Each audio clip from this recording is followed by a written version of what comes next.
mais diretamente os processos associados à biosfera e à atmosfera. Ele também mostrou a importância, e é claro que no caso do estudo de terrenos tão antigos, a importância da geocronologia, né? Ele enfatizou a utilização de técnicas de geocronologia bastante modernas e precisas, né? Enfatizou a nossa capacidade hoje de obter resultados. Ele acabou de chegar aqui. Obter resultados.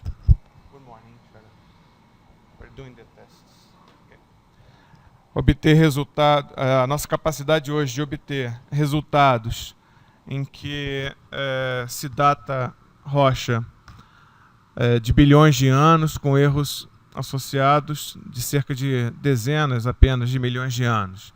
Então, isso tudo demonstra, né, a necessidade, né,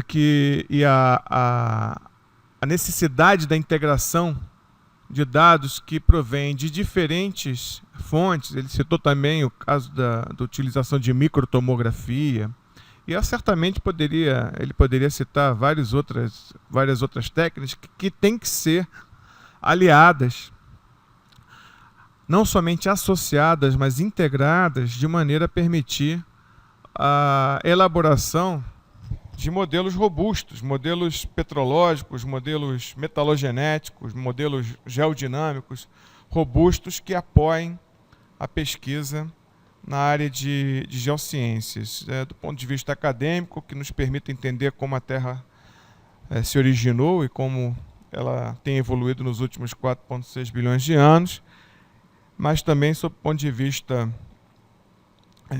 prospectivo, né, criar modelos que nos permitam entender melhor os processos geradores dos vários tipos de mineralizações, vários dos quais ele comentou aqui, ele vem comentando aqui ao longo do curso. Então, isso tudo vem de encontro à filosofia desse curso de formação, que é demonstrar a todos os geólogos recém-contratados pelo Serviço Geológico do Brasil e também aos colegas das empresas que estão participando, a todos os participantes, os colegas que já estão no Serviço Geológico há mais tempo também, a importância de integrar todos esses dados para que se construa um raciocínio lógico, um raciocínio crítico, né, um raciocínio que leve, portanto, à elaboração desses modelos, de citar o mais robustos possível, né? Tem algum retorno além de Goiânia, BH? Manaus está ok? Fortaleza está ok também. Então a gente já tem 4 superintendências que retornaram com boa recepção. A gente fica aguardando o retorno dos colegas de outras superintendências.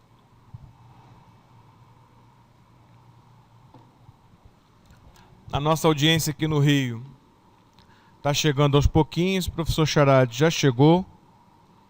São 8h55. Imagino que daqui a 5 a 10 minutos a gente esteja pronto para começar as aulas de hoje. É importante também que os colegas que não conseguiram baixar as aulas enviadas disponibilizadas pelo FTP da companhia se manifestem para que nós consigamos providenciar outra maneira de envio. São Paulo, ok também, beleza. O pessoal aqui está alerta, avisando. São Paulo está ok.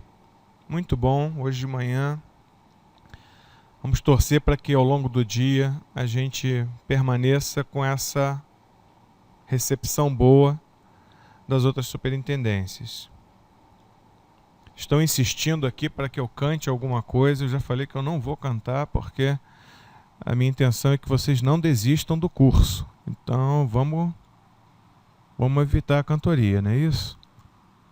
Estou vendo aqui o Charade no notebook dele com uma foto do Pelé com o Mandela. Estou achando que hoje vai ter novidade. Mas eu não quero ser estraga-prazeres, eu não vou dizer o que ele está escrevendo aqui agora. Então, para quem está chegando agora, por favor, nós estamos transmitindo um pouquinho antes do início da aula, para que todos os colegas das outras superintendências nos mandem um retorno sobre a recepção. Nós já tivemos vários retornos positivos, ainda bem, de várias superintendências com relação à recepção de som e vídeo, de áudio e vídeo.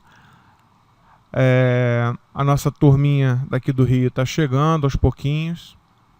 Daqui a pouco a gente vai dar início ao curso. Lembro mais uma vez que todas as instruções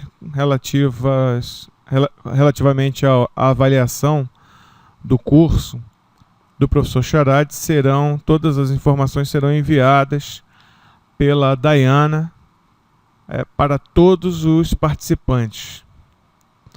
Ela tem a lista de todos os participantes, e-mails, e ela vai providenciar o envio, então ninguém precisa ficar preocupado. Eu não vou nem repetir aqui com detalhes, apenas vou lembrar que a avaliação será uma dissertação com tema livre e a participação obrigatória dos recém-contratados, e caso os veteranos e os colegas de fora do serviço geológico quiserem também enviar dissertações, a gente vai ter muito prazer em ler e fazer comentários. Também é importante lembrar que houve perguntas chegando depois do tempo que a gente tinha disponível para responder.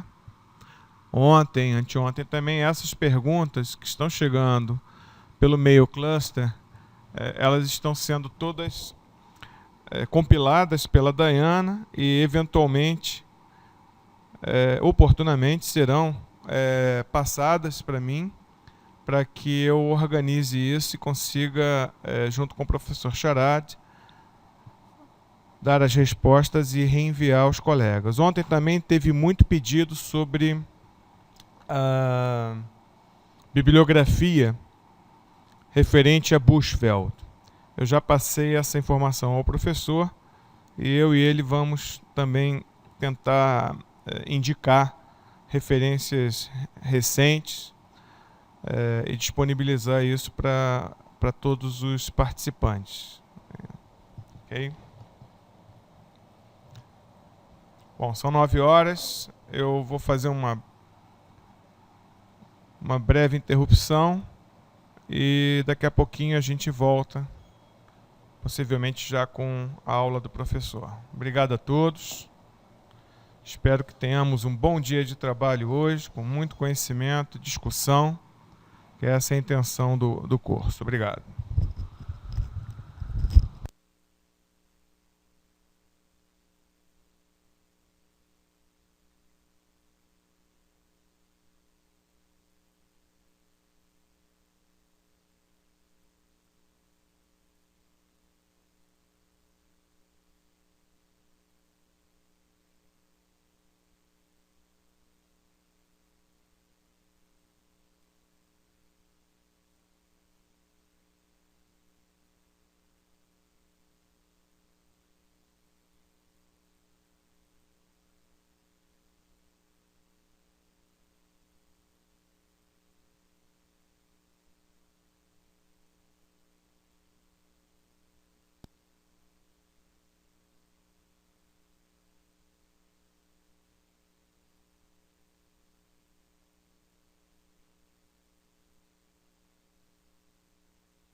Pessoal, bom dia a todos aqueles que estão chegando agora. Então, hoje nós estamos aqui para continuar o curso do professor Charad. Isso aqui está ligadinho.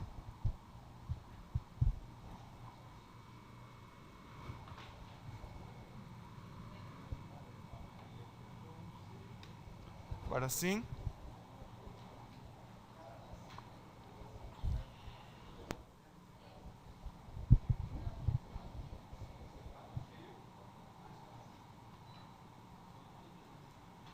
Iniciar a projeção. A gente começou cerca de 20 minutos atrás, para quem está chegando agora, e já recebemos o retorno de várias superintendências dizendo que estão recebendo áudio e vídeo adequadamente, ok? Satisfatoriamente. Essa é uma boa notícia. A gente está começando com o pé direito, vamos ver se a gente vai assim até o final do dia.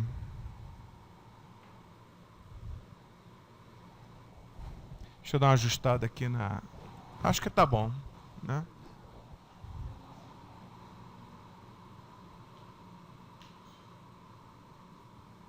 Okay, good morning, Sharad. Thank you very much for coming today again, and we're ready to start with lecture 15. Thank you. Okay, good morning, bon dia. So today we are going to look at the Neoproterozoic, and after the boring billion of the Mesoproterozoic, where nothing really exciting happened in terms of atmospheric and oceanic evolution, although there was lots of tectonics going on, we now come to this period in Earth history when all hell breaks loose, so to say. So the Neoproterozoic is a very interesting time period in Earth history because this is when you had big supercontinents forming and then breaking up again and reforming new continents from Rodinia to Gondwana. And also it was a time period of some major changes in Earth history in terms of oceans and atmosphere, and a number of major glacial events occurred which were global in extent and which are referred to as snowball Earth glaciations. So in this lecture I want to address this question of Neoproterozoic supercontinents, but especially concerning snowball Earth glaciations. I will talk about supercontinent and assembly in another lecture when I address the formation of Gondwana.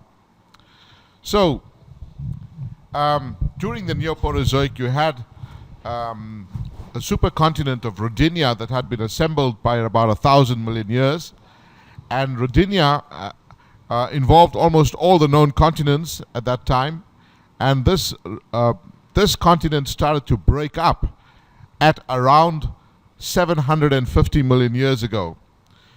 In fact, some parts of it started drifting already by 800 million years, and the rifting continued until 700 million years. So let us say around 750 plus or minus 50 million years is when this huge supercontinent, which had lasted for a couple of 100 million years, from about 1,000 to about 800 million years, this supercontinent started to break up. And when it started breaking up, of course, there were lots of rifts that developed, a new ocean floor, new mid-ocean ridges, and so on. And so it was a time of a lot of rifting and rift-related volcanism, which is almost everywhere in all these fragments of Rodinia. And then this is followed by the escape of this large piece of craton, which is Laurentia, which is North America basically, which was at the heart of Rodinia, and Laurentia breaks free, and these other fragments that made up Rodinia, Australia, Antarctica, India, Kalahari, Congo, as well as the Rio de la Plata, Amazonia, West Africa, these other fragments recombine to form the continent of Rodinia, of Gondwana. So this is something I will talk about in the next, in a future lecture tomorrow. But what I'm concerned about is what happens and what accompanies this this breakup in terms of the sedimentary rock record that has been left to us from this Neoproterozoic time period.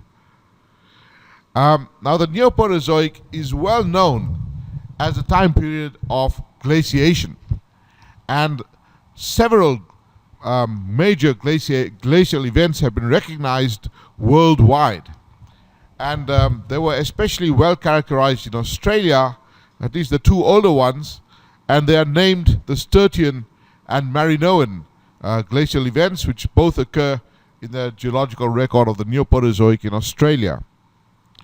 And there is a third glaciation better recognized in North America, which is called the Gaskiers glaciation. Now, because in the past there wasn't very good geochronology, it was not clear whether any of these glacial events that were worldwide actually correlated with each other or not. But over the last few decades, we now have fairly good dating, at least relative dating, of quite a number of glacial events worldwide in the Neoproterozoic, and we can assign these glacial events to one of these three major glacial periods. The Sturtian around 710, Marinoan around 635, and the Gaskiers at around 580 million years. And this is a result of a lot of work by geochronologists trying to date volcanic tuffs that are associated with the glacial horizons and so on. So the glacial rocks have been known for a very long time, in fact possibly for over 100 years or so, that and the glacial nature of these rocks has been recognized because of the presence of striated and faceted pebbles, drop stones, lone stones, varved sediments, and in a few places also striated pavements and things like that. So there is no question that there were glacial events in the Neoproterozoic. But in a number of places around the world, it was recognized by people like Harland and others in the 60s that immediately following the glacial events, which were left behind in the form of glacial tillites, for example, you found carbonate rocks that were deposited directly on these glacial rocks. And we know from the present day Earth, the distribution of carbonate rocks is limited to the equatorial regions where the waters are warm. And that's because of the peculiar behavior of carbonate in terms of temperature. When the temperature goes down, carbonate becomes more soluble. And therefore in the deep oceans, carbonate dissolves. There is no carbonate in the deep oceans. There is something called the carbonate compensation depth, below which the temperatures are too low to allow carbonate to form. So when the temperatures are warm, that's when carbonate can actually be precipitated out of seawater. The carbonate solubility decreases as you increase the temperature. So if there were glacial events, it implies very cold temperatures like you find in the Arctic or Antarctic today. And in the Arctic and Antarctic today, we do not find carbonate rocks being deposited. So this recognition that glacial deposits were immediately overlain by what could only be described as warm water carbonate rocks. They contain stromatolites and algal structures, which today are entirely confined to the tropical regions. This gave rise to what was called the Neoproterozoic climate paradox. The paradox being the, to be able to reconcile two observations which should not go together, glaciations and carbonate rocks. So this climate paradox has been known and thought about since the 1960s. Then came evidence from a number of places, including Australia and Laurentia, which you can see on the right-hand side of the slide, in terms of paleomagnetism. And a number of glacial rocks were obtained, paleopoles, which were then interpreted in terms of paleolatitudes. And you can see here in Australia at about 635 million years for the Marinoan glaciations, very good work done by Seoul et al., Christy Blick and others from Columbia University, they found that these glacial rocks were deposited between the equator and 20 degrees. So with less than 20 degrees from the equator, it was an equatorial paleolatitude. And we know that in the equatorial regions today, you only find glaciations in high mountains, 5,000 meters and so on.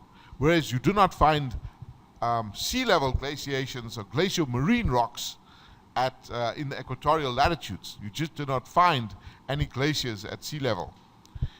And the same with Laurentia. These are the Sturtian glacials that have been studied in North America, and there are flood basalts associated with some of them, which have had very good paleopoles.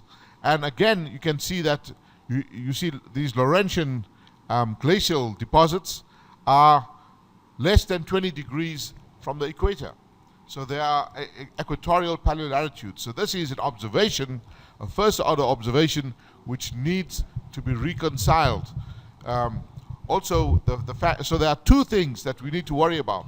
We have now glacial records that are immediately followed by what supposedly are warm water carbonates, and we have glacial deposits which are forming in near equatorial paleolatitudes.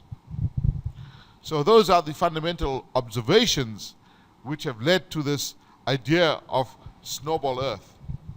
Now, the person who is most responsible for pushing this snowball Earth hypothesis is Paul Hoffman, who was then a professor at Harvard University. He's now retired and is now based in Victoria in Canada. He's not the first person to come up with the hypothesis.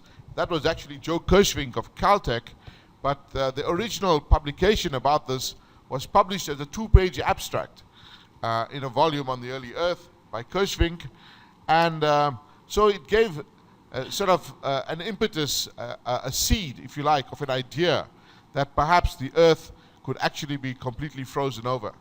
But it was the field work and the incredible multidisciplinary approach of Paul Hoffman and the paper that they published in Science in 1998, which really has set the ball rolling. I've checked recently about their paper in Science. It has been quoted about 850 times in the literature in the last decade or so. And I was fortunate enough to be at Harvard at the time when Paul Hoffman was developing his ideas. So I was sort of there at the genesis of this incredible idea, which is one of the most exciting ideas concerning the Neoproterozoic in the last probably half century. And it is also an extremely controversial idea. So the idea was originally published, as I said, by Joe Kirschvink in this book, The Proterozoic Biosphere, in 1992. Just a little extended abstract. But the idea is that if you look at the present day world, the Earth, as it looks like today, you can characterize it as having frozen sort of polar regions and a warm equatorial and temperate regions. So even during the maximum extent of glacial periods like we had in the Pleistocene, the glaciers did not extend beyond, about, say, 50 degrees north and south from the poles. Whereas what Kirschvink had suggested is that under some conditions, which involve albedo feedback effects, which I will explain them shortly, you could end up with the entire ocean being frozen so that the entire Earth looks like a big snowball. So, and this is what he had suggested would have occurred in the Precambrian. So, if you look at the modern day Earth, this is what it would have looked like, say, during the last glaciation, during the Pleistocene glaciation. the extent of the ice sheet would have extended right down to the Great Lakes region in North America, and all of this region here would have been covered in ice. But there were ice-free zones here because of the warm North Atlantic sort of currents. But this is Earth during what we could call a normal glaciation, like the Pleistocene one, where the glaciers do not extend much further south than this. And that is because it's quite difficult to cool the entire Earth. But the Earth might have looked quite differently during a snowball Earth glaciation, where everything is frozen over completely, except perhaps some high mountains or volcanic chains, where there was high heat flow, etc. The high mountains, because they don't get any precipitation. If there is no precipitation, there is no snow. So how do you get from this to that? Well, the way to do it, according to the climate modelers, is using the albedo of the Earth. Now, this term albedo, it's a measure of the amount of solar radiation that is reflected back from the surface of the Earth. So if you have solar radiation coming on the Earth, and if it is completely absorbed, then the albedo is 0. If it is a black body and there is no reflection back, it is 0. And if it is like a mirror and reflects everything back, then the albedo is 1. So the albedo of the planet can vary from 0 to 1. And so the more ice that there is on the surface of the planet, the higher the albedo, because it is reflecting back in all the wavelengths. Whereas when you've got a blue planet like this, it is absorbing most of the wavelengths and reflecting back in blue. So when you have initial cooling of the Earth, like you have during this glaciation, during the Pleistocene glaciation, the albedo of the Earth increased because there was more ice, the North Polar oceans were frozen, and they were reflecting back more sunlight. And so if you can find a mechanism for continuing to grow the ice will continue to grow and will increase the albedo because it's reflecting more light. And as more ice grows, it reflects more light back and cools the Earth some more. So it's a positive feedback mechanism, which is called this ice albedo runaway effect. That means that the more ice you have, the colder it gets, and then you get more ice. And so it just goes on. Now, according to the climate modelers, you can do this if the amount of ice that you see, okay, here is the Earth, say, today, and this might have been the Earth during, say, the Pleistocene glaciation. And if you can grow the ice to about 40 degrees latitude, or 30 degrees latitude from north and south of the equator, if you get that much ice, like you see in this image here, then the albedo effects are so great that any further growth of ice will trigger this runaway albedo. It will just automatically keep going until the entire Earth is frozen, because with every incremental growth of ice near the equator, you will cool the Earth that much more, and that will grow some more ice. It will cool the Earth more, and so on. So the mechanism is a runaway albedo effect. The problem is how do you start such a runaway albedo effect? How do you get the ice to grow from where it is in the polar regions today to about 30 degrees or 40 degrees north and south of the equator?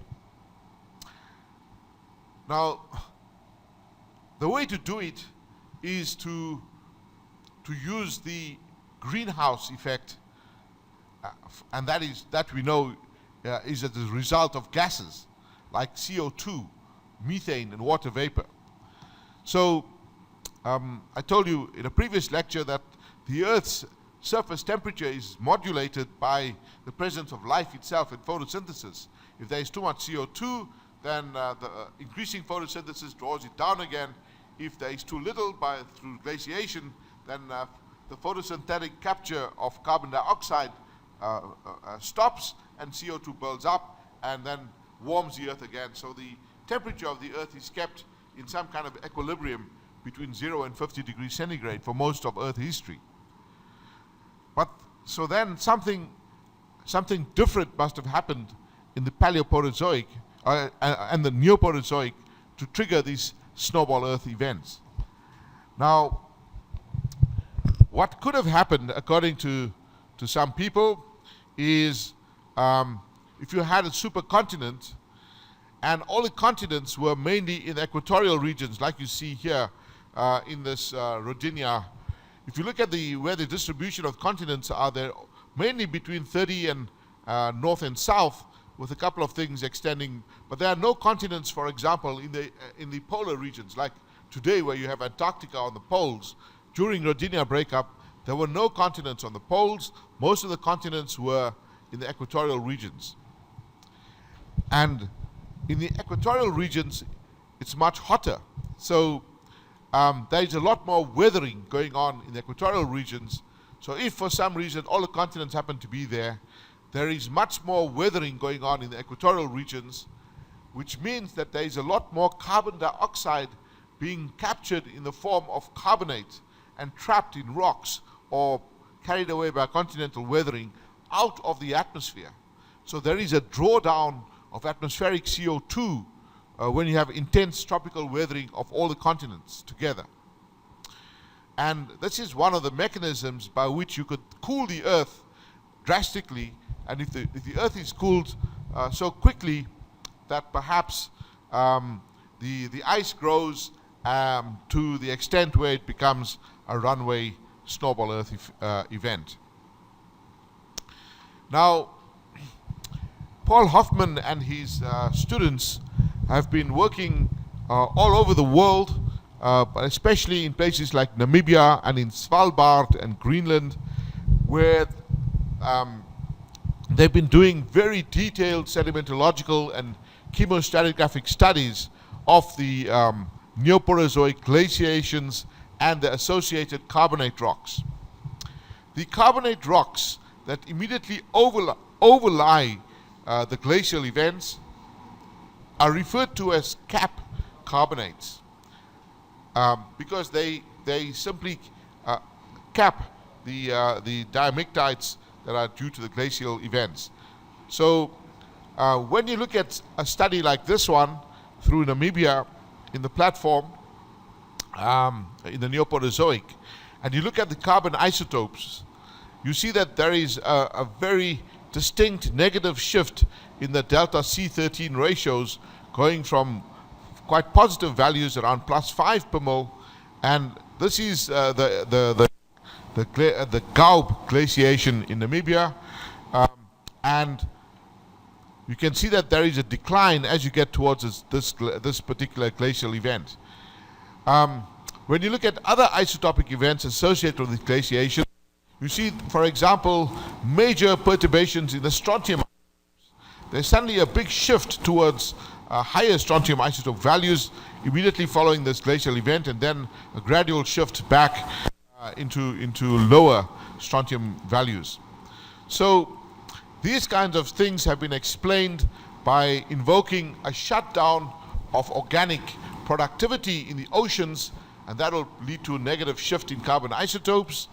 And an increase in strontium isotopes is due to an increase in continental weathering, which exposes more continental crust, which is evolved, granites and so on, which have a higher strontium isotope ratio, and the influx of that more radiogenic strontium into the oceans produces this positive shift, kick in strontium isotope ratios, strontium 87 to 86. So this is one of the clues that there was an enhanced continental weathering around the time of these glaciations. and the carbon isotopes tell you that there is a gradual shut-off and which continues in terms of organic productivity. Now, there is been established by Paul Hoffman and his students, especially Pippa Halverson, a very detailed and continuous record of the isotopic shifts in carbon isotopes throughout the entire Neoporozoic, from the Tonian to the Cryogenian to the Ediacaran periods of the Neoporozoic era.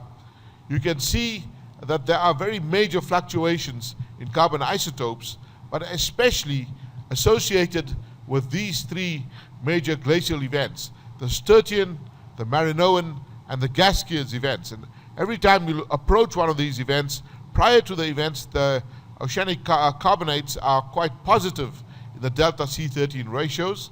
They're about +5 per mole, and as you approach the glaciations, they go down to negative values, and then they climb out immediately after the glaciation.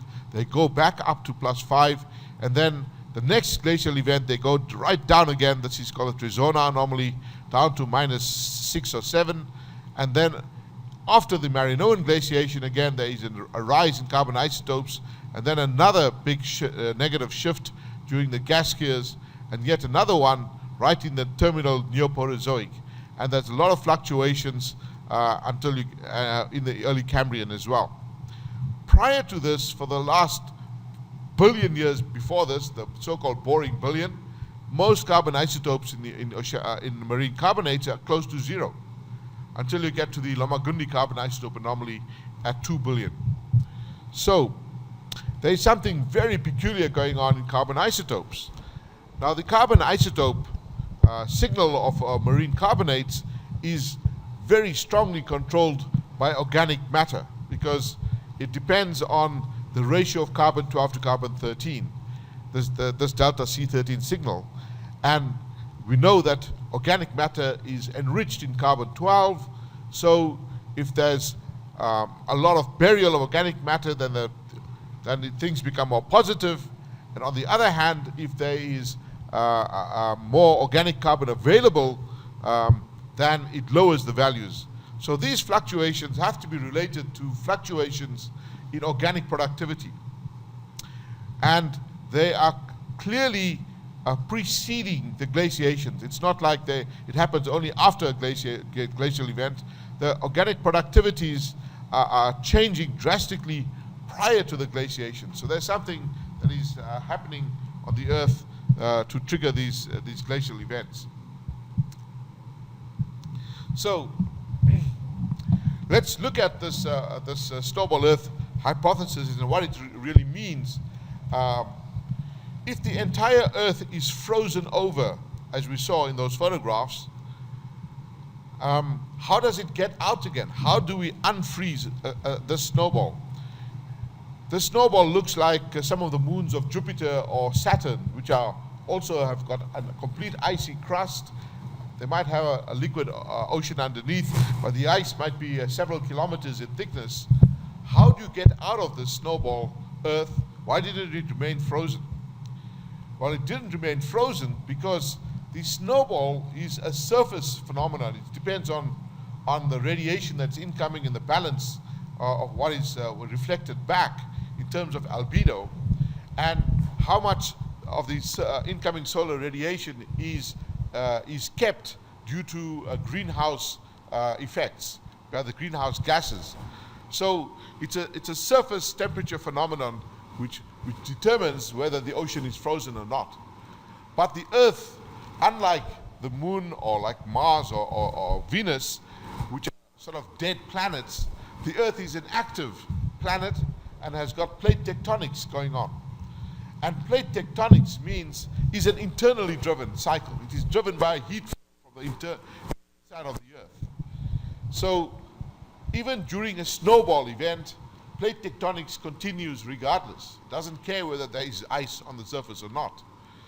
So plate tectonics continues, and magmatic arcs continue, and so the carbon cycle also continues.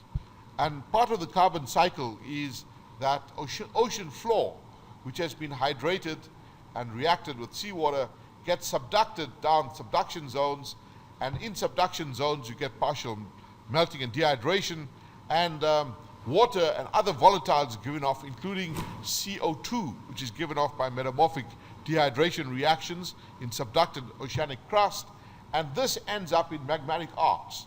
So the volatiles come up out of arcs, and one of the important volatiles that comes out is CO2. This is one of the major return flows of fluxes of CO2 coming up volcanoes, and in the present day Earth, most of the CO2 that comes out of all the volcanoes is used up by photosynthesis. And the rest ends up in things like carbonates and so on. So it either ends up in organic matter or in carbonate rock, or seashells and things like that. Or in weathering, continental weathering.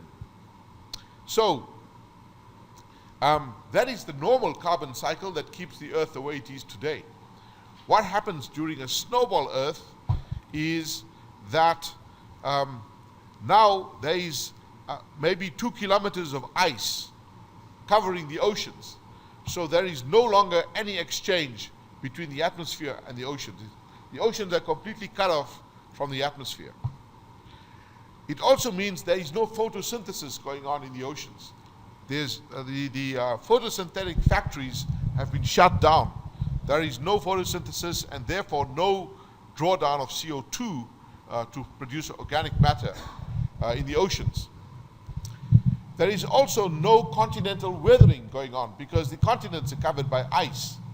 So even that factor in fixing CO2 is no longer available. This is what happens in continental weathering. Carbon dioxide combines with silicates to form calcium carbonate and silica in continental weathering. So you basically have shut down all the sinks for carbon dioxide, either photosynthesis or continental weathering. But the outflow from the Earth through volcanic degassing continues. So you have a snowball Earth, but now CO2 gets pumped out without being sunk again. And therefore, you end up with a super greenhouse due to CO2 emissions. CO2 just keeps on building and building. So if tomorrow, for some reason, the entire planet was covered by ice, and today's atmosphere has got 300 parts per million CO2, and that keeps the surface temperatures at, say, an average of 15 degrees centigrade. If you shut down the continental weathering and shut down photosynthesis, but the volcanoes continue spewing out CO2, then CO2 is going to start building up. And it keeps on building and keeps on building higher and higher in the atmosphere. Remember that in the early Archean, you had maybe 40% CO2 on Earth. So the Earth has been there before. Now, CO2, according to the climate modelers, if you build up CO2 to a level of about 20,000 ppm from where it is today, 300 ppm, then you have such a huge greenhouse that the temperatures of the atmosphere will be really, really high, and they will start to melt the equatorial ice. So this ice sheet will start to melt because it is just too hot on the outside due to super greenhouse. And as a consequence, it will start melting. And when it starts melting, it has to melt first in the equatorial regions, because this is where it gets most solar radiation. So the most solar radiation comes in the equatorial regions, which is then the hottest region. So it's going to melt there first, and the melting is going to open up a sea, if you like, in the equatorial region. But by doing that, when you melt the ice, you also reduce the albedo of the planet. So by melting the ice, there's more sunlight that's kept in the Earth's atmosphere and ocean, and therefore it warms up even more. And as it warms up more, it's a positive feedback in the other direction now. It is decreasing the albedo, causing more melting. More melting decreases the albedo some more, and it causes further heating up, which causes more melting, and so on. So it's the opposite runaway effect, and it simply goes in a very short time, maybe a few hundred or thousand years. It goes straight back to its normal condition of ice on the poles with the liquid ocean as it is today. So that is the mechanism to help us escape from this frozen planet. So here we see this scenario illustrated, that you have all these continents, mainly the equatorial regions, and it triggers a drawdown of CO2 by enhanced continental weathering, and that freezes the planet sufficiently for the ice to grow to about plus or minus 30 degrees from the 30 degrees from the poles, and that leads to the snowball. And then the carbon dioxide starts to build up, forms a super greenhouse, and it melts back. Now, and here is just another version of this, where you can see what happens during the snowball event and so on. There are some people who have looked at particular glacial events and said, well, I still see evidence for the operation of a hydrological cycle throughout this glaciation. It's not completely frozen. I can see water lane deposits, and it's sort of cyclical. There are several cycles, and I don't see any evidence for a completely frozen ocean. So then, well, a modified snowball is one where you may have some areas with open water, like these are called refugia, perhaps in areas which are laden with volcanic dust and it's too hot or to actually freeze over or something like that. But basically, in these models, you know, most of the Earth is frozen. Some models say part of it is frozen and part isn't, the slush ball model, whatever. But the important thing is that we have a mechanism for freezing the Earth and for unfreezing it. It works according to the climate modeling. Now, this also solves the climate paradox, because if you have a frozen Earth and then as it melts, you have all these glacial deposits that, you know, as the glaciers had grown with time and then frozen over completely, when it melts, you leave behind worldwide glacial deposits, but the atmosphere is extremely high in CO2 and very, very hot. So the immediate post-snowball Earth conditions are completely different. You just go immediately from an ice house to a greenhouse, straight away. And a greenhouse with massive amounts of CO2 in the atmosphere. Now, once you remove the ice, there is once established a connection between the ocean and the atmosphere in terms of CO2. So at the beginning of the whole story, you may have started with 300 ppm CO2 in the atmosphere, that due to enhanced continental weathering, it may have gone right down to maybe 50 ppm, triggering a glacial event. At the end of this whole episode, you've got 20,000 ppm of CO2 in the atmosphere, and it's going to exchange with the oceans. So now the oceans are going to become saturated with bicarbonate. So it's going to look like the early Archean. And as a result, you get massive inorganic precipitation of carbonate immediately overlying the glacial horizons. So this is one of the climate models that have been done, which show you ice thicknesses and temperatures on the Earth during these snowball events. You can see here the temperatures. If you look at the ice thickness, just in this particular model, the ice thicknesses go to about 1 kilometer for most of this model, from this point up to 5 kilometers here. And you could get, 5 kilometers of ice. In terms of temperatures, the lowest temperatures are like 0 to 10 degrees here in the equatorial regions, going down to like minus 110 degrees at the poles. So extremely cold temperatures as you still go towards the poles.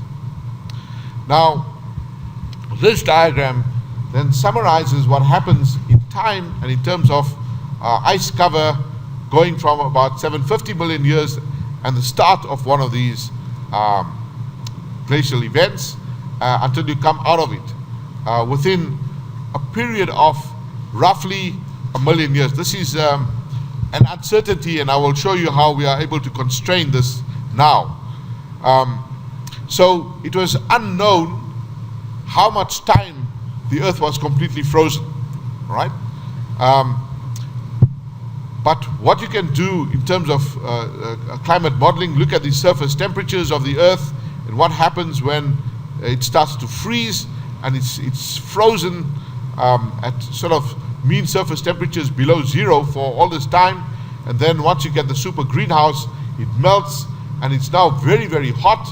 Mean surface temperatures of around 35 degrees centigrade, and then cools back down to the around 10, 15 degrees as you see today. So there is a drastic shift in the surface temperature of the Earth during the snowball episode. Now,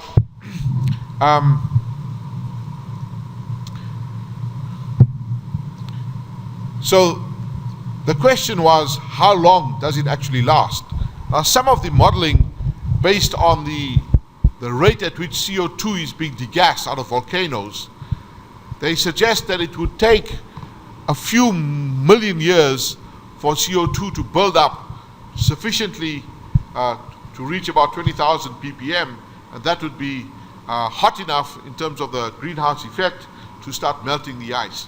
So there is a calculation that was made in that original paper which would say you are of the order of 1 million years in order to melt the snowball, and that is how long it would last. Paul Hoffman also did a completely different and independent calculation based on the amount of accommodation space that is generated on the continental margins as a result of the weight of the ice and how much sedimentation took place and what is the rates of sedimentation. It's a rather involved sort of calculation, but he also came up with similar numbers of the order of 1 million years or so. So it was kind of two independent ways of getting this number. But I will come back to that issue because we then published another study which has a strong bearing on that problem. So here is a very famous photograph of a very famous diamictite in northern Namibia, and that's a famous man, Paul Hoffman. I was actually on this field trip in 1999, which he did with all the people who are involved in the whole snowball Earth hypothesis. All of his co-authors on that paper, Pippa Halverson and Jay Kaufman and Dan Schrag, and all of his critics, as well as people like Joe Kirschvik, who originated the snowball Earth idea, and John Grotzinger and Nick Christie Blick, and various other people who are involved in these glaciations, had a chance to look at this. And here he's putting his hand on the contact between this glacial diamictite and the overlying cap carbonate, extremely sharp. So you go from glacial to greenhouse instantly. And in other parts of the world, like in the Rapitan iron formation or the Rapitan glacial events in Australia, this is also from Paul Hoffman, there is an iron formation that is precipitated during the glacial event, and here we see a dropstone within the iron formation. So now iron formations, the last time we looked at them, they were forming in the Paleoproterozoic, and that was before the Great Oxidation event. And what happened after the Great Oxidation event? There was a complete shutdown of the formation of iron formations in the oceans, and they disappear completely from the geological record for the boring billion of the Mesoproterozoic and early Neoproterozoic. There are no iron formations on the planet after 1.8. That's the last major iron formation, which is the one in Labrador. After 1.8 billion years, you have to wait for 1 billion years before you get the next iron formations in about 750 million years in the Neoporozoic. Now, we understand the reasons why they were absent, because of the rise of oxygen. Once you had oceans being oxygenated, it was no longer possible to have reduced iron dissolved in the oceans, and therefore you shut down the formation of iron formations. But in the Neoporozoic, they come back after an absence of 1 billion years. And that is because during the glacial events, ocean chemistry changes drastically and allows for reducing conditions to emerge again, because it's no longer in contact with an oxygenated atmosphere. When the ice sheet is present, a 2-kilometer ice sheet basically effectively cuts down all exchange of oxygen from the oceans. And there's no photosynthesis going on in the oceans to generate oxygen. So the oceans become reducing again, and they are capable of dissolving iron, and that is why you get a re-emergence of not only iron formations, but also manganese formations, like at Urucum in Brazil. So prior to the snowball Earth, you had the Earth like that with lots of CO2. That was the cycle. And during the snowball Earth, Earth is frozen over, but CO2 still continues, and that's what makes us escape from this CO2 cycle. Okay. Now, I have to say that the snowball Earth model has stimulated hundreds of papers, literally more than 800 papers in the proper literature, which have cited this original paper of Hoffman, and it has led to many sort of configurations of the original snowball Earth model, but it has also led to skeptics who disbelieve completely that the Earth was frozen, and there are alternate models that have come about, especially to explain things like the association between glacial diamictites and iron formations and volcanic rocks. That's a triad which is very common. In many of the sequences where you find the diamictites, you also find evidence for rifting in the form of volcanics, pyroclastics, and you find glaciations. So a strong critic of snowball Earth is Nick Ailes, who is a real expert on glaciations. He has worked in Antarctica and in the Arctic on looking at sedimentary processes associated with glaciers, and he has had many decades of experience working with glaciations. So there's no problem with him looking at glacials. And he does believe that, yes, there are glacial events in the Neoporozoic, but he thinks that they are related somehow to the breaking apart of the Rodinia supercontinent. So if the Rodinia continent is breaking apart, as he shows in this diagram, and he states here in the legend that the configuration, the paleolatitudes, is greatly controversial. It is still the case because we don't have good paleomagnetic data from all these fragments. But he does say, and he points out in the red colors all the rifts with volcanic rocks, and he points out in blue the presence of the glacial diamictites. And he just wants you to take a note that there is a spatial relationship between the places where there are rifts and where there are diamictites. And also the same places you will find iron formations. So we know that in order to form an iron formation, you need a source of iron, a hydrothermal source, whether it's from mid-ocean ridges or perhaps from small rift basins. So an alternative model put forward by Nick Ailes and also by Grant Young, who's also another expert on glaciations, is that, in fact, in all these rift regions, you have uplifted shoulders, and there are glaciers associated with them on the margins. So you have rifting, and due to rifting, you have uplift, and you have a localized glaciation on the ice cover over here, and the rift basins themselves have got discontinuous stratigraphies, and you may find localized glacial or periglacial rocks that show glacial provenance, but they do not result from a global glaciation. Now, it is fairly, if this was the only problem that needed to be solved, the association between iron formations and glaciers and volcanics, then this would be a very good alternative model. But this is not the only problem. The problem is that there are many features associated with the cap carbonates which cannot be explained by any other means. The cap carbonates are immediately overlying glacials, and they have very, very strange chemistries in terms of isotopes and also in terms of textures. The cap carbonates show ice fans of aragonite that are meters long. You have them in some of the Brazilian cap carbonates that's been in the literature, and you have very spectacular examples in Namibia where you get aragonite fans that are growing and are 1 meter long, and then a dissolution surface in another aragonite fan. It shows inorganic precipitation of carbonates as these growing fans, but at extremely high rates of nucleation.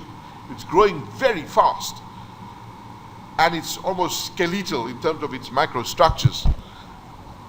When people look at isotopes within these carbonates, that's where the real crunch comes. The calcium isotopes are disturbed, and that is a kinetic effect from extremely fast growth rates. So this cannot be explained just by a normal glaciation like you find, let's say today, in East Africa, on the flanks of the Rift Valley, you have 2 very high volcanoes that have got glaciers on them. Mount Kilimanjaro, Mount Kenya, and on the other side, the horse block of the Ruwenzoris, which also has glaciers. So we do have an example, even today, right on the equator, we have glaciers associated with rifting and so on. But they are very, very high mountain glaciers. They are not glaciers that descend down to sea level and mix with marine sediments. That's one problem. The other one is these models, the alternate models, cannot explain the very high nucleation rates and the inorganic precipitation of these weird aragonite fans. Not only that, but there is weird chemistry too, because associated with these cap carbonates, you find lots of barite. There is also barite fans which are precipitating, and you find some cap carbonates in Mauritania and other parts of the world, even in Congo, which are very rich in barite. This cannot be explained by any normal models of glaciation. You have to have some very strange oceanic chemistry. Then there are all the other isotopic studies. There are now isotopic studies of boron isotopes in those cap carbonates as well. And the boron isotopes are also very, very strange. So almost every isotopic system, strontium, carbon, oxygen, sulfur, they all show very, very major disturbances which can be correlated globally. So it would be very strange if all of these sequences somehow magically have the same isotopic disturbances, yet they're happening in localized rift basins. So this is a kind of an ad hoc model to say, well, you know, we look at this coincidence, the rifting, the ice formations, and so we think that there is no snowball. The other incontrovertible fact is that there are very good evidence for ice-grounded ice sheets in the ocean at equatorial paleolatitudes. Some very good paleomagnetic studies that pass the fold test, conglomerate test, every test you can think of has been done, and it really shows that these were equatorial glaciations at sea level. So, so that was the state of affairs, and there are still things going on back and forth in the literature. And at the time when I was at Harvard with Paul Hoffman, I had the idea that, well, if because I was working on meteorite impact craters as well, and if the Earth was frozen like this completely, what would be the fate of incoming meteorites? Now, meteorites are raining down every day on the Earth's surface. Maybe 4,000 tons of meteoritic material, mainly in the form of fine dust, is entering the Earth and settling down in the oceans. Now, this is, you all know the story of the Katy boundary, the Cretaceous Tertiary boundary in Chicxulub, and how it was discovered. It was discovered by an iridium anomaly at the Katy boundary. But the iridium anomaly was because it was originally discovered by Alvarez and others because they were looking for an iridium anomaly due to the background fall of meteorites in the oceans. And if there is a lack of sedimentation, they wanted to find a way of calculating how much time elapsed at the end of the Cretaceous and the beginning of the Paleogene that was missing in terms of carbonates, sedimentation. And they expected to find a small iridium anomaly, and they could calculate that there's 10 million years of missing carbonate. But when they actually measured the sections in Italy at Gubbio, they found 2 orders of magnitude higher iridium than they were expecting. And then they couldn't believe that result. They went to other sections in Denmark, Stevens Klint, and in Spain, Caravaca, and they found exactly the same story. And then they could only reach one conclusion, is that there was a big meteorite which crashed on the Earth, produced a globe encircling layer from which settled out this iridium anomaly, which is due to meteoritic material that is highly enriched in iridium, unlike all terrestrial rocks. So that boundary layer was enriched in iridium because of this impact. Now, I had the same idea and say, can we test the snowball? Because if the Earth is frozen over, it should still be receiving all its meteoritic material for the duration of the entire snowball.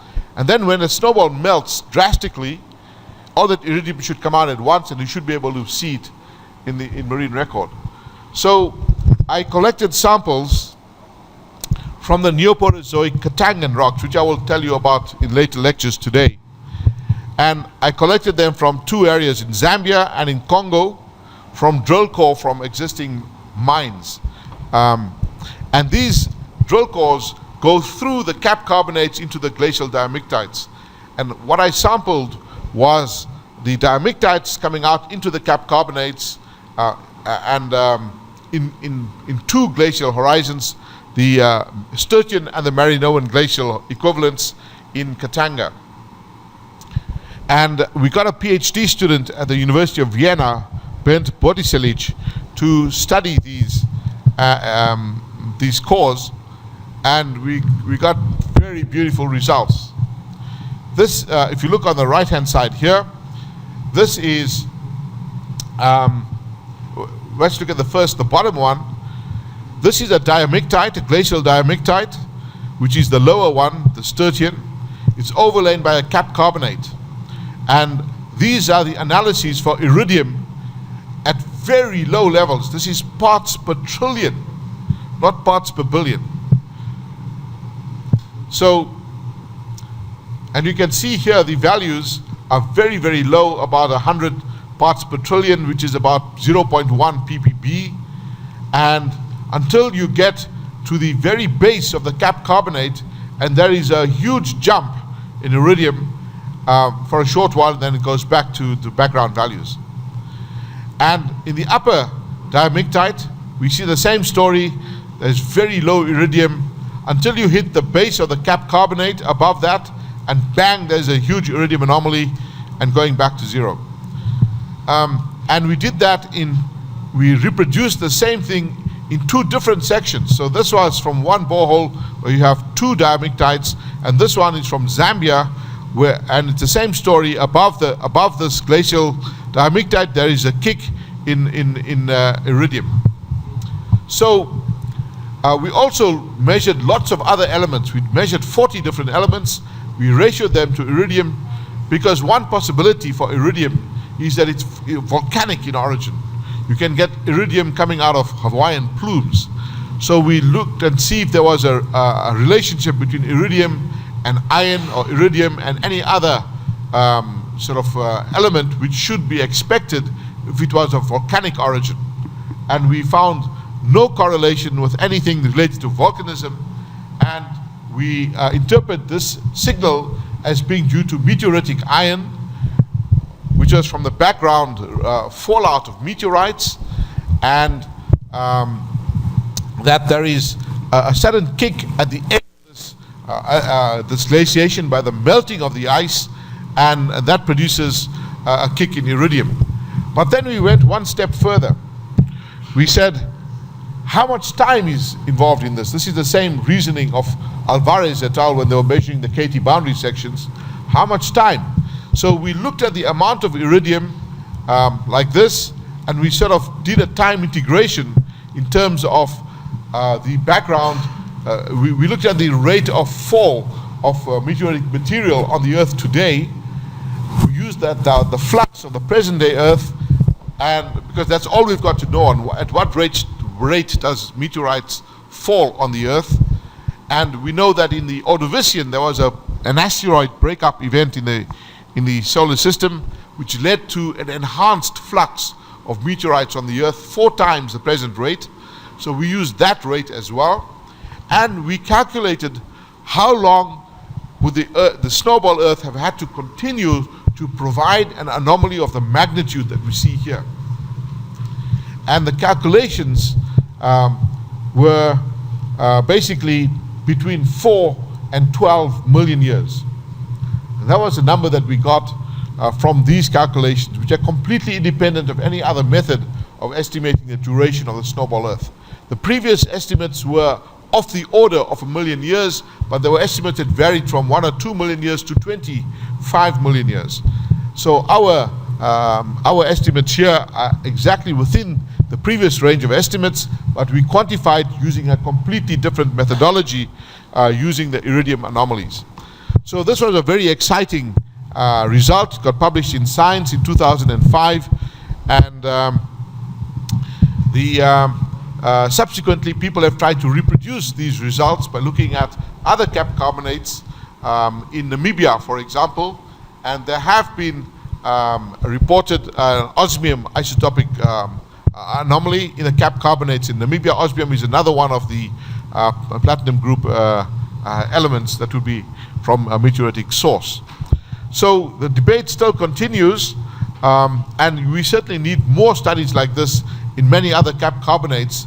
This was done as a PhD study and using one of only 2 instruments in the world that are capable of measuring iridium down to parts per trillion levels.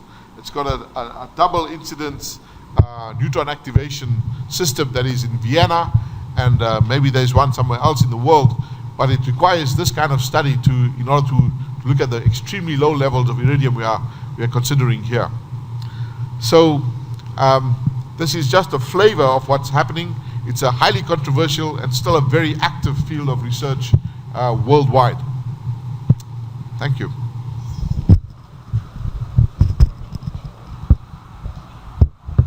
Thank you very much. Thank you, Sharad. Agora a gente pode passar algumas perguntas. A Diana está monitorando.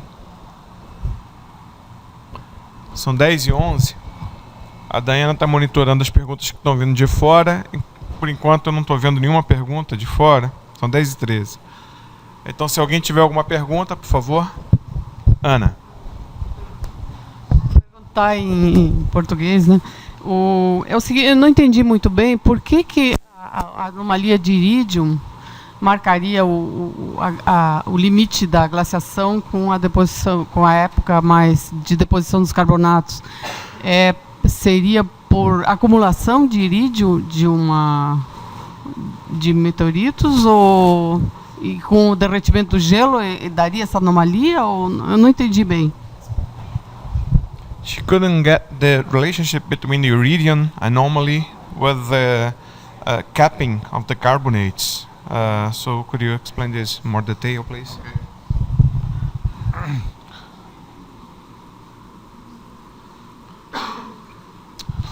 Maybe if we go to this diagram, which shows you the Earth during the snowball event. So normally on the Earth there is meteoritic material that is coming down every day, and it ends up in the oceans, or in the continents it gets washed into the oceans. But you cannot actually see it or recognize it because it's diluted by everything else. But once you have a completely frozen Earth, then it's a bit like Antarctica today. Today, there are a lot of expeditions that go to Antarctica to find meteorites, because the meteorites, they fall on the Antarctic ice when there are no other rocks. So you just go and pick them, and you can find a lot of meteorites. Now, the entire Earth would have been like that during a snowball event. All meteorites falling on the Earth, or even small particles from small meteorites, meteoritic dust, interplanetary dust particles falling on the Earth, are falling only on the ice on the surface. So they will be forming a layer. And depending on how long this process continues, it will determine how much material is accumulated over time. So if it's a very short period, there'll be small amount of meteorite. If it's a long period, it will be in time integrated, because it falls on the ice and stays there. So if you'll just have to look at the amount of material there is. But the amount of material depends on how much falls on the ice. So we have to make an assumption about the rate at which it falls. So the assumption we did in our study was to assume it's the same rate as today, which we can measure. All right? And then if we can say, well, but it could have been different in the past. There could have been more material in the past, and we know one example in the past where it has been quantified how much material was raining down on the Earth. And that is the late Ordovician. There is a quarry in Sweden, in limestone, where they find paleometeorites, and they found more than 120 paleometeorites, because they sliced the carbonates in the quarry, and you can just see them in this beautiful limestone, and they are very well preserved. And that's because there must have been a whole shower of meteorites coming down, and they think that it's due to an asteroid collision event in the asteroid belt, which showered the Earth with a whole lot of meteorites. So just in that maybe 10 million year interval in the late Ordovician.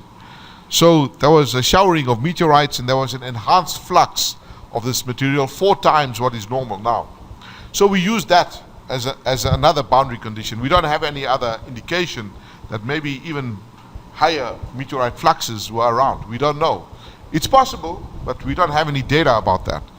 So in our calculations, we used these 2 numbers and said we can do a calculation for present day flux of meteorites and for the late Ordovician flux, which was 4 times higher. And then we calculated how much time do you need to be able to produce a spike of iridium of the magnitude that we see. Bom, basicamente, com a cobertura toda da Terra por essa camada de gelo, muitos meteoritos acabaram ficando aprisionados nessa camada, o que teria, vamos dizer assim, enriquecido essa camada em irídio, porque o irídio é de origem extraterrestre, né, vamos dizer assim. Ele comentou durante a aula, ele não chegou a comentar agora na resposta, que eles também tentaram ver se esse irídio podia ter uma origem vulcânica, porque os vulcões também acabam produzindo bastante irídio, mas aí ele teria que vir acompanhado de outros elementos. Eles testaram essa hipótese, viram que não vinha acompanhado, então o irídio era de origem meteorítica, vamos dizer assim. A questão é o quanto de irídio, o quanto de meteoritos consegue acumular nessa camada de gelo. Então, quanto tempo dura a camada de gelo? Se a camada de gelo dura muito tempo, então você tem muitos meteoritos sendo acumulados e aí a quantidade de irídio aumenta. Então, eles tiveram também que fazer alguns cálculos para estabelecer para tentar estabelecer o quanto de irídio teria que ser produzido para uma certa camada de gelo associada a um certo tempo de deposição desse gelo. Eles levaram em consideração duas medidas: a quantidade de meteoritos que caem sobre a Terra hoje, e também utilizaram dados para balizar esses cálculos, os dados relacionados a possivelmente a um momento de grande impacto de meteoritos que aconteceu no Ordoviciano. Existe uma pedreira na Suécia, onde eles pegaram uma camada de dolomito e viram vários, são paleometeoritos, né, enquanto estavam explorando, paleometeoritos junto com essa camada de dolomito. E isso equivaleria a alguma coisa no Ordoviciano, em torno de 4 vezes ao que está acontecendo atualmente. Então, balizado por esses cálculos, eles conseguiram estimar que o pico de irídio que eles calcularam na base dos carbonatos que capeiam os gemiquetitos teria que estar associado a algo em torno de 4 a 20 milhões de anos de acúmulo de camada de gelo. Você teria que ter cerca de 4 a 20 milhões de anos de tempo de duração dessa camada de gelo para acumular os meteoritos, para gerar irídio na quantidade que eles viram, balizando-se nesses cálculos. São 2, na verdade, 2 referências. Quanto que cai de meteorito hoje e quanto que caiu nesse evento, vamos dizer assim, mais grandioso, né, no Ordoviciano. Legal, Ana? Tranquilo? Beleza. Tem alguma pergunta de fora? Não, por enquanto? É que nós somos um país tropical, então é difícil. Apesar de que eu acho que vai nevar aqui hoje, porque está um frio danado. Quem é que vai perguntar? Desculpa. Como é que é seu nome mesmo? Esqueci. Aline tem uma pergunta aqui, peraí. Então, eu queria saber se tem algum outro ciclo associado, um ciclo planetário que está associado a esse efeito snowball.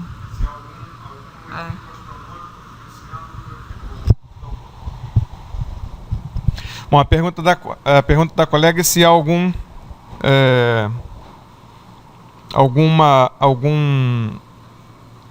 como é que se chama, meu Deus? Algum efeito astronômico não é efeito, mas alguma causa astronômica associada ao efeito snowball, não é isso?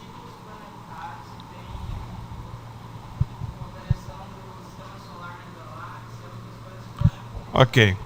So her question is there any sort of astronomical cause that could be that could have some effect on the snowball Earth, or it can be totally explained on terms of geological processes? Okay. Tá certa a pergunta?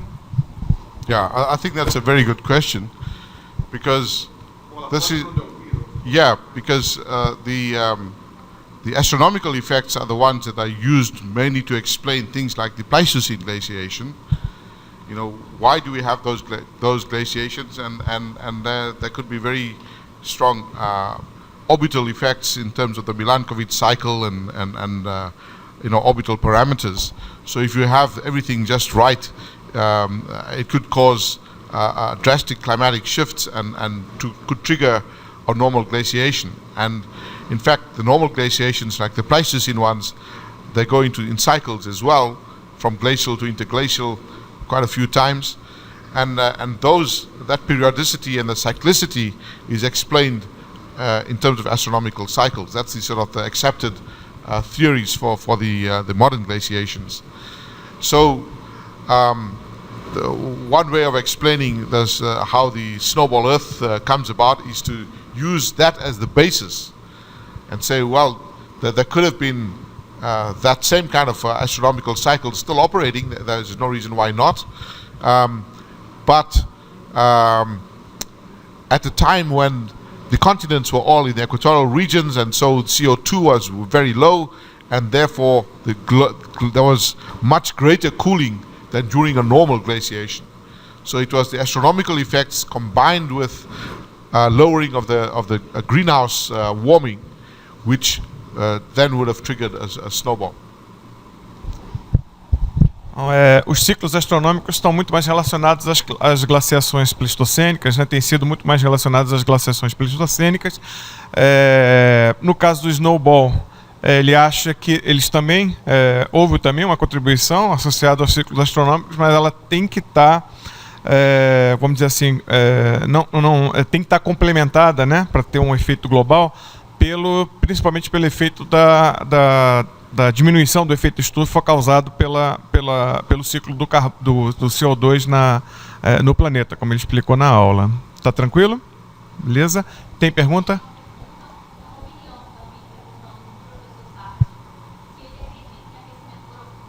Ah, ok. Essa pergunta vem de? Tá.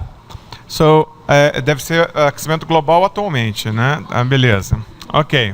Well, that's an inevitable question, of course. I have a colleague in Brasilia, and menino, menina?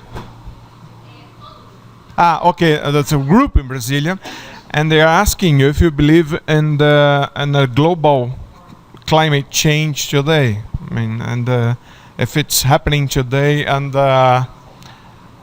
I think that they want to know if it's just geological causes or anthropic causes as well. So what's your opinion? How many hours have you got?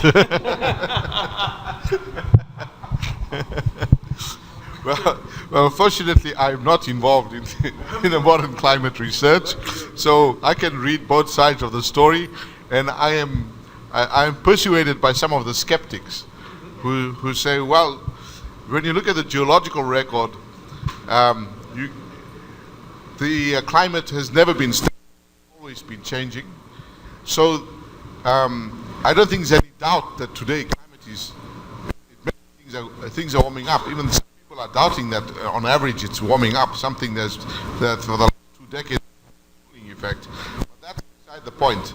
Even if you solve the problems of instrumentation and the historical record of temperatures, where the skeptics would say yes, they had a thermometer right next to the outlet of the air conditioning units for decades, and so all the data from there was skewed. And a lot of places in the world. So aside from the instrumental anomalies, I think you have to look at what's just happening in terms of, say, the glaciers. I've seen myself the glaciers within 20 years. The glaciers on Mount Kilimanjaro has almost disappeared, and you can see that happening globally. So there's no doubt that there's something happening to the climate. But the main question is it anthropogenic or is it just natural? And I've read a lot of skeptics, and I'm not convinced that it's due to just global warming in the last century and a half. There's also evidence there were major climate shifts in the Little Ice Age and in the last 1,000 years, which had nothing to do with anthropogenic climate change. So we're still experiencing it. It's just the fact that we humans have colonized almost every marginal environment, and therefore the natural climate cycle is affecting us far more now than it has ever done in the past. And we have also the global means of communicating all these changes. So everybody is in a state of panic because they think that it's going to be catastrophe tomorrow, Armageddon. But it's all part of the natural climate cycle, as far as I can see. Bom, é uma questão fortemente debatida, né? Ele vê claramente sinais de mudanças climáticas globais. Ele citou o exemplo do Kilimanjaro. O Kilimanjaro, né, era um vulcão, né, no Rift, que era permanentemente coberto por uma camada de gelo, e até onde eu me lembre, no ano passado ela perdeu a última fração de gelo, o vulcão, no topo do vulcão. Então as evidências para mudanças climáticas globais são muito claras, né? A questão é a mesma, que se coloca sempre, que se são causas só naturais ou se são causas antropogênicas. Ele acha, quer dizer, pelo que eu entendi, no final ele acabou tendendo para causas naturais, porque ele opina de que hoje, como a gente ocupa cada canto do planeta, né, e a capacidade que nós temos de nos comunicarmos, né, com todas as partes do planeta, talvez tenha criado um certo estado de pânico, né, generalizado, de maneira que qualquer mudança natural hoje chega tão facilmente a comunicação disso chega tão facilmente a outras pessoas que a gente acaba criando um pânico. Mas eu acho que, de um modo geral, a opinião dele é que as causas são muito mais naturais do que antrópicas, né, que a gente fala. Bom, pessoal, tem mais. Eu acho que a gente pode encerrar as perguntas nesse momento. Daiana, deixa eu só te perguntar, vai ter coffee break agora? Agora, nesse momento, pode ser? Ok, então eu estou avisando aos colegas das outras superintendências que a gente vai fazer uma pausa de 20 minutos para o coffee break e depois a gente retorna para a aula número 16, ok? Obrigado a todos. So now we're making a coffee break, ok? And then we'll come back. Thank you very much. That was a really nice...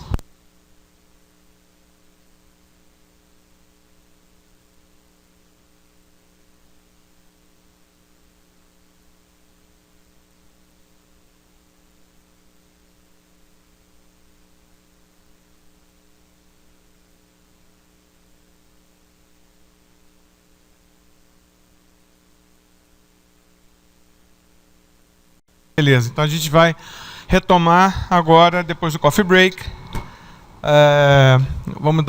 Vamos reiniciar as aulas com o curso, com o professor Charad, passando para o tema 16. Essas luzes aqui na frente tem que ficar acesas?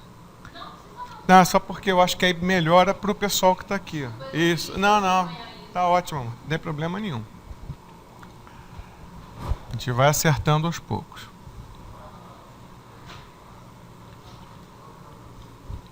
Pessoal das outras...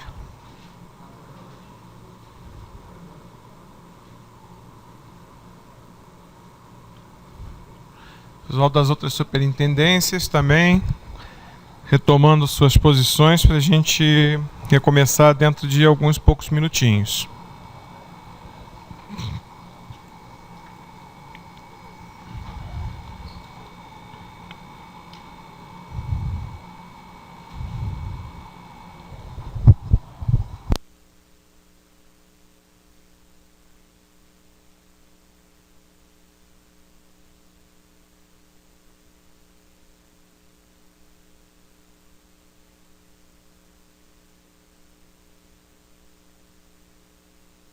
O professor Charad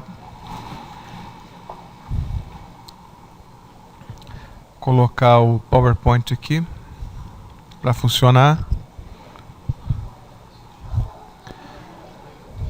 Aqui no Rio a gente acabou de ter o coffee break. O pessoal aqui do Rio está mandando um bom dia para o pessoal de Porto Velho, que agora deve estar tendo café da manhã, não é isso?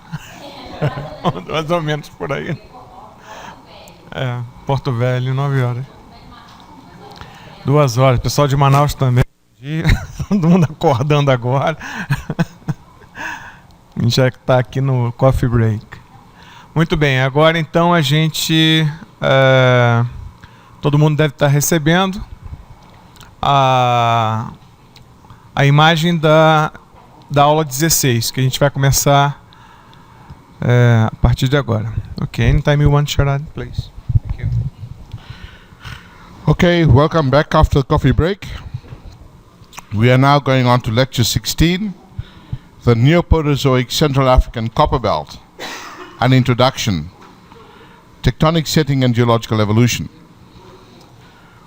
Okay, so since we're talking about the Neoproterozoic era today, I want to talk about some of our research going on in the Central African Copper Belt, which is one of the most important metallogenic provinces in the Neoproterozoic anywhere in the world, and the most important source of strata-bound copper and cobalt in the world as well. So together with my students who have been doing research in this area for the last 15 years or so, I've supervised about 3 PhDs in this area, and we still have continuing research in the copper belt.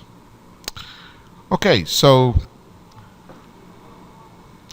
let us look at the tectonic setting and the geological evolution of this belt in this first introductory lecture, and then I will consider in more detail the 2 portions of this copper belt which are in Zambia and in Katanga province of Congo. So the copper belt is situated within the Katanga supergroup, which is a Neoporozoic sedimentary succession that is found on the southern part of the Congo craton. Now, we are talking about the cratons in the sense that they existed in the Neoporozoic, because cratons change with time. They grow with time. So you have to specify what time period you're talking about to see what is the shape of the craton you're dealing with. So in the Neoporozoic, there was a large cratonic mass in Central Africa, one of the three big cratons in Africa. The West African craton was one of them, the Congo craton, which we're going to talk about now, and the Kalahari craton, which is in South Africa or Southern Africa, which includes the Archean, Kapval, and Zimbabwe cratons and the Limpopo belt, plus the Mesoporozoic mobile belts of the Namakwa-Natal province. All of that together make up what is called the Kalahari craton. And the term Congo craton is used for the cratonic regions of the Kasai craton in Congo, the Angolan shield, the Gabon and Cameroon nucleus, and the northern Congo sort of regions of greenstone belts. And these are all Archean cratonic regions that were sutured together at various times in the Proterozoic as well. And so by the Neoporozoic, this was one big cratonic entity. The Congo craton actually also extended into the São Francisco region in Brazil, but we're not talking about that portion now. We are talking about the southern part of the Congo craton. And the Congo craton in Rodinia was actually part of the Rodinia supercontinent. I will talk about the breakup of that in Rodinia in a future lecture. But this craton then had rifted away from Rodinia at about 750 million years, and then eventually at about 550 million years, 200 million years later, it collided with the Kalahari craton. And this collision zone has produced a big orogenic belt extending from Namibia, which is where it's called the Damara belt, and into Central Africa, where it's called the Lufilian arc, in Katanga and Zambia, and the Zambezi belt between Mozambique and Zimbabwe. It links up with the Mozambique orogenic belt to the east of the Congo craton and the Kalahari craton.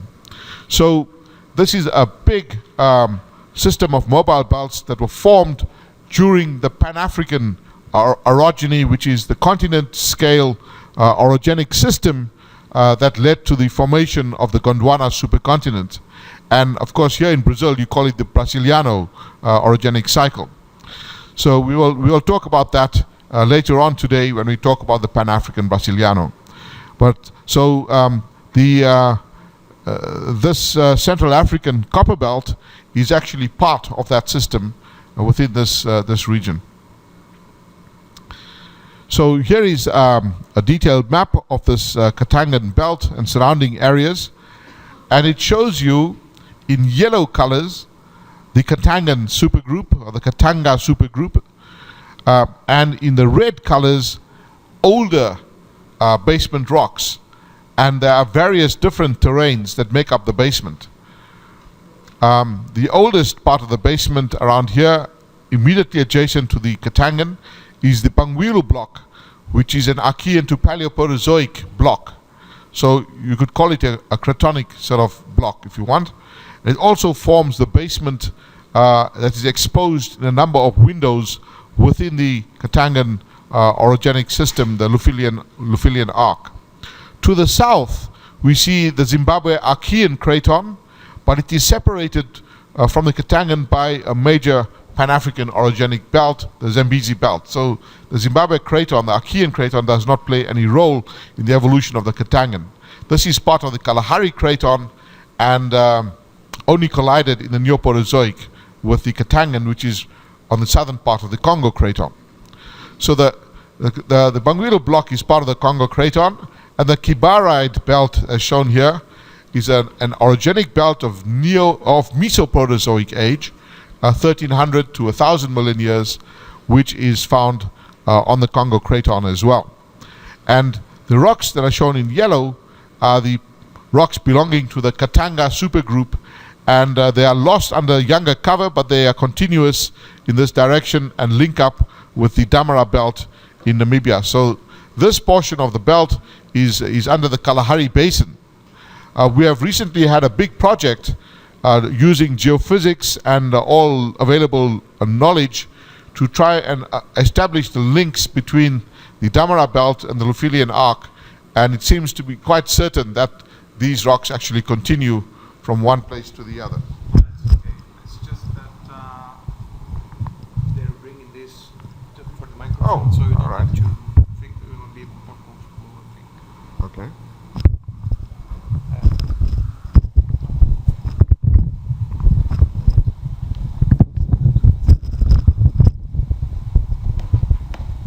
Sorry to interrupt. Okay. It's going to make it easier for you as well.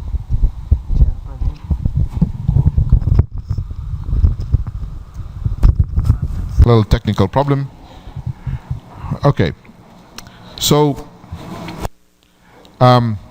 we have shown recently the continuity of the Lufilian origin in Central Africa with the Damara origin underneath the Kalahari Basin, but I'm not going to talk about that any further. Okay, so we look at the exposed part of the Katangan belt. You see that there is a fold thrust belt, which is part of the orogenic belt, the Lufilian arc. There is a river running through here called the Lufira that gave its name to this Lufilian arc, and it has various tectonic zones. So the external part of this arc is a fold thrust belt, and this is where a lot of the strata-bound copper cobalt deposits of the Central African copper belt are found. Then you see that there is a belt inwards of that in which a lot of basement domes are exposed, and this is called the domes region, and it has got very significant new mineralization. It is two big new mines that have opened up in Zambia, and I will talk about that in the next lecture. And then there is a zone of synclines, and then an innermost zone of intrusive granites. So here we have post-Katangan granitoids, a big batholith over here, and then there is a huge structure dislocation zone, a strike slip zone, which separates that from the Zambezi belt, and there is then a suture down here between all these Pan-African rocks and the Kalahari craton, where you see here the Zimbabwe craton and another sort of terrain out here. So so all of this stuff down here is deformed. It's part of a fold thrust belt. But if you look to the north, there's a triangular shaped wedge here and a little bit over there of Katangan sediments, which are basically, it's a bound but mainly vein type. And it is from those uranium deposits that the uranium for the first atomic bombs was actually obtained during the Second World War. Okay, so here is a simplified sort of diagram showing the Katangan in green, some of the pre-Katangan basement exposed in the domes area, and some of the elements of the surrounding regions. All right, here is another map that shows the external part of the Lufilian arc, and in this case what is shown in black color is the lower part of the stratigraphy called the Rhone group, which hosts all the major strata-bound copper cobalt deposits, and you can see there are lots of them. There are 24 very large copper cobalt deposits, and some of these deposits are some of the very largest copper deposits on Earth. They are ranging in size up to a few 100 million tons of very high-grade copper. This is much higher grade than you would find in porphyry copper deposits, which you are probably used to in South America. The grade, an average porphyry copper deposit is somewhere between 0.5% and 1% copper. The richer ones are 2%. But the grades here in the copper belt, some of the mines are running at 3-4% copper and maybe half or 2.3% cobalt. So extremely rich deposits. And when there's supergene enrichment, the grades can be running into the tens of percent. more than 10% copper, more than 10% cobalt. So very, very rich. Now here is a map that shows the classical Zambian copper belt that you see here, and the border between Zambia and Congo. So this dark line that you see here is the political boundary between Congo and to the north and Zambia to the south. That boundary is in fact the watershed between the Zambezi River Basin and the Congo River Basin to the north. So everything to the south of this line drains southwards into the Zambezi River system. Everything to the north of this line drains northwards into the Congo River system and ends up in the Atlantic Ocean eventually. Here it drains south into the Zambezi and ends up in the Indian Ocean. So it's really a continental divide. But it's not something like in South America, the crest of the Andes, which is very spectacular. There's almost no topography here. It's very, very shallow. And in fact, there is one mine, which is the Kipushi mine, which is situated right on the continental divide. And in one part of the mine, the water drains in one direction, ends up in one ocean, and the other part of the mine, the water drains in the other direction, ends up in another ocean. So anyway, what you see in the Zambian copper belt is that there's a lot of deposits here that are in the very basal part of the Katangan stratigraphy, which is this brown colored unit, which is called the Rhone group. And these Rhone sediments are shown in the brown colors, and what is shown in purple is the basement, the pre-Katangan basement. And that basement is a very interesting one because it consists of a variety of schists that are intruded by granitoids. And we have done a lot of work on this basement. We have established the geochronology of this basement, and I'll tell you about that in a minute. So I had a PhD student who spent a few years doing very detailed shrimp geochronology in these basement rocks. And here it's been differentiated, and you can see the basement has got the green. In the green colors are the so-called Lufubu schists, and in pink colors are granites. Now, this portion of the copper belt of the Lufilian arc is the only one where the Katangan rocks are actually in contact with the basement. They are autochthonous. They are sitting unconformably on the basement. And the only place where you find those contact relations is in the Zambian copper belt and the immediately adjacent portions of the copper belt in southern Katanga. The rest of this Lufilian arc, if I go back here, so if you look at this slide, this portion here is the Zambian copper belt, and here you can see the basement rocks shown in the square symbols. The rest of the arc, however, is in the form of allochthonous thrust sheets, where you do not see any basement. You see Katangan rocks telescoped and thrust over other Katangan rocks, and in a series of thrust sheets and naps, which are folded, and no basement rocks are exposed in the rest of this belt.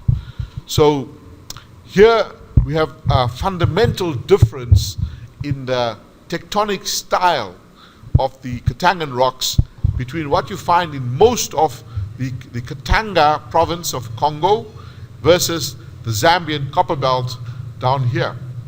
And that is why I'm going to talk the next two talks separately about the Zambian and the Katangan copper belts, not just because they are in separate countries and use different languages, one being English and the other one being French speaking, but there is also a fundamental change in tectonic style, and as we will see, also in the host rocks between the two different domains within the Katangan. So now let us look at the results of the geochronology. I'm not going to bore you with diagrams showing geochronology. I'm just going to summarize what we got.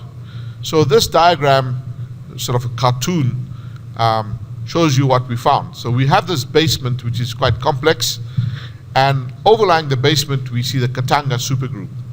So so we actually established all these parameters that you see here in terms of the geochronology. And this was all published in 2005, and it's in the reference list. So when we look at the basement, the oldest rocks we see there are about 2,049 million years, or 2050 million year gneisses, which are part of the Eremite orogenic belt. And then we see a whole lot of other granitic rocks, as well as those so-called Lufubu schists. Firstly, we established that the Lufubu schists are actually metavolcanic rocks, and they have calc-alkaline chemistries, and they represent a volcanic arc. And we found that the granitoid rocks are sometimes intrusive, but sometimes are actually younger or older than the volcanic rocks, and it is both the schists and the intrusive rocks, or the granitoids, are part of a long-lived magmatic arc system. So the granitoids are all calc-alkaline granodiorites and so on, and the volcanic rocks are just the volcanic equivalents of those intrusive rocks. And they represent a magmatic arc terrain, an Andean type arc, which has ages ranging from 1874 million years to about 1980 million years. So it ranges over 120 million years or so. 220 million years, a relatively long-lived magmatic arc system. And what is interesting is that in this magmatic arc system, there is one deposit which has been described as a porphyry type deposit. There is an ancient porphyry type deposit which has been regarded as a metamorphosed porphyry copper deposit. And we got an age on that, and it's really part of this whole system. We dated that the host porphyry there at 1964 million years. And there's a whole range of other granitoids that we dated 1994, 1983, 1976, 1980 in the volcanic rocks. Some of them are indistinguishable in age from the granitoids. So we established that the basement to the copper belt is a Paleoproterozoic magmatic arc. It's very important in terms of metallogenesis. The fact that you have a mineralized arc terrain that looks like Chile at a few kilometers depth. So if you erode Chile and you establish a sedimentary basin on top of that arc, that is what the copper belt would look like. So there is then the whole question of crustal inheritance, and in terms of metallogenesis. All that copper that would be in an arc like Chile has been recycled into the Katangan sedimentary basin. So that is a first order observation which will help to explain why the copper belt, which is the most important sedimentary copper district in the world, is so enriched in metals. Because firstly, it's sitting on a basement that is mineralized. Then the youngest intrusion in this basement we dated is a granite called the Nchanga granite, which is dated at 877 million years. And for the first time, we established a very good maximum age for the Katangan, because the Katangan rocks actually unconformably overlie this granite, and that unconformity is exposed very nicely in the Nchanga mine. And we also looked at detrital zircons at the base of the Katangan rocks, where they overlie this granite, and they have ages of this granite in there as well, about 80 million years, as well as ages coming from the older Paleoproterozoic basement. So this work, which we also published in 2005, has effectively established that the Katangan is younger than 877 million years. Prior to that, however, the earlier dating that was done on bulk zircon fractions and various attempts at dating the Katangan, people suggested that it was as old as 1,000 or 1,200 million years, and that these rocks were quite older than the Damaran rocks. Our dating establishes that these rocks are exactly the same age and are part of the same succession as the Damaran rocks in Namibia. So that's a very important result that we obtained, and it sets an absolute maximum age for the Katangan. Now the Katangan rocks are mainly sedimentary and do not contain many volcanic horizons. There are volcanic rocks here which have been dated in 760, and that's the only unit within the Katangan for which we have a depositional age, because everything else depends on detrital zircons and the age of the basement. So this is an absolute maximum age for the Katangan, and it is also then metamorphosed and deformed, and the metamorphism is dated at about 520 million years, 530 million years, and that sets the other age limit for the Katangan. So in terms of depositional episodes, we have overlying the basement, we have the Rhone group, which is shown in red, which in the Zambian copper belt, where we see these rocks, are a continental succession of red beds. Continental red beds with sandstones, with arkoses, and then a shale in the middle with a transgression, and a whole bunch of sulfate-bearing evaporites. So it's a very typical red bed succession with continental sediments, including aeolian sediments and fluvial sediments, and then overlain by a black, regionally extensive shale, which is the main mineralized horizon called the ore shale. And overlying the ore shale, there are a mixed unit of alternating shales and sandstones, and a number of units within that are mineralized. Overlying that transition zone is carbonates. So that's what produces the Rhone group. And then overlying that is the Mwasha subgroup, which is marine. And in the Mwasha you find things like banded iron formation, and you find carbonate rocks. You also find volcanics of which have given this age of 760 million years. And then there is a major glacial horizon above this, which is in the Nguba group. We regard the Mwasha as also the basal part of the Nguba group. Other people would put the Mwasha as part of the Rhone, and the Nguba group starting with the Grand Conglomerate. We see no change in sedimentation. There's no break during this glacial episode, and that's why we put the Mwasha group at the base of the Nguba group. So this big glacial horizon is the one called the Grand Conglomerate in the Katangan stratigraphy, and it's the one correlated with the Sturtian glaciation. And it is in the cap carbonate above this first glaciation that we found that first iridium anomaly. And then there are some volcanic rocks here which have been dated at 735 million years. This is still controversial whether it is real or not in terms of the stratigraphic position of those volcanic rocks, whether they really are overlying the carbonate or not. Then there is a second diamictite here called the Petit Conglomerate, overlain by another cap carbonate, and that also has an iridium anomaly associated with it.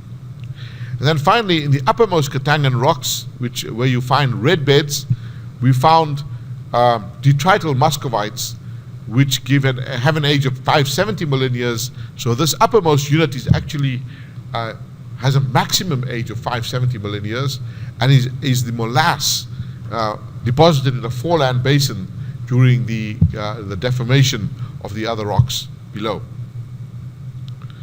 So I got a few slides from Murray Hitzman that I'm going to show you, which summarizes the stratigraphic evolution of the Rhone group.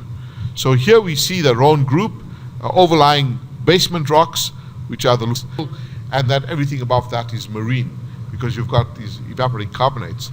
I totally disagree with that interpretation. By sedimentological work, I can show that the same facies that you find below the ore shale are also interbedded with these shales above, and I have come up with a continental rift model in which rift sediments from an alluvial fan pass out into a playa lake and a playa flat, and these carbonate rocks are actually deposited in continental, as continental evaporites in a continental playa system, rather than a marine one. And that would explain why it is so enriched in evaporites compared to normal marine sort of sediments. Okay, so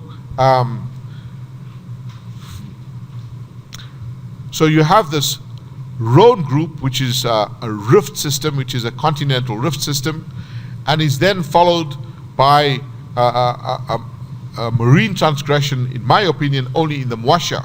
And there is, in fact, always a big tectonic break here between the Rhone group and the Mwasha group. The Mwasha contains marine shales and carbonates, mainly black shales and carbonates clearly deposited in deep water. Also, you find turbidites there as well, deep water sediments, very reducing with lots of pyrite in them. And you find iron formations in there, as well as volcanic clastic rocks. And in western Zambia, in fact, a very thick volcanic unit there, which gave the age of around 760 million years. And this is then overlain by the glacial rocks of the Grand Conglomerate diamictite here, and what is what Murray Hitzman regards as the base of the Nguba group, and what we regard as the somewhere in the middle of the Nguba group, completely conformable with the Mwasha group.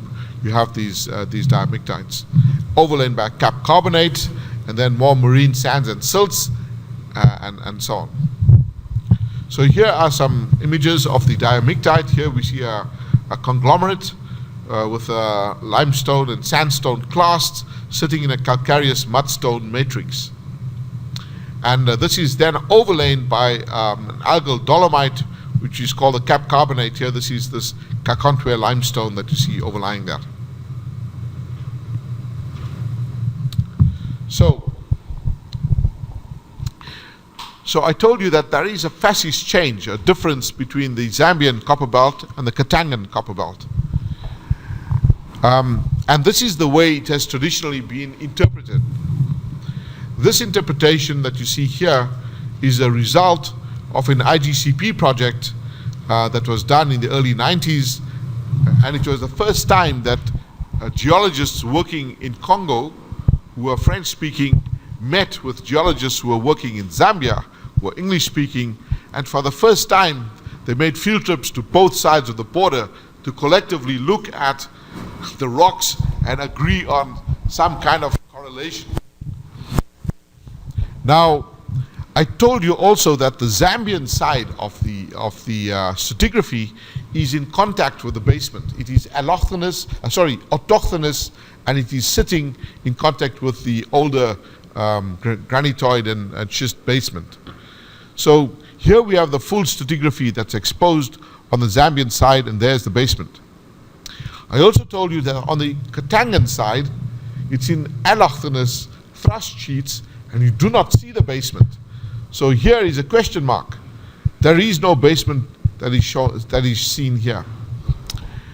And now let us see what people can agree on, definitely. They definitely agree on the upper part of the stratigraphy, which has been called here in the past the Kundalungu supergroup. The terminology has changed, but it doesn't matter. This is now called the Nguba group, and that's called the Kundalungu group. But these rocks are found on both sides of the border, and there is no problem with correlation, because this is where you've got the big marker horizons, the two major diamictites. So here is at the base of this is the first big diamictite, and there is the second one above that. So the two diamictites are the two major regional marker horizons in all the regional mapping.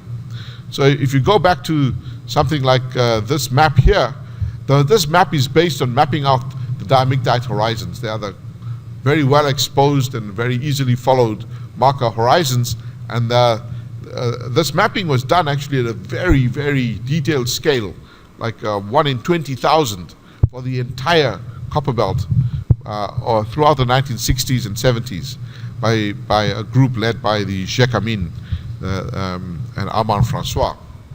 So there is no problem with the upper parts of the Katangan stratigraphy, But the real problems are in correlating this part with that. And you can see in this diagram that they've had to invoke a very major facies change between what you see in Zambia versus what you see in Katanga. In fact, in my opinion, there is no correlation. Because if you look in Zambia, you see these rocks here, the lower Rhone group. These are continental red beds. They have fluvial crossbeds, they have aeolian sandstones, and there is no question that they are continental in origin, and conglomerates which are in contact with the basement. You do not see any of that in the Katangan part. Then these rocks are interbedded with carbonates in this mixed zone where the mineralization occurs. And you don't see that on the Katangan side. Then these rocks are overlaid by evaporating carbonates. And yes, you find carbonates here, but they are stromatolitic carbonates. And then you have the moisture on this side, which is mainly siltstones, and here you have moisture, which is carbonates. But there are things like pyroclastic rocks and iron formations, which I have traced into Zambia as well. I found the pyroclastics in the moisture, I found iron formation in the moisture. I am happy that the moisture can be correlated across from one side to the other, but in my interpretation, yes, this moisture in Zambia is marine, and it's the same as that moisture in Katanga. And I would place a major boundary here and a big question mark about this correlation, because the correlation is based on the fact that there is copper here and copper over there. But it's hosted by totally different rock types. In Zambia, it's hosted by the ore shale and the underlying continental red beds. And in Katanga, it's hosted by stromatolitic dolomites and associated carbonates. So, we agree to differ on that. I'm sorry, this diagram doesn't shown up, so I'll skip that. So there are various models that have been published in the literature. This one from Beerhorst and Porada, which try to establish how there are facies changes between the rifted Katangan rocks, which have the continental rift sediments in little grabens like this, but there is a change from mainly siliciclastic facies in Zambia to more carbonate facies in Katanga. All right, but that was just an attempt to explain things that are not really in contact with each other. So this is Porada and Beerhorst, and this was the idea that there's some kind of a lagoon in which these carbonate rocks are deposited. Okay. Now, there is a lot of work that has been done on the Katangan stratigraphy by my friend Marek Vendorf, and this is one of his slides. And Vendorf is a very good sedimentologist who comes from Poland. In Poland, they have the Carpathian Mountains, where this is a fold belt, a fold thrust belt, and you can see spectacular tectonics going on in these Carpathians that include things like olistostromes, olistoliths, which are huge fragments broken off in thrust sheets and sedimented into foreland basins ahead of them.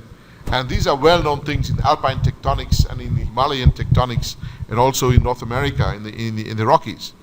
So what Vendorf has done is to completely change all our ideas about Katangan stratigraphy and tectonics by postulating that there is in fact a lot of syntectonic sedimentation going on in the Katangan, which is producing syntectonic conglomerate complexes during major rift event first, and then later on during a major closure event during basin deformation and thrusting. You have another group of rocks. These Rhone group rocks are actually resedimented as fragments in a syn-orogenic conglomerate complex, which is grading out into the foreland basin to the north. So this is an olistostrome, big blocks that are breaking up from thrust sheets during thrusting. So I'm going to talk a little bit more about this when I talk about the Katangan copper belt. So this is a tectonostratigraphy versus the sort of layer cake stratigraphy that you saw in the past. So there's been a complete change of ideas about the stratigraphy in the Katangan. But there's even more complications, because a group of structural geologists and sedimentologists who were working for oil companies in Texas, they did a study. They were hired by one of the mining companies, and one of them is an expert on salt tectonics. And they produced, they looked at the cross-section through the Katangan fold thrust belt as exposed and mapped by Francois in the Lufilian arc, and they unfolded it using their sort of various techniques and computer programs that they've got, and they came up with the idea that there is a lot of thrusting that's involved in the shortening process, and that a lot of the fragments of Katangan rocks that you see in the Lufilian arc are as a result of salt tectonics. And in this reconstruction, this dark layer here is salt. It's halite. And the salt acts as a lubricant for the thrusting, but also there are salt intrusions, if you like. And so there are things like this. There's salt that's been intruded up and squeezed into diapers, and this entire thrust zone here relies on salt being extruded out onto the surface and then gliding on top of that, and so on. So it's a complicated model, but requires salt, and a major amount of salt to produce this kind of signal.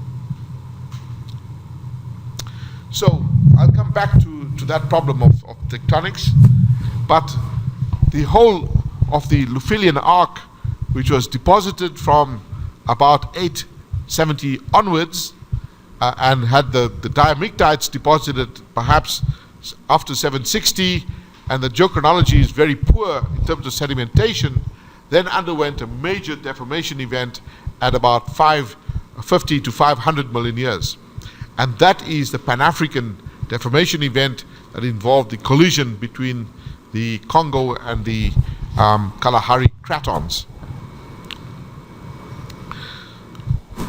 So here we see a few cross sections through this Lufilian arc, which show also very thick-skinned thrusting that involves part of the basement being thrust up in imbricate thrust slices, which is why the basement domes are exposed in the domes region of the Katangan orogenic belt.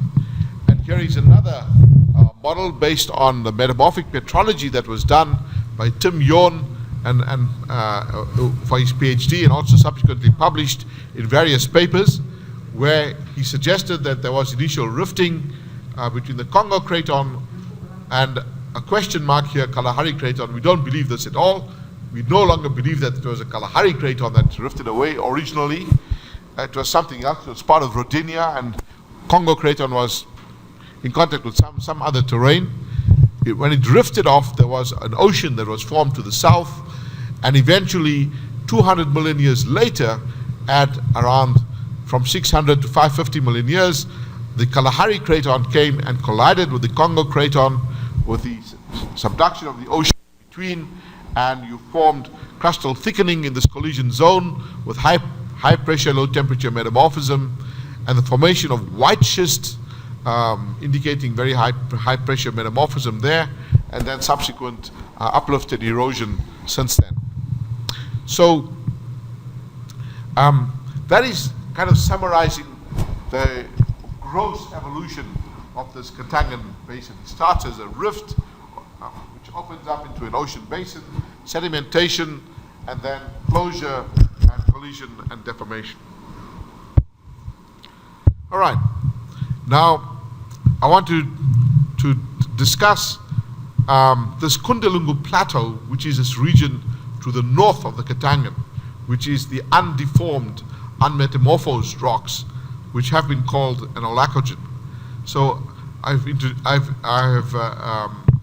enclosed as part of this PowerPoint a poster which I presented in 2009,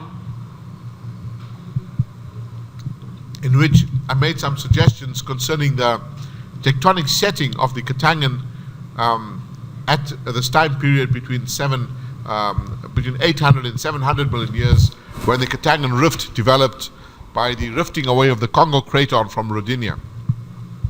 So when we look at the situation today, there's a Congo craton here and the Kalahari craton to the south, but there is a suture between them because this is after the Pan-African event, the two cratons came together. So if you want to know what happened before then, you have to remove the Kalahari craton and just look at that southern part of the Congo craton where this rifting occurred. And what I've discovered is that there is a very widespread presence of magmatic events and magmatic rocks along the whole southern margin of the Congo craton, extending from Namibia into Zambia into Malawi. And they all have this age range from about 750 plus or minus 50 million years.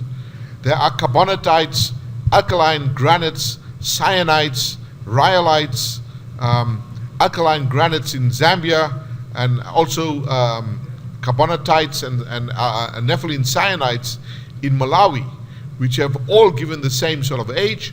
There are very extensive volcanic rocks, subalkaline volcanic rocks in Zambia, which are 765, also 735 million years.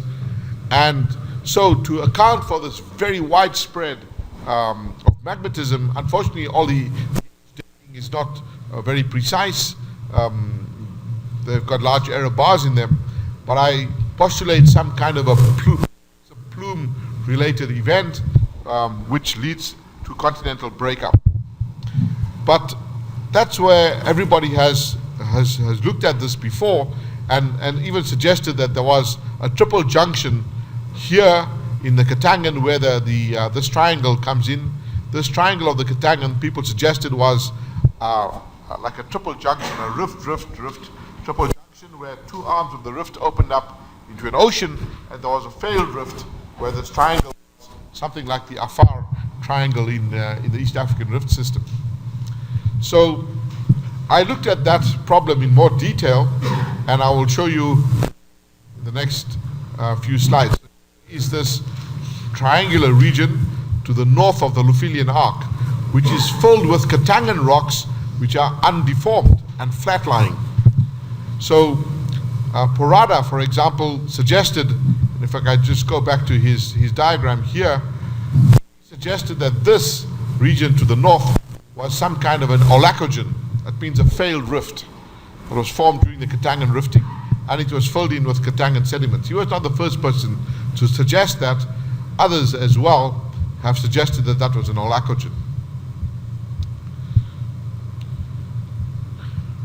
Now,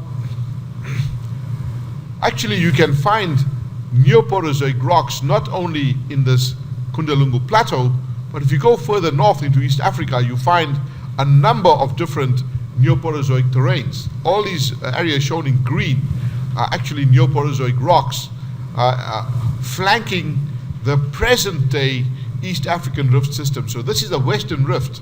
These are Lake Tanganyika, Lake Kivu, Lake Edward, Lake Albert. This is the modern active rift. But flanking the rift, you find Neoporozoic rocks. And flanking the Neoporozoic rocks, you find a whole bunch of alkaline intrusions. And these include cyanites, nepheline cyanites, and carbonatites. And guess what the ages are? Also Neoporozoic. So it seems like the present-day rift system is actually following an older rift, which had Neoporozoic rocks in it, a Neoporozoic age rift, and it's just been reactivated in modern times. And if you look at the ages of these, they're all rubidium-strontium ages with very large error bars, like 100 plus or minus 120 million years. So that's not a very good age. The only more reliable age is a zircon age from here, which is 739 plus or minus 7 million years from this particular carbonatite complex. The other ones are rubidium-strontium ages, and they've got big error bars on them. But there are also other ages from here, which are also rubidium-strontium, and it suggests that there is a lot of Pan-African, or rather early Neoporozoic activity of rifting in this area, accompanied by sedimentation in those Pan-African basins that you see here in green. So, what I suggested is that this rifting is actually part of the Olacogen. The Olacogen was thought to be just this little portion here, but I can extend that to include all of these Neoporozoic rocks, which are flanked by rift-related alkaline complexes, nepheline cyanites, and so on, which are roughly the same age. That 750 plus or minus 50 million years is a time of rifting of this continent, and it didn't quite make it. It's the East African rift today, which failed to open when the Red Sea and the Afar opened up as ocean basins when Arabia rifted off. So this was a failed rift, and you can see it extending much longer than just the Kundalungu Plateau. So I believe, yes, the models that said this is an Olacogen, I really believe that. And also because you can look at the sedimentary fill in the Kundalungu Plateau down here. Let me see. Here, the sedimentary fill includes the Grand and the Petit conglomerate diamictites. So it's got the full Katangan stratigraphy in there within that basin. So it does seem like, and it has practically undeformed, not totally, but practically undeformed. And that would fit the idea that this was an Olacogen, and that only the marginal parts were deformed during the continent collision to the south. Now, so if you agree that this part was an Olacogen, it should have the Katangan stratigraphy.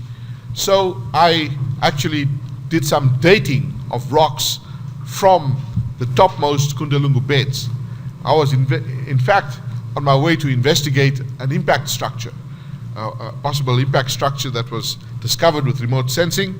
And in 1996, I led an expedition out of Lubumbashi, accompanied by a professor from there, and we headed for this impact structure, very broken down vehicle, and our vehicle actually broke down before we got to the structure. And I spent 5 days stuck inside the Kundalungu National Park, where we didn't see any animals at all. Not one animal. All the animals had been eaten. And in fact, we ate a chicken and a rabbit during that time. But I was stuck on these rocks, and so I did some mapping and sampling for geochronology and for paleomagnetism. And we did some work on those samples. So here's the results of my sedimentological observations there, which show paleocurrents going in these sort of directions, and you can see these are just very shallow water rippled siltstones and sandstones. My student, my PhD student, did thin sections of that. You can see beautiful rippled cross lamination in a thin section, right? And when you look at these in thin section, you see beautiful muscovites, which are detrital because they are bent and curved, curving around the silicate grains like the quartz grains. This is detrital muscovite. When you look at these unmetamorphosed sandstones, it sort of shines on the surface because of the detrital muscovites. So what we did was we did some dating of the detrital muscovites using argon dating.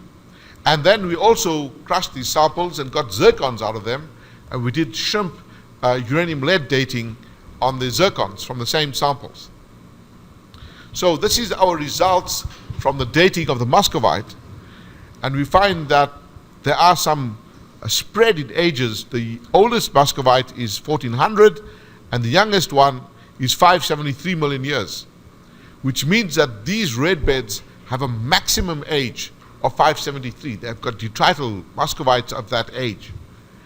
We can also prove that this is not an overprinting by a later thermal event, because we still have other grains which give 1480 million years. Our zircon data shows very much older ages, roughly 1900 to 2000 million years over here, and some 1200 million year ages around here.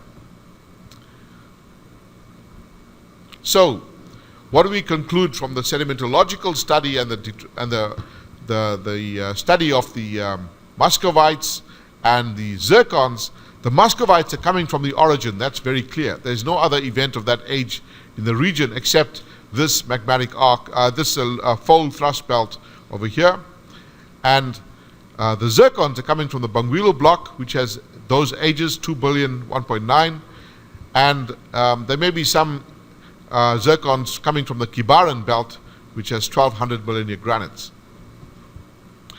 So, this doesn't look like an olacogen if it's actually getting stuff out of the origin. This is a foreland basin. But we do see in that impact structure, by the way, was never visited by us. We never got there. But subsequently, some other people did. It's 10 kilometers in diameter, and it has been proven to be an impact crater. There is shock quartz in there. There was a paper written up a couple of years ago.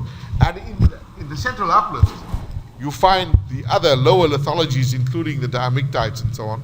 And there is another little small dome where these diamictites are exposed. So there are a few small domes, and there's this impact structure which expose the other parts of the stratigraphy. So we know the Katangan stratigraphy is there, but practically flat-lying. But the uppermost beds in the Katangan, those red beds at the very surface, are actually part of the foreland basin coming from the origin. So I showed you the slide yesterday where I interpreted this scenario.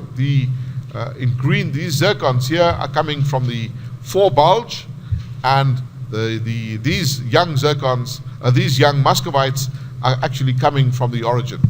And the older one is actually coming from this side over here, and they're mixing up in the actual foreland basin. So this just summarizes then the results of some of our work that we've done over the last decade or so. So I've set the scene in terms of the tectonic setting and the events that have occurred in the Katangan Basin. And then in the next two lectures, we will discuss in much more detail the actual copper deposits that we find in the Katangan Central African copper belt. Okay. Are there any questions? Thank you, Sharad. Ok, então, perguntas de alguém? Alguém tem alguma dúvida? Quer que ele esclareça melhor? Algum ponto que não ficou claro? Diana está controlando as perguntas dos colegas que estão fora daqui. Oi.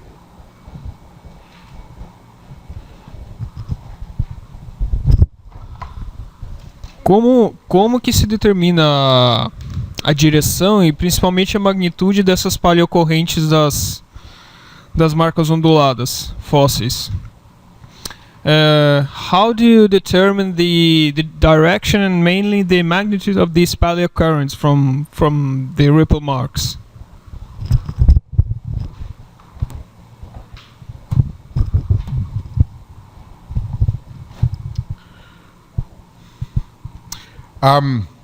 From the asymmetry in the ripple marks, they're not entirely wave ripples, but they are asymmetrical ripples.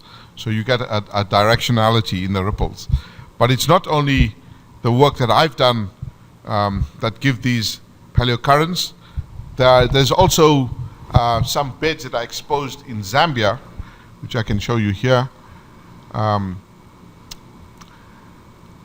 My observations that I showed in that one diagram, where is it? Here. This is just from one station within this foreland basin, but the big arrow is based on other work that we did in the Luapula beds, which are exposed in Zambia, where these Katangan rocks are onlapping against the older basement, and there we've got fluvial paleocurrents as well, of cross-bedding and so on, and all pointing in that direction. Bom, são medidas feitas no campo, são basicamente feitas com base na simetria das ripples, né? E os dados que ele mostra ali são dados que ele coletou apenas um afloramento, né? Ele contou a história que ele estava indo para estudar uma cratera de impacto e acabou fazendo essas medidas, mas os dados também vêm de medidas de paleocorrentes e medidas associadas a estratificações cruzadas que foram feitas mais a nordeste, né, e que também mostraram o mesmo sentido das correntes. Ok? Alguma outra pergunta? Oi. Carlos Eduardo. Sérgio, minha pergunta é o seguinte: eu quero saber, principalmente dessas intrusões alcalinas que são da região, qual é a composição predominante e se elas têm algum controle tectônico predominante, zona de transferência, essas coisas. So I have a question about the alkaline intrusions. Our colleague wants to know something more about the composition of these intrusions and also if there is any sort of structural control for the intrusions.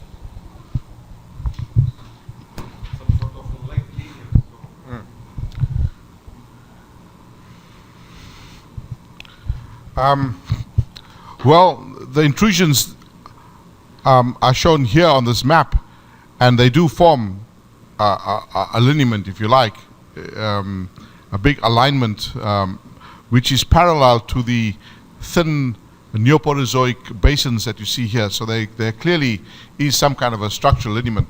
There is no detailed structural work done on individual intrusions because of very poor outcrop, and most of this work was done a very long time ago.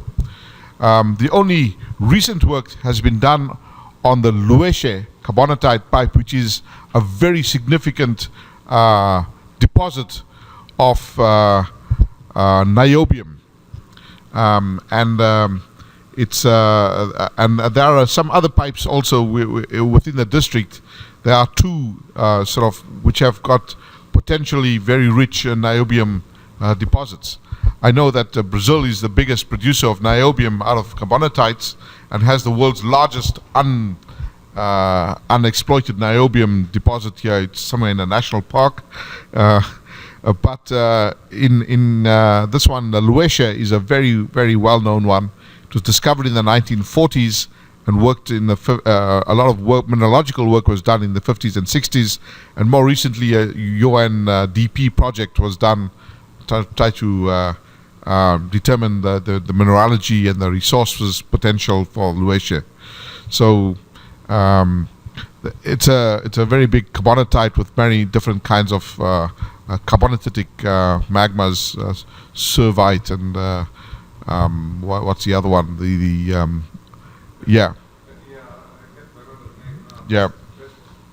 And there's lots of other alkaline. So there is a paper by Luc Tuck where he has looked at all of these sort of intrusions. A couple of papers by his group in Belgium. And there would be more. There would be mostly cyanides and nepheline. There will be cyanide, nepheline, cyanide, and carbonatite. Yeah. Então, muitos trabalhos. Bom, primeiramente é o seguinte: existe um lineamento, eles estão aproximadamente alinhados segundo essa bacia estreita que ele mostrou na figura. No caso, ele é aproximadamente norte-sul. Oi? A linha, desculpa. Isso, a linha da borda da bacia. Mas não existe nenhum trabalho estrutural em detalhe feito nas intrusões aqualinas. Os trabalhos são muito antigos. Os trabalhos mais recentes foram centrados numa intrusão carbonatítica onde foi descoberto uma reserva de nióbio, né? Em termos composicionais, eles são predominantemente... Eles afloram muito mal.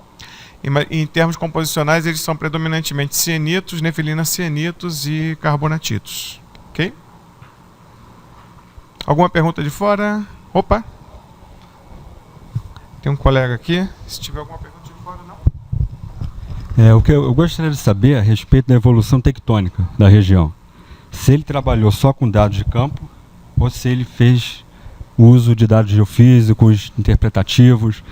E em caso afirmativo, como que eles fizeram para determinar a profundidade máxima do embasamento, a espessura da camada de sal e até que estágio tectônico a região atingiu? Se chegou a formar uma bacia, um rifteamento, questão meio bem tectônica. Okay, so the question deals with tectonics. Okay, so our colleague wants to know if all the work was mostly based on geological survey, or if there is any sort of geophysics involved as well, and if so, how could you get to the depth of the a profundidade? Desculpa, como é que você? Yes, the depth of the basement. And completa pergunta. And the thickness of the basement. Have you done any sort of geophysics there? No, it's just field geology. Yeah. And você também perguntou?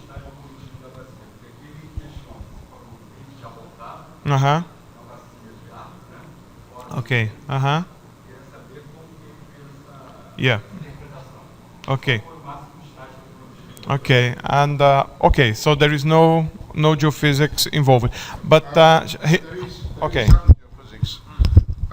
There is Professor Sebagenzi in Congo, in Lubumbashi, did a PhD on the gravity field in Katanga. So he has interpreted some of the big structures, the thrust structures, in terms of the gravity signal. But otherwise, we don't have even aeromagnetic maps for that region, because currently there's a lot of exploration companies that are doing their own work, and they're doing their own aeromagnetics and so on. But this has never been compiled on a regional scale for the whole copper belt. So we do not have a publicly available map of even the aeromagnetics for the copper belt. We don't. And even the gravity has not been linked properly between Zambia and Congo. It's all work that still has to be done. But most of the geological arguments are based on the very detailed mapping that was done at 1 in 20,000 scale for the whole Katangan. It's very well exposed and mapped, and then lots of geochronology and things like that. Eu vou continuar, depois eu vou fazer a pergunta sobre o estágio evolutivo. Mas para os colegas, basicamente existe muito pouco trabalho geofísico realizado. Muito do trabalho geofísico realizado é feito pelas companhias, mas não houve nenhum trabalho de compilação, né, desde então.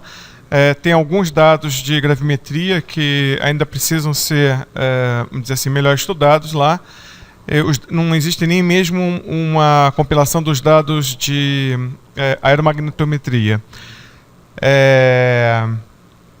Então, boa parte do trabalho foi feita com base em mapeamento detalhado, trabalho de campo e todo o trabalho estrutural associado. Our colleague also asked about the tectonic evolution.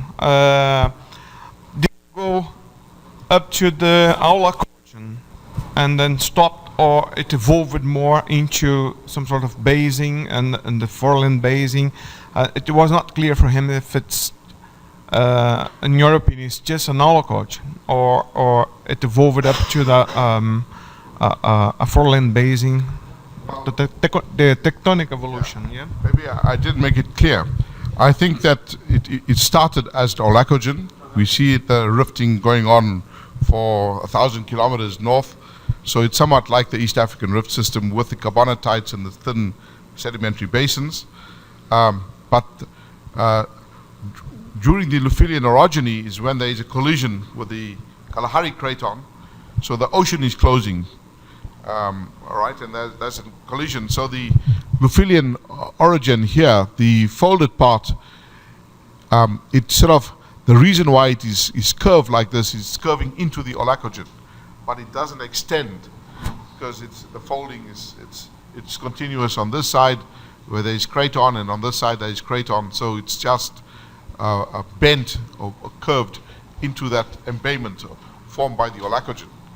The sediments that were in the Olacogen are practically undeformed, not totally, because there are a few blind thrusts which curve up and get to the surface, and you see little monoclinal folds and small little folds where you can see these older units like the diamictites exposed in there.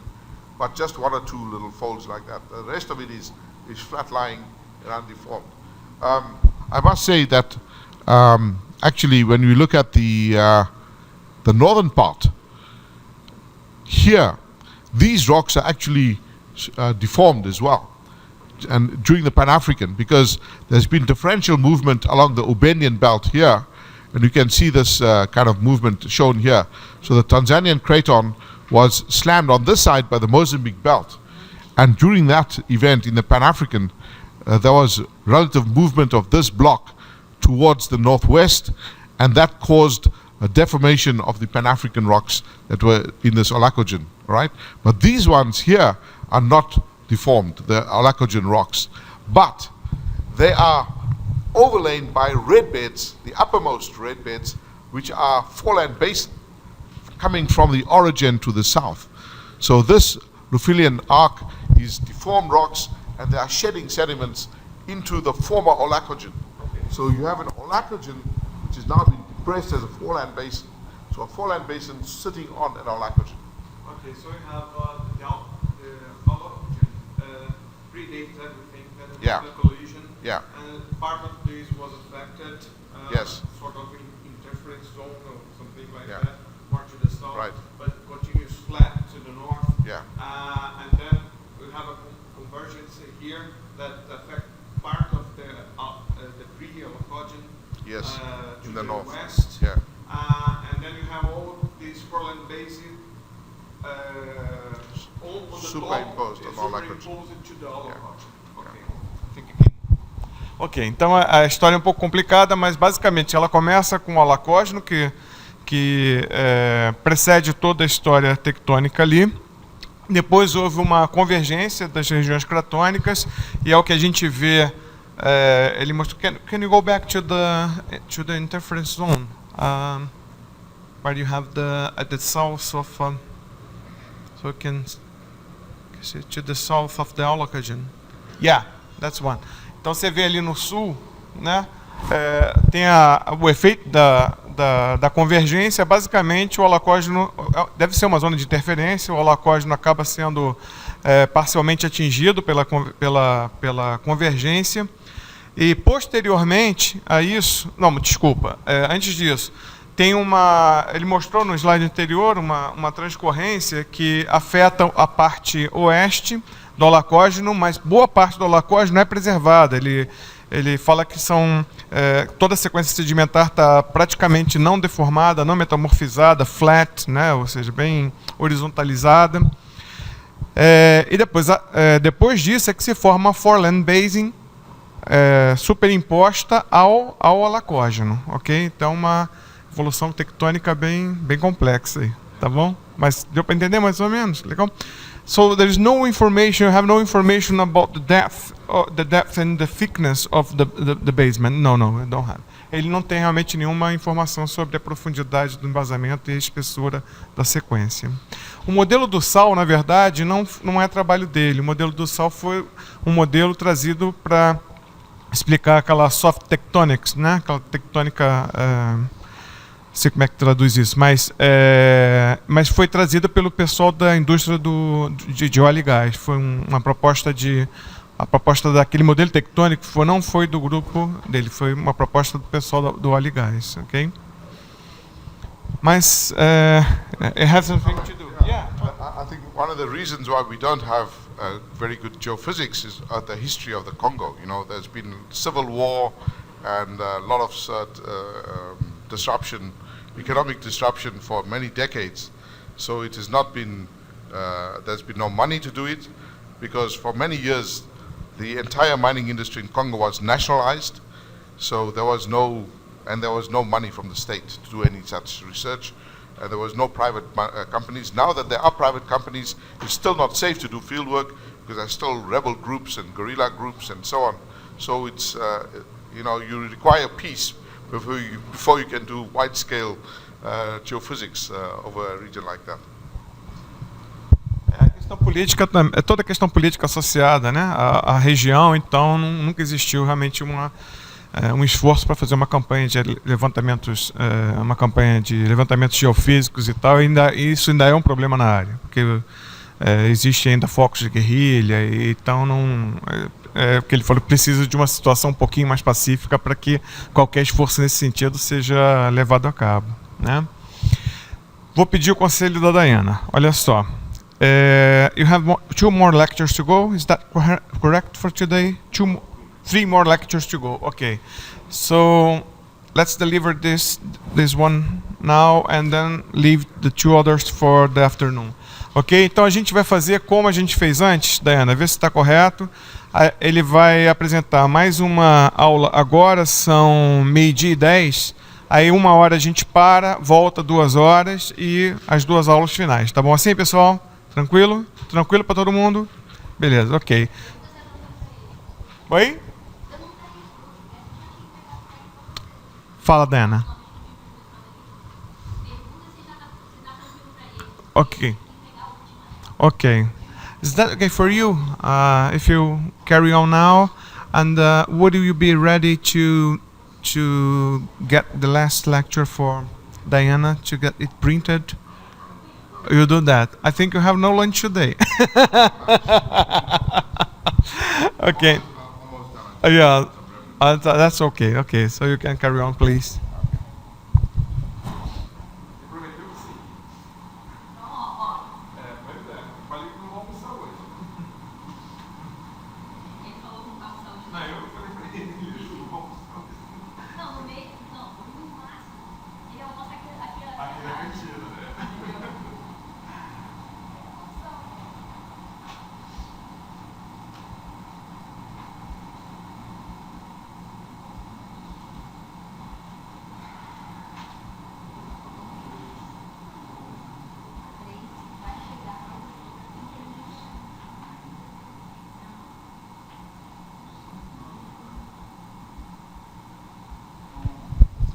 Okay, let us continue.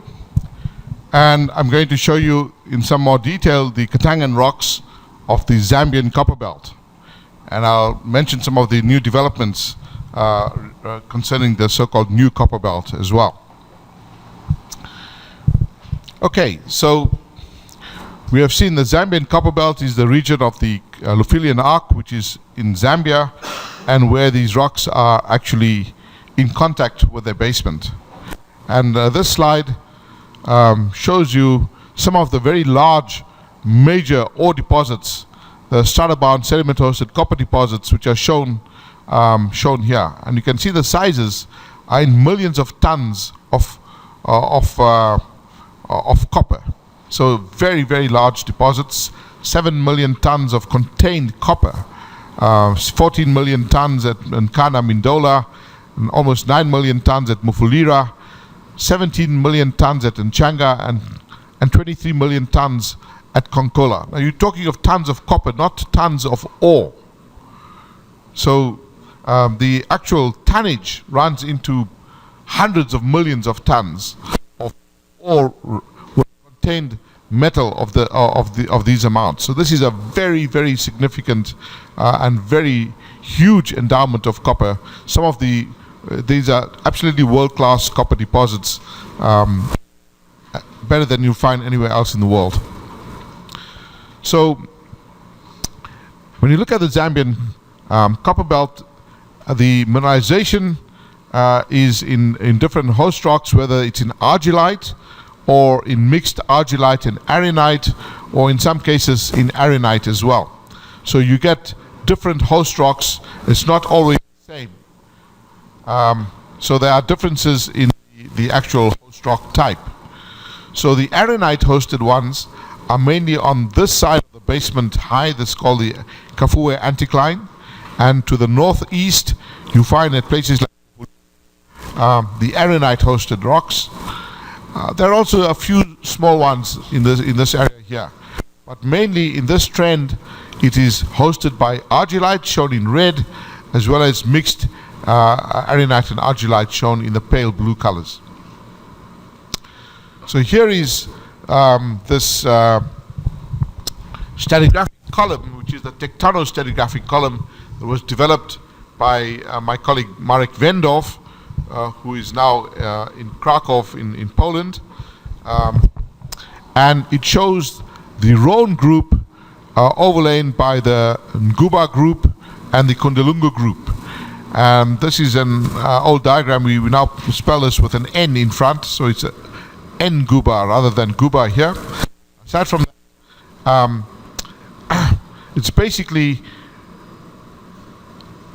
the Rhone group is a continental succession, and then there is a big tectonic break separating the Rhone from the Mwasha, and the rift basin actually expands, and this is there's a big unconformity here, which we regard as being due to the opening of the ocean to the south of the Congo Craton, and it's accompanied by a huge volcanic event which marks this rifting event. And following the rifting, there is thermal subsidence and invasion by marine rocks. So all these other rocks in the upper part of the stratigraphy are marine, whereas the lower part, the Rhone group, are continental. And in the marine rocks, you can see things like banded iron formations and black shales and carbonate rocks with stromatolites. And here we see the two big marker horizons, the diamictites, the glacial diamictites, the Grand and the petit conglomerates, which were produced during those snowball earth glaciations.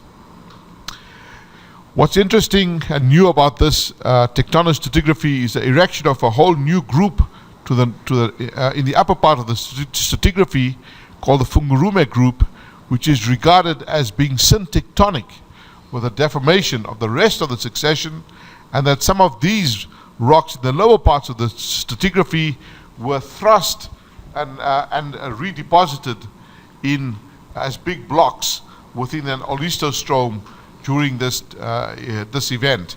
And I will explain that further when we deal with these other rocks. But right now we're dealing with the lower part of the stratigraphy in the Rhone group, which sits on the older basement, and the Rhone group is of, in my opinion, continental in origin. So here we see some the Rhone succession with what is everybody is agreed that the lowermost Rhone rocks, the so-called Mindola clastics, are clearly of continental origin. They have fluvial cross-bedded sandstones deposited in braided river environments, and also conglomerates, as well as Aeolian sandstones. But then there is a very, very sharp transgression with the ore shale that you see here, immediately overlying a conglomerate, and then this brings in the mixed series of mixed siliciclastic and shale and carbonate units called the Kitwe Formation. And the most of the mineralization in the Zambian copper belt is found here at the interface between the red beds of the Mindola clastics, the continental red beds, and the ore shale. I told you just a short while ago that the classic interpretation of this ore shale is that it's a marine transgression, whereas in my opinion it is a continental playa sedimentation, and the facies that are interbedded with it are in fact continental facies, and that the overlying carbonate rocks with evaporites are actually also continental in origin. But that doesn't matter. The main difference here is that there is red beds down below, and there is a reduced horizon here, and the first major reduced bed in the succession is the one that has the maximum amount of mineralization. And within the Kitwe Formation, some of the other horizons are also mineralized with copper, and there is no mineralization in the upper part with the carbonates and evaporites. So here's another version of the same so stratigraphy. There's a basement, and these are the lower continental sediments consisting of conglomerates, fluvial and Aeolian sediments, which are the Aeolian ones shown in yellow. This is the classically regarded continental red beds. Then the transgression with the ore shale, but it also has different facies that are sandstone or carbonate or shale. And then the interbedded sandstones here, you can see a number of different horizons that are actually mineralized in this part of the stratigraphy. And that's overlain mainly in the upper Rhone with carbonates alternating with shales and siltstones and grits with lots of evaporites, sulfate evaporites. Here are some photographs taken underground showing you these large-scale cross-bedded units that make up the Aeolian sediments in the lower Rhone. And these are overlain by fluvial cross-bedded sandstones that you can see here, which are formed in braided river environment. And I showed you some of these yesterday when we looked at red bed alteration. So here you see intense alteration in these reds, and the thick detrital magnetite seams that you see here, a centimeter thick, are altered to hematite in situ, and then end up as this bands of reddish hematitic alteration that you see in the footwall of the ore bodies. So we can see plenty of evidence in these red beds that very oxidizing fluids have moved through them and caused this very intense alteration that you see here at Musoshi Mine. And then you hit the ore shale, and I showed you this photograph as well yesterday. The ore shale, the lower part has been oxidized, and then from upwards, so this is where the mineralization is found near the base of that reduced shale horizon. What's interesting from a tectonic point of view, or in terms of sedimentological point of view, is that immediately underlying the shale is in fact a very regionally extensive conglomerate. There's just this 1 meter conglomerate, and immediately overlying the conglomerate is a shale. And I'll show you this in a moment as well. So here, in drill core, you can see that very same contact between the underlying footwall conglomerate and the shale. And look at this contact here. Here it is. There's the conglomerate. You can see the big pebbles. And here is the shale.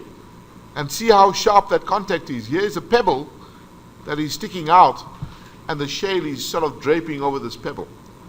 So it's telling you that this is a transgression that is extremely fast but low energy. It's just suddenly going from a conglomerate overlain by a shale. Now, if this was a marine transgression overlying continental sediments, there should be maybe a big unconformity or something. This is a completely conformable succession. There is no unconformity here. And in my interpretation, this is just a lacustrine transgression over a conglomerate horizon deposited in a distal alluvial fan environment. You can see what happens if you look at a desert sedimentation in, say, places like Australia. In the middle of Australia, you have very big playa lakes. Lake Eyre is one of them. And it's usually very dry, completely dry. But every decade or 2 decades, extensive rainfall, and then the lake fills up.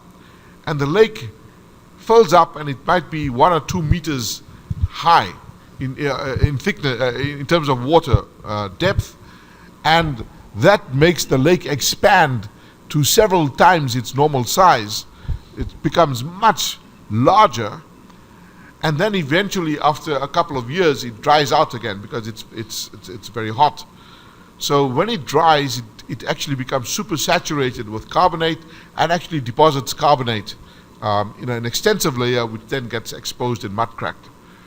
So when that lake expands, prior to expansion, it expanded over the lacustrine dried up deposits, but there may have been fluvial deposits surrounding it, and the lake just expands very rapidly and then just sits there, and there's quiet sedimentation happening over the next couple of years when the lake dries out.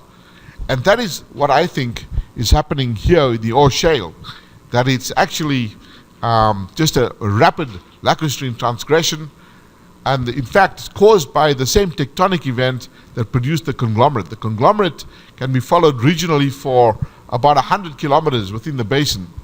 So it just marks like a big drop down in a fault that gives a pulse of conglomerate, but at the same time, it causes the expansion of the lake systems over the conglomerate and then sedimentation from that. So this is a kind of a tectonically induced transgression within a continental rift basin, and it does not mark a major period of marine transgression, because when you look at what's overlying the conglomerate, you get to the same facies as you found the ones below.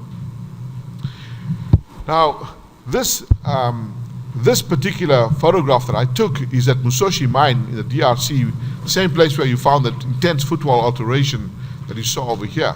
So what you're looking at is this contact exposed in the drill core. It's extremely sharp. Now, you do not see this anywhere else in the copper belt. And this is one of the things that you have to bear in mind. It's just like when I showed you the Witwatersrand Basin, and I showed you a beautiful cross-bedded sample with gold on the faucets, and the gold is really detrital. It's only in that one sample that has ever been found in the entire basin in 100 years of mining where you see that texture. Everywhere else it's been recrystallized. And it's the same story in the Zambian copper belt. Here is the only place where you see this contact at such a low metamorphic grade and so well preserved. Because you go 100 kilometers to the south, you see the same contact now at the Baluba mine. Here is the conglomerate, and it's overlain with a very sharp contact by the ore shale, except it's no longer a shale. This is now a chlorite biotite schist, and it's overlying a metaconglomerate. And the mineralization in there has been completely recrystallized into very coarse-grained mineralization. And you can see here, this is now really a metamorphic schist. It's a biotite schist. It's been retrograded to and replaced by chlorite, and it's got very coarse-grained sulfides that are integrated with it. So when you look at this, you could be persuaded that this mineralization was hydrothermal in origin. And it's exactly what happened in the copper belt in the history of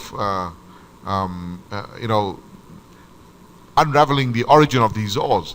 In the 1920s, when they opened this particular mine, they called in a very famous Harvard professor, Grattan, the same one who went to the Witwatersrand Basin and said everything is hydrothermal.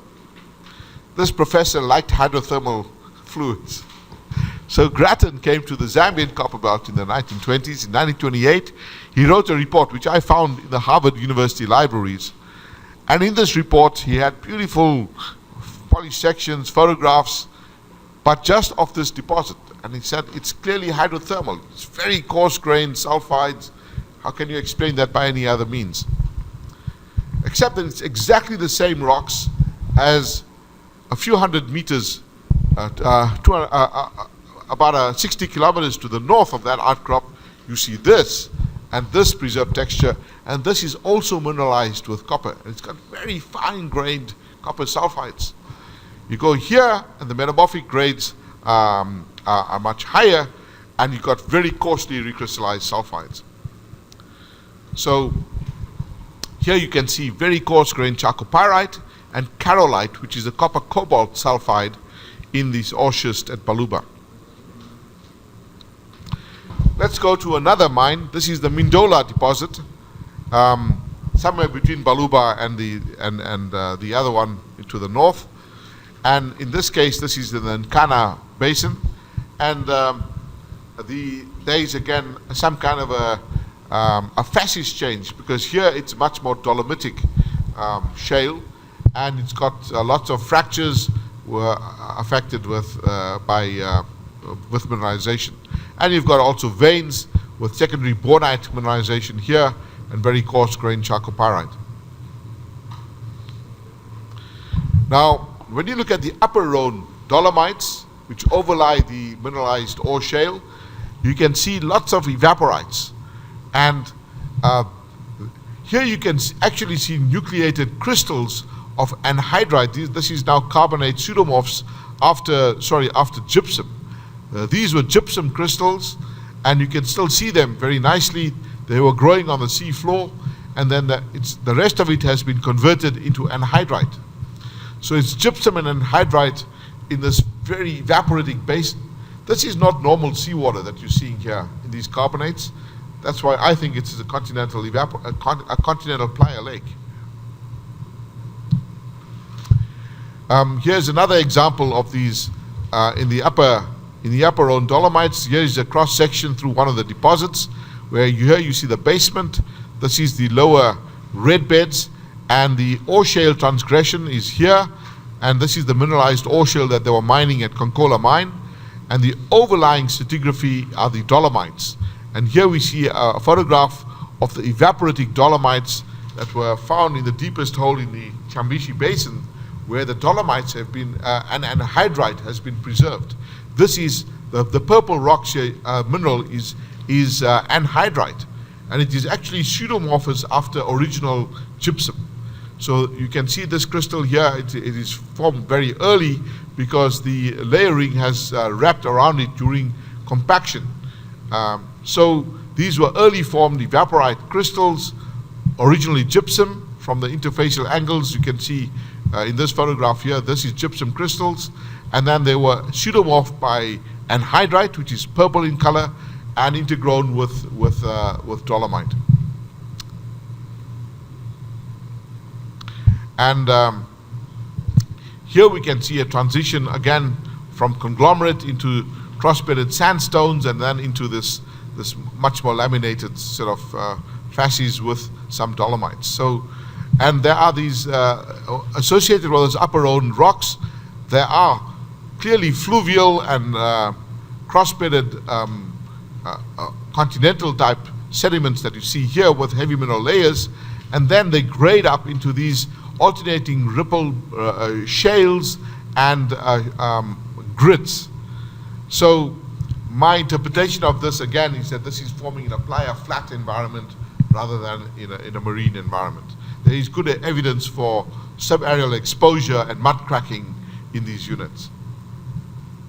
Okay, now in terms of the source of metals, let's look at the models for the mineralization.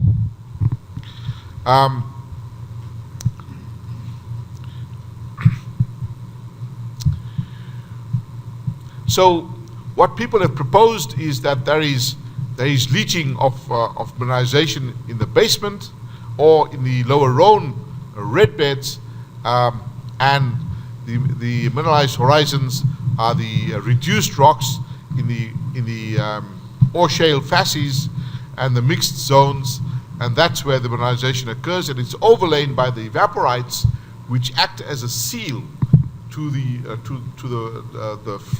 fluids.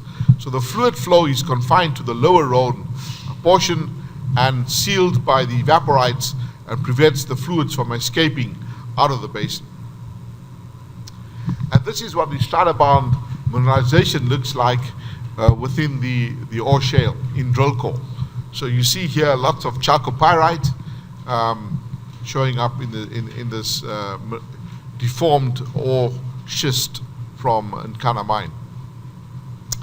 So Murray Hitzman and his colleagues in the Colorado School of Mines, working together with the Codes group in Tasmania, have developed metallogenic models to explain the presence of the mineralization in the ore shale. So they want fluids to be circulating in the footwall beds in the lower Rhone, where they could be leaching out metals from the red beds according to the processes I showed yesterday. But they have also suggested that fluids are also moving into the basement underneath in fault zones, and also just because the basement can allow some fluids to be to penetrate into that basement, and because you have a long-lived cycle of fluid flow without the fluids escaping because they are sealed by the evaporites at the top, this could allow for a long-lived mineralization system to account for the huge amount of metals that is found in these deposits. Here we see a belt called the so-called shale belt, where the mineralization is found in argillite, mainly in shale and siltstone. whereas on this side you find the arenite-hosted mineralization, and over here arenite and mixed sort of zone mineralization. So this is the textures that you find typically in the argillite-hosted deposits. This one you saw before from the Nkana mine. It's a fine-grained shale siltstone with disseminated mineralization in there. If you look in thin section, you see that there is a control in terms of permeability. The more permeable horizons have got more disseminated sulfides in them, and the less permeable shale horizons have less sulfides in them. So the actual disseminated textures are strongly influenced by primary sedimentary grain size variations, and it shows that the mineralization is diagenetic. There's a control in terms of porosity and permeability.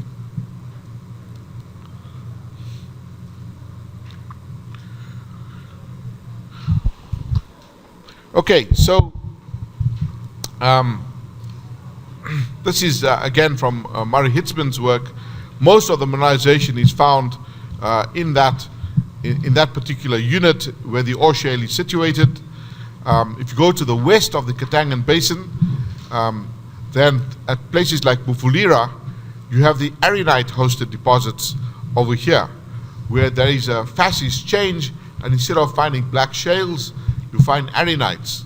And here it's a much coarser-grained texture, and you can see that the mineralization occupies the spaces between the siliciclastic grains as a pore-filling kind of texture. Okay, so here is one of the mines, Mufulira, and the headgear over there. This is what a cross section of Mufulira, which is dipping on the other side, dipping towards the northeast. These folds have been overfolded, and there are 3 ore bodies over there. And there seems to be some kind of a basement control overlying the footwall. When they unfold these ore bodies, you can see some topographic control from the underlying basement. The Nchanga mine is the largest of the Zambian mines in the copper belt. It's got a big open pit as well as twin shafts that go down to an underground operation. So the Nchanga, maybe half of Zambia's historical copper production has come out of this mine. And it is right on the edge of the basin where it onlaps against this granite here, the Nchanga granite, which is the one dated at 877 million years. So there is a tight syncline over here, and which you can see in a cross section soon.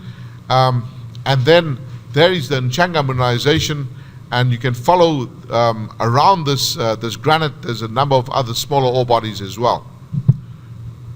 So here is an idealized cross section through the Nchanga syncline, and it shows you the underlying lower Rhone. Here is the granite over here, and this is the lower Rhone sandstones overlain by the ore shale, and then the ore shale in turn in the mixed siliciclastic unit overlain by the carbonates of the upper Rhone. So it's just a simple synclinal fold, but the mineralization is only found right here.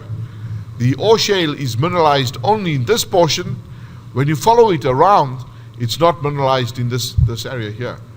So the mineralization seems to be concentrated where the shale onlaps onto the basement, onto the granite, and you can actually see the shale lying directly on the granite. When it's sitting directly on the granite, it's not mineralized. Only away from the granite, where there is some footwall present, it is mineralized. So it is quite clear that the fluids have come in from the footwall and been squeezed to the edge of the basin, where the shale is onlapping against the granite, and the fluids have squeezed through and have mineralized both the ore shale and the overlying feldspathic quartzite. There are 2 ore bodies here at Nchanga mine. So here is in a schematic cross section. You can see the sort of the lower ore body in the ore shale, and there is an upper ore body in the feldspathic quartzite, but they're only mineralized where the fluids could get to them. When you look directly on top of the granite, there is no mineralization sitting exactly on the granite because fluids couldn't get there. So this is what the upper ore body looks like at Nchanga. It's a ripple-marked feldspathic quartzite.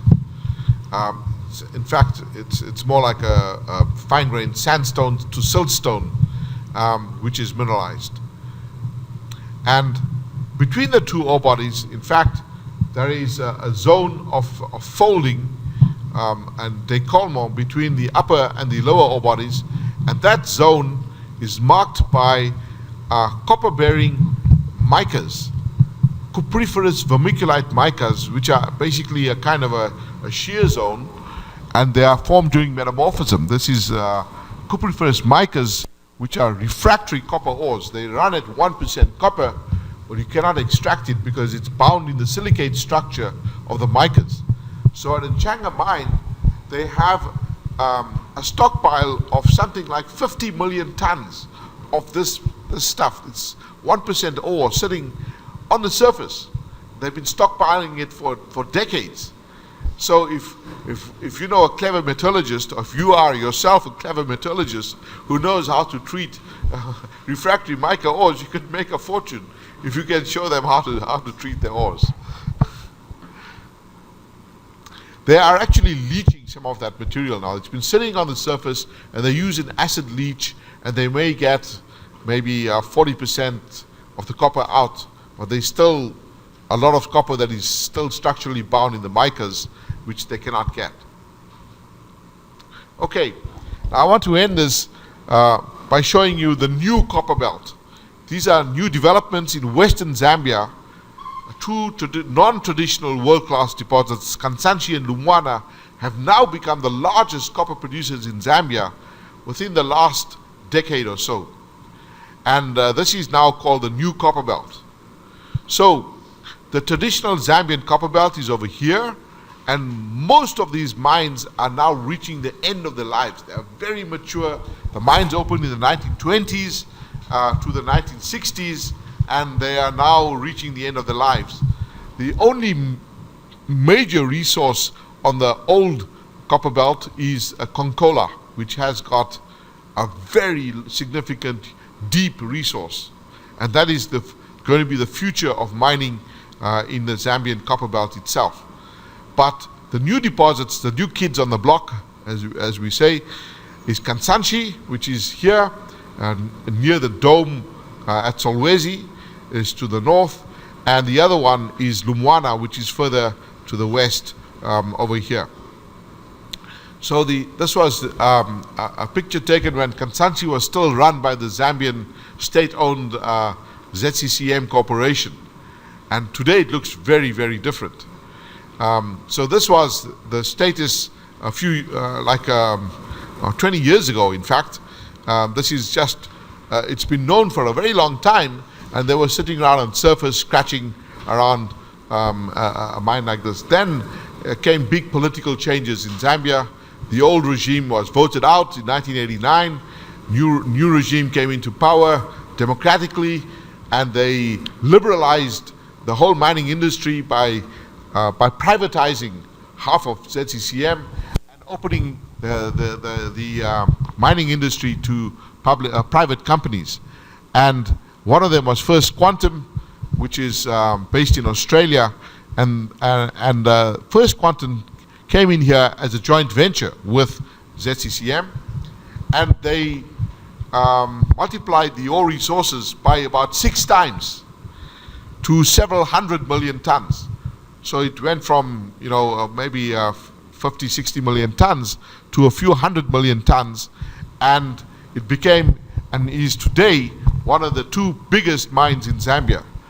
But the mineralization is not stratiform and strata-bound, it's vein-hosted deposits.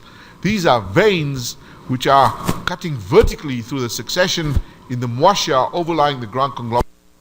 So, the Mwasha underlying the Grand Conglomerate is what's the unit that's mineralized, and it's got very coarse-grained mineralization of chalcopyrite in veins, and there is very extensive sodic alteration, albite alteration in the wall rocks surrounding these veins. And these veins have been dated. They've got uraninite, they have molybdenite, and they have both been dated using uranium lead and they give the same age of 512 million years. Now 512 is a very late stage in the Lufilian orogeny, the Pan-African Lufilian orogeny. So this is a syntectonic style of mineralization, which is very different from the pre-tectonic style, the diagenetic mineralization that you saw in the major stratabound ore bodies. This is a tectonic mineralization, tectonic and probably metamorphically derived fluids, which are dated at 512 million years. In fact, we find a very, very extensive metallogenic event, not only in the Katangan, but also extending into Namibia in the Damaran belt, which is exactly the same age. 512 million years marks a major period of uranium-bearing pegmatites in Namibia. It's also the age of gold mineralization, the biggest gold deposit in Namibia at Navachab, which is also dated at around this time. And furthermore, when you look at the copper belt, there are big vein events of uraninite mineralization at Musoshi and in Kana that are also dated at 512 million years. And it turns out there are also some diamondiferous kimberlites of the same age at 512. So it's a very major event of mineralization and also of intrusion, which may be related to a late stage of this orogenic event. So what it marks is a period of extension, a period of relaxation to allow for kimberlites and for all these vein systems to come through.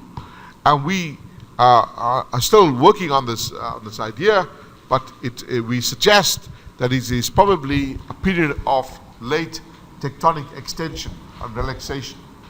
After the Katangan orogeny, it's supposed to orogenic uplift and extension.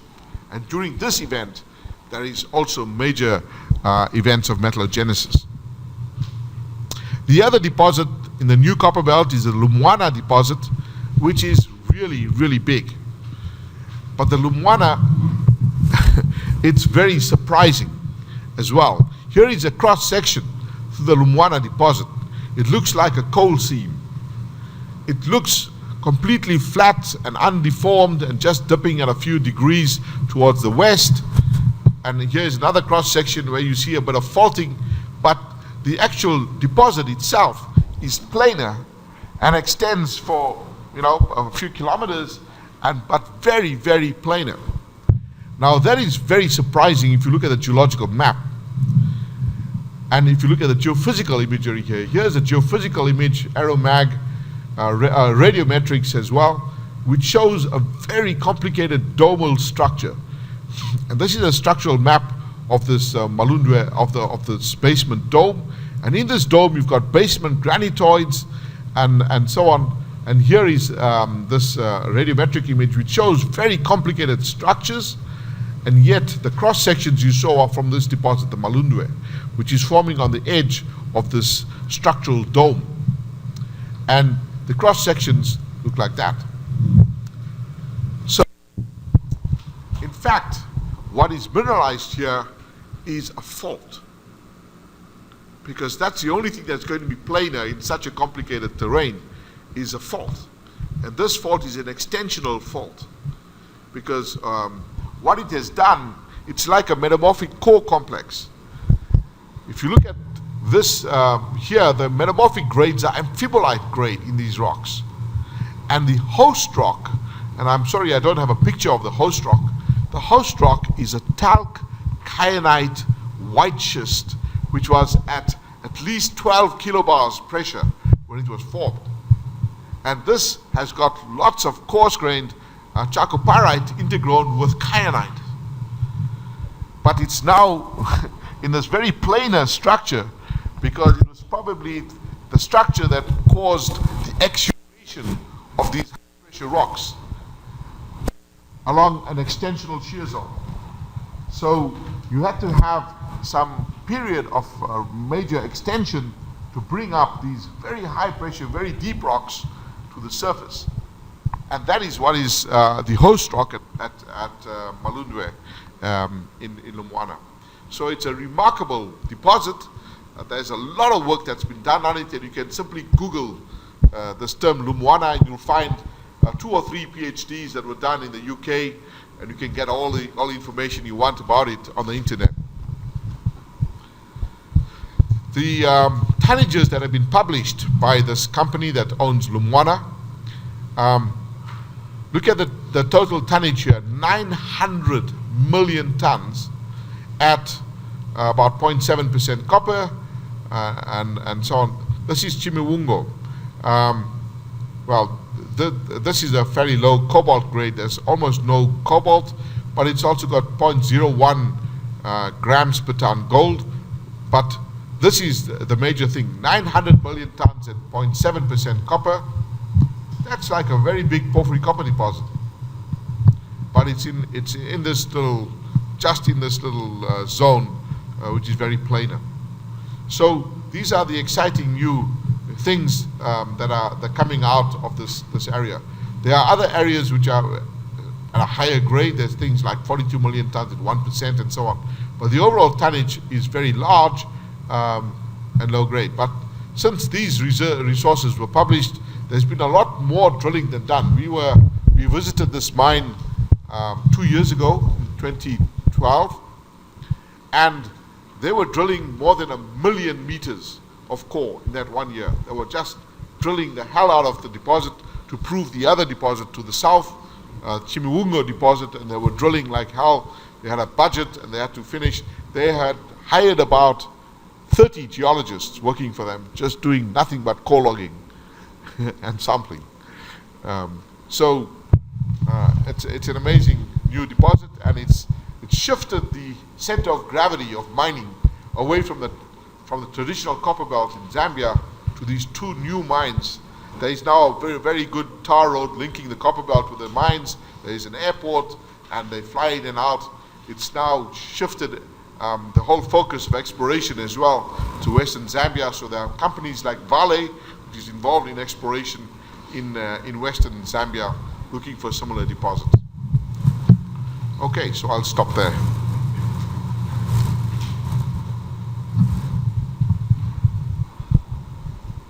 Any questions?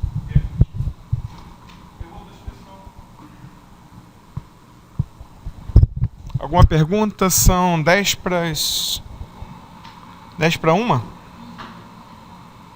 Isso aí, Oi, Francisco.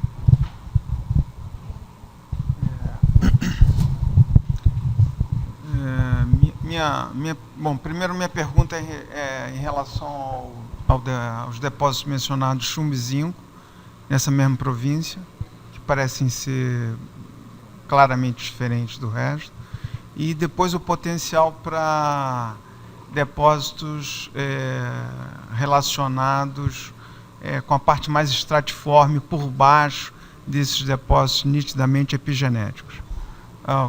First, my question has to do with the lead and zinc deposit that is in the province.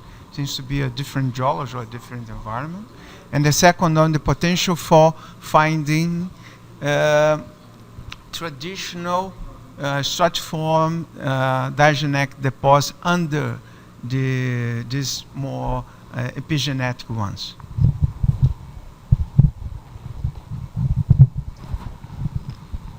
Okay, so your first part of your question was the lead zinc, yes.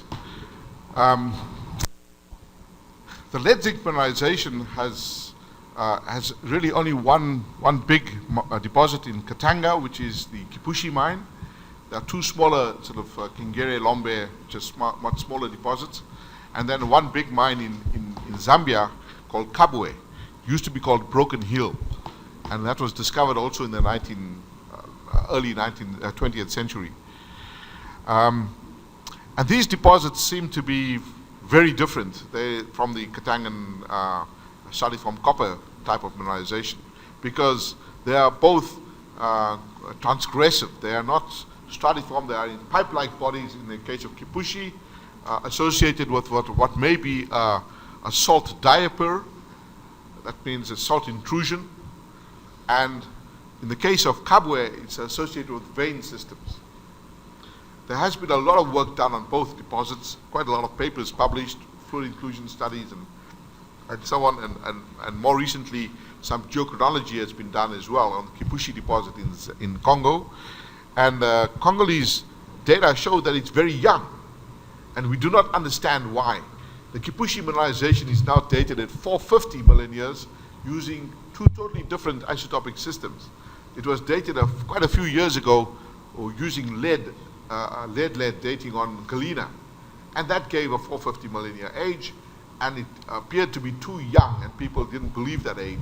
But now a completely separate study has been done using rhenium osmium on, this was a study based on the dating of germanium, and it also gives exactly that sort of age. It's a rhenium osmium study based on the germanium minerals, and also gives 450 million years. And the group in Belgium that's been studying Kipushi are suggesting that perhaps it's even a magmatic-related deposit. We have no idea, but it seems to be totally different kind of fluids to the copper belt ones. The one in Kabwe seems to be a metamorphic related fluid. What's interesting at Kabwe though, at Kipushi, is there's a lot of hydrocarbons. There's black shungite, as they call it, which is a crystalline hydrocarbon associated with lead zinc mineralization. So we don't know what that could be related to. Bom, vamos lá. Vou tentar traduzir. É longa a resposta. Mas basicamente não há uma relação muito estreita entre os depósitos de chumbo e zinco com os depósitos de cobre estratiformes que ele mostrou. Na verdade, trabalhos de data existem dois grandes depósitos hoje. The two deposits, lead and zinc. The two major deposits of lead and zinc, you said, Kipushi, Kabwe. E a origem dessa mineralização parece ser completamente diferente das mineralizações que ele mostrou aqui de cobre estratiforme. Elas são datadas em 400, uma delas foi datada por 2 métodos diferentes, 450 milhões de anos, portanto são mais recentes, e elas parecem estar muito mais relacionadas a fluidos associados a metamorfismo e até modelos que mostram que podem ser fluidos associados a magmatismo. Então são muito diferentes de todo o processo mineralizante mostrado aqui para os cobres estratiformes. Tem alguma... Está correto assim, Francisco? Tá bom? Olha só, eu não vou nem abrir muito mais para perguntas, infelizmente, porque é o seguinte, são 1 hora, exatamente agora. O professor ainda tem que aprontar uma última aulinha aqui que ele tem que passar para a Dayana para a gente poder passar para vocês. Então eu sei que ele vai acabar roubando um pouquinho do horário do almoço. Então eu vou parar agora, aí a gente vai almoçar, tá bom? Volta às 2 horas e ele acaba de fazer a aulinha, passa para a Dayana e aí a gente fica zerado para começar de tarde, tá bom? Bom, obrigado a todos, obrigado aos colegas que estão nas outras superintendências. Desculpem mais uma vez qualquer tipo de problema que possa ter havido na transmissão, mas a gente continua fazendo o máximo para que as aulas cheguem a vocês da melhor maneira possível. Thank you very much, Sharad. We'll be back about 2 o'clock, okay? Thank you very much.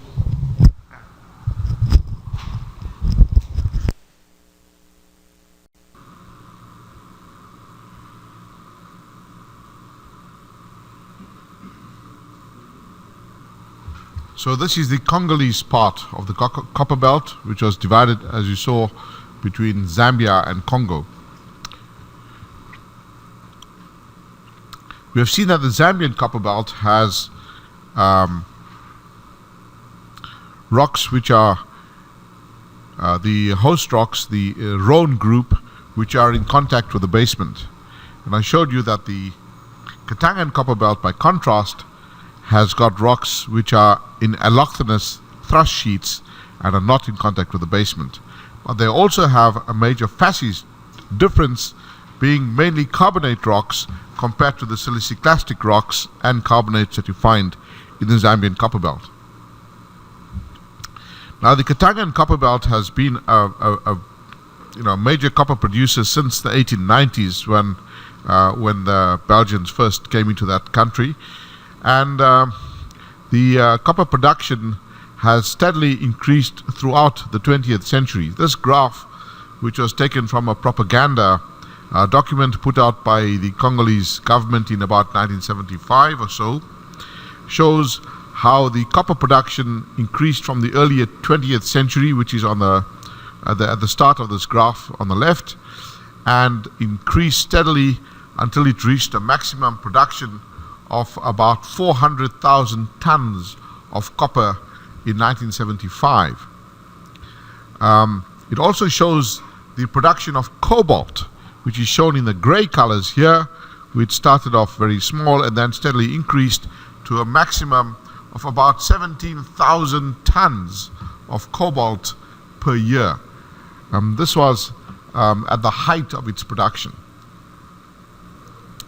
Unfortunately, and what this graph also shows is, at this point here, in about 1972 or so, is when the mines were actually nationalized by the Congolese government under Mobutu. Mobutu was the leader of Congo for many decades. He was the dictator. Of course, he came into power in a military coup, and he nationalized these Katanga and Copperbelt mines. He renamed the province from Katanga to Shaba, and even renamed the country from Congo to Zaire. Now, following his interventions in the economy, including nationalizing the copper industry, the currency in the country collapsed and the mines declined. And in fact, there was a civil war that ousted him in 1997, and Laurent Kabila then took control. And Kabila himself was killed in the early 2000s, and his son is the current ruler of Congo, which supposedly has elections, but it's not really a democratic country. It's still run by various militias and so on. So this is the problem in Congo. Also, at this graph showed the country at the peak, the absolute peak of its production. But because of the interventions by Mobutu and his cronies, in fact, there was no further investment in the mining industry. And if you drew the graph from 1975 to today, you'd find that there was a dramatic decline in copper production until by the late 1990s, the production was 10% of the figures that were reached in the 1970s. So, but then after the new government under Kabila, the two Kabilas, father and son, they at least established a degree of stability in the country. And also in the early 2000s, about 2002, Congo established a new minerals code, a new mining code, which encouraged investment from outside. And again, so they also allowed outside companies to start investing and exploring in Katanga. And since the country has opened up, just like Zambia, there has been over the last decade an absolute exploration boom in Congo. And there are currently many companies operating in Congo, and they have basically covered the entire copper belt and other regions with exploration licenses. So this has led to a new era of mining and exploration in Congo, which has opened up recently with a lot of interest from different mining companies. However, all is not well, because just about 2 or 3 years ago, one of the biggest investments in Congo, which was from First Quantum, the company that opened the Kansanshi mine in Zambia,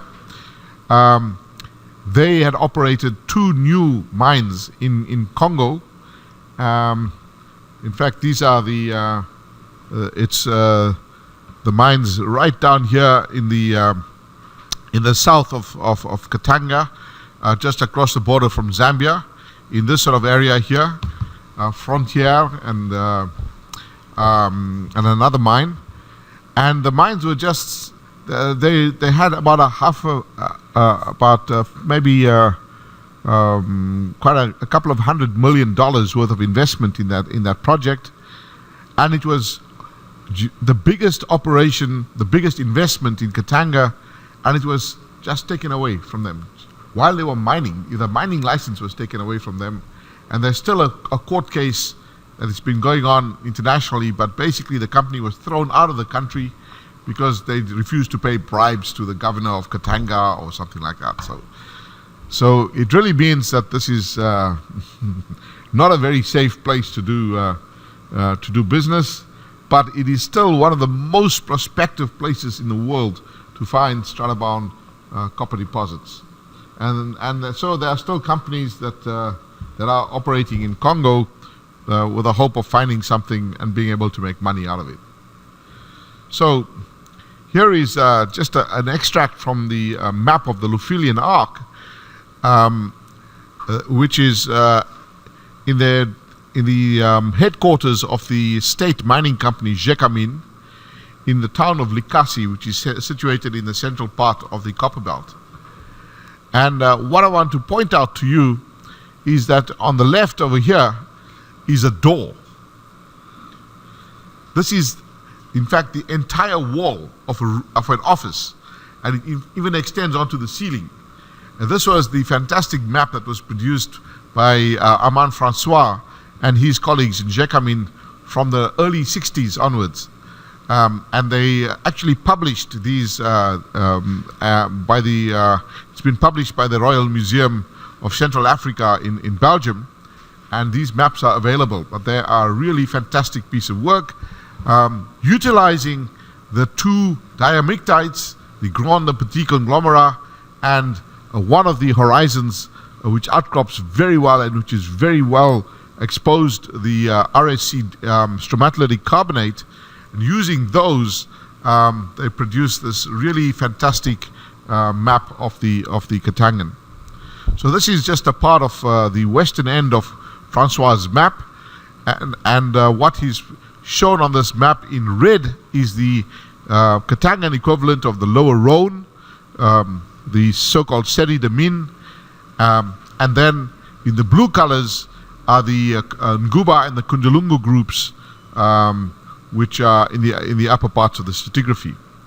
So in the very western end of the Katangan copper belt, we see this Kolwezi district over here, which was interpreted by Francois as a clipper, a structural thrust sheet which has been thrust over the uppermost Kundalungu rocks, which are shown in the blue colors around here. So this is the lowest part of the stratigraphy, supposedly thrust on top of the uppermost parts of the stratigraphy. So here is a view of this Kolwezi district, where most of the copper cobalt mines in Katanga historically have been found. There's a whole lot of open pits in this area, extending for a distance of about 18 kilometers. So there's all of these deposits here are all mined in a big open pit. There's one underground mine in the middle, and there's another open pit right on this end over here. So here is another view of the Kolwezi area, again in this detailed mapping that's on the walls in the offices at Likasi in Katanga. And in this case, this was mapped at a 1 in 5,000 scale, very, very detailed map. And again, all these maps have been published. So here's a part of that detailed map of the Kolwezi clipper. So what it shows you is that there's this big structure which has been interpreted as a thrust sort of slice, but in detail the internal parts are very, very complicated. They're folded, and they are fragments of rather than intact stratigraphy. So here is a view of one of the open pits in Katanga, and you can see the Dikuluwe open pit on the very western end of that Kolwezi area. And you can see what looks like a fairly intact block, slightly folded, and then in the upper parts quite weathered. And you can see here, looking back towards the rest of this Klippen, very large open pits, one open pit leading into another, and carrying on for very extensive. So from that Dikuluwe, you go into the Mashamba open pit, and then from the Mashamba, you still look further west, and you can see more open pits continuing. So it's a very large area with open pits. And here in the central part, we see this particular pit called Kov, which is 3 different pits. And in the background, you can actually see some darker looking rocks, which are where the ore body is, because it's also got secondary mineralization there.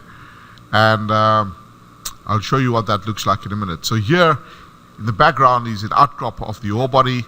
These are other surrounding rocks which are not mineralized. So this old photograph taken in the 1920s really shows you very well the nature of the mineralization in these open pits.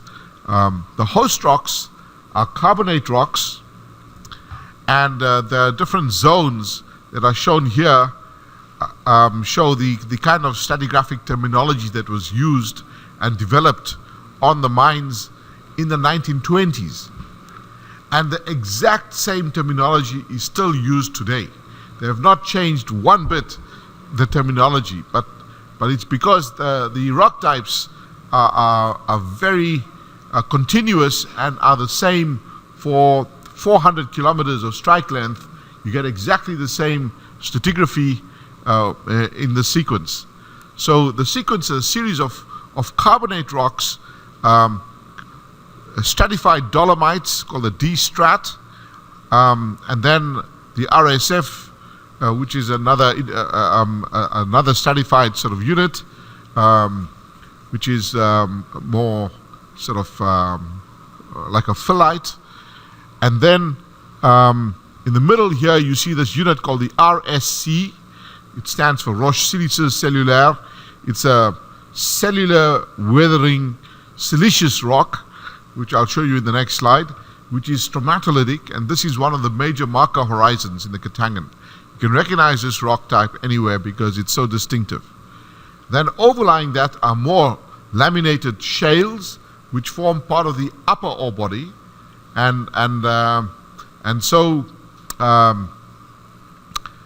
then you just pass into other different unmineralized dolomites. So they're just a variety of dolomitic shales and stromatolitic dolomites. And the 2 shaly units on either side of the major stromatolites are what is mineralized. However, this stratigraphy is never found to be continuous for very long along strike, because it's found in fragments, and the fragments are surrounded by a breccia, and the breccia is called this rut, roche argileuse talqueuse. It's a talky sort of dolomite, which is a dolomitic breccia, and it's very red and oxidized. So you have big fragments of these mineralized dolomites, dolomitic shales, sitting in a brecciated dolomite, a big dolomite breccia. So here is the stromatolitic carbonate, the RSC unit, in one of the open pits, where you can see lots of secondary chrysocolla mineralization. So it is this unit here that you're seeing there, which has got a lot of secondary mineralization. It also has a lot of cobalt in the form of big crystals of carolite that you find within this RSC unit. Whereas the other units there are more finer grained stratiform mineralization of copper sulfides within these dolomites. Now, the only place in Katanga where you see really fresh mineralization, which is not been oxidized, and fresh sulfide mineralization, is the only underground operation in the Kolwezi district, the Kamoto underground mine. So the Kamoto mine is a deep underground deposit. Here is a cross-section of it, and it shows a fragment of the mines group, which is kind of isoclinally folded like this. So the bottom part is the ore body that is actually mined underground, and this top part was mined in an open pit. So the shaft takes you down to this level where the ore body is pretty flat-lying, and this is the part that was mined underground. Now here are some photographs taken of the RSC unit underground, and you can see very spectacular stromatolite build-ups here. Here is a huge stromatolitic reef, and there are carbonates surrounding that. And here again we see more of these very spectacular digitate stromatolites which are growing outwards as part of this stromatolitic carbonate. So there is no question about it. The host rocks in Katanga are marine carbonate rocks. They have stromatolites, and they have a continuity in terms of the strike length for 400 kilometers. It's very clearly a continental shelf, sort of continental margin setting with stromatolite, some kind of a SAPCA or a subtidal to intertidal zone in which you have this kind of sedimentation. It's a carbonate platform that extends very, very extensively, and this is in contrast to what you see on the Zambian copper belt, where the rocks are interpreted as continental, have lots of facies changes over short distances, and cannot be correlated over long distances. Here is another view of one of those stromatolites that's been called Bicalia, and you can see very typical domical stromatolites that you find elsewhere in the Neoporozoic. There is another view of showing branching stromatolites as well within the same RSC unit. And here we see underground again at Kamoto more examples of algal mats. Some of them are sort of oncolytic. They are sort of rolled over some algal structures, but they are clearly algal in origin. So there's no question about the sedimentological origin of these particular carbonates. And in the carbonates, the laminated carbonates underlying and overlying these stromatolitic units is where you find copper mineralization. And here we can see chalcocite and bornite rimming the nodules in the carbonate. Here is another image of the same sort of nodules, and you can see the nodule is rimmed by copper sulfides. There is also copper sulfide disseminated in this carbonate rock, which is quite organic rich. So you've got an organic rich reduced carbonate rock, which is the host rock to the mineralization in the Katangan copper belt. Here you can see some disseminated bornite and chalcocite. So that was in the underground operation here at Kamoto mine. Now we get to the eastern end of this Kolwezi region, where we see another open pit here called Mutoshi.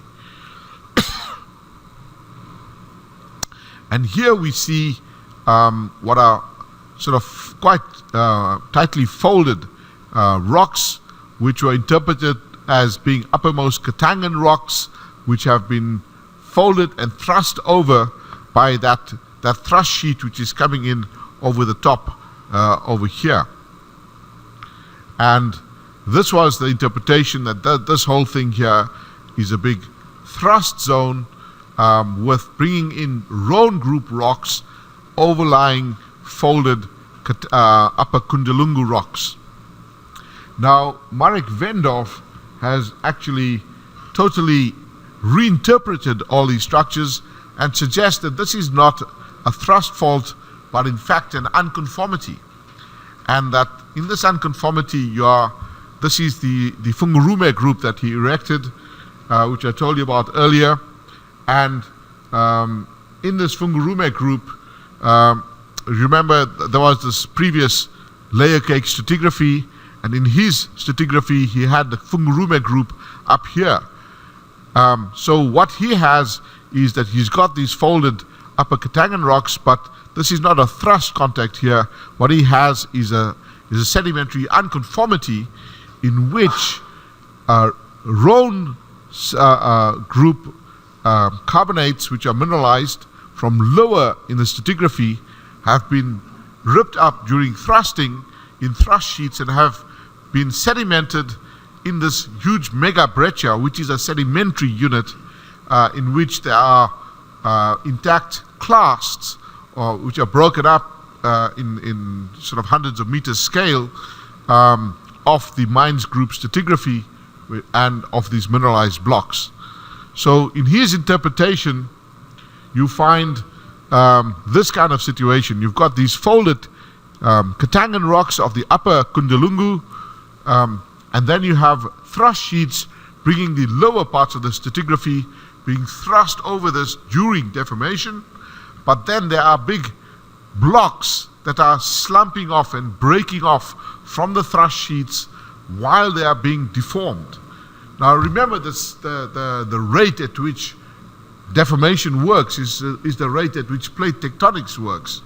So if plates are moving at a few centimeters per year, that's the rate at which these thrust sheets are actually moving. They're moving at centimeters per year, and lots of other processes can then be breaking off. If there are fractures or whatever, then pieces of the thrust front will break off and slump down into this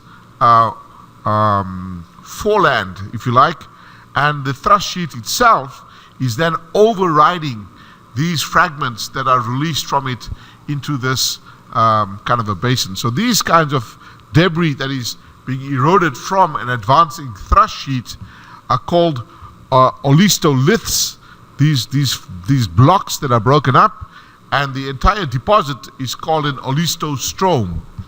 And this is something that is found in all major orogenic belts, the Alps, the Himalayas, the Carpathians. So in Vendorf's interpretation, this is what was going on in the Katangan. And proximal to the thrust sheets, you find big mega blocks, but then if you go further away, you have sediment gravity flows which produce turbidites, and you get sedimentation of turbidites more distally from where you find these big slumps. So this is a radical reinterpretation of the entire situation in Katanga. So let's go and have a look at what some of these mega blocks look like, and we will go to this region here around Fungurume in the north of the Katangan belt. Now Fungurume is a name that is legendary in the exploration community. This deposit, Fungurume, was discovered and written about and published in economic geology as long ago as 1950. It was one of the major discoveries made by the Belgian geologists in the early half of the 20th century. Fungurume since then has been worked on by many, many companies, and lots of drilling and exploration has been done. And it's a region where there are two deposits. There is a town here called Tenke, and this town called Fungurume. So this whole region is called Tenke Fungurume. And the result of the mapping that was done by Armand Francois and his team in the 1960s and 70s shows that there are a lot of fairly intact blocks of Rhone group, which is mineralized, and you can see the different units that are shown in here, but there are not continuous stratigraphy. There are fragments that are floating in a breccia, which is this gray unit here. The gray that you see all around is a breccia. And these are bits of the mines group, mineralized mines group carbonates that are sitting in the breccias. So in terms of the model of Vendorf, the breccia is formed in this kind of a process as the matrix of the olistostrome, and the mines group units are these pieces of mega blocks up to hundreds of meters to even a kilometer long, which have slumped off an original thrust sheet. So that is the Vendorf interpretation. This whole thing here is an olistostrome. Now this region is absolutely world class. This is probably the world's greatest unmined copper cobalt deposit. It has more than 1 billion tons of ore at something like 3% copper and 0.3% cobalt. And the cobalt price is something like 10 to 20 times the price of copper. So it's almost the equivalent of 6% copper plus 3. That's 10% copper. 1 billion tons at 10% copper. This is by far the largest copper deposit that we know on this planet. And therefore it's the biggest economic prize for all the companies, and there are some companies that have been there since the early days of the Kabila regime and managed to get hold of the ground, and they are still trying to hold on to it, hoping that whatever they did was legal. So here is a view of one of these fragments in the Fungurume district, and you can see very nicely an entire hill that is quite bare of vegetation. There is no vegetation that can survive on this particular soil.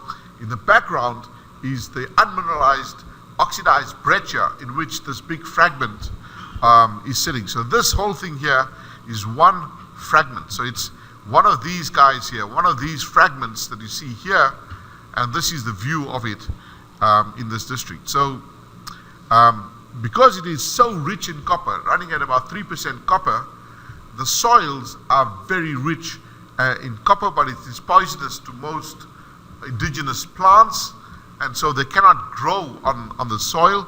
They grow in the background on normal soils, but over here you find particular kinds of plants which are metal tolerant, metallophytes.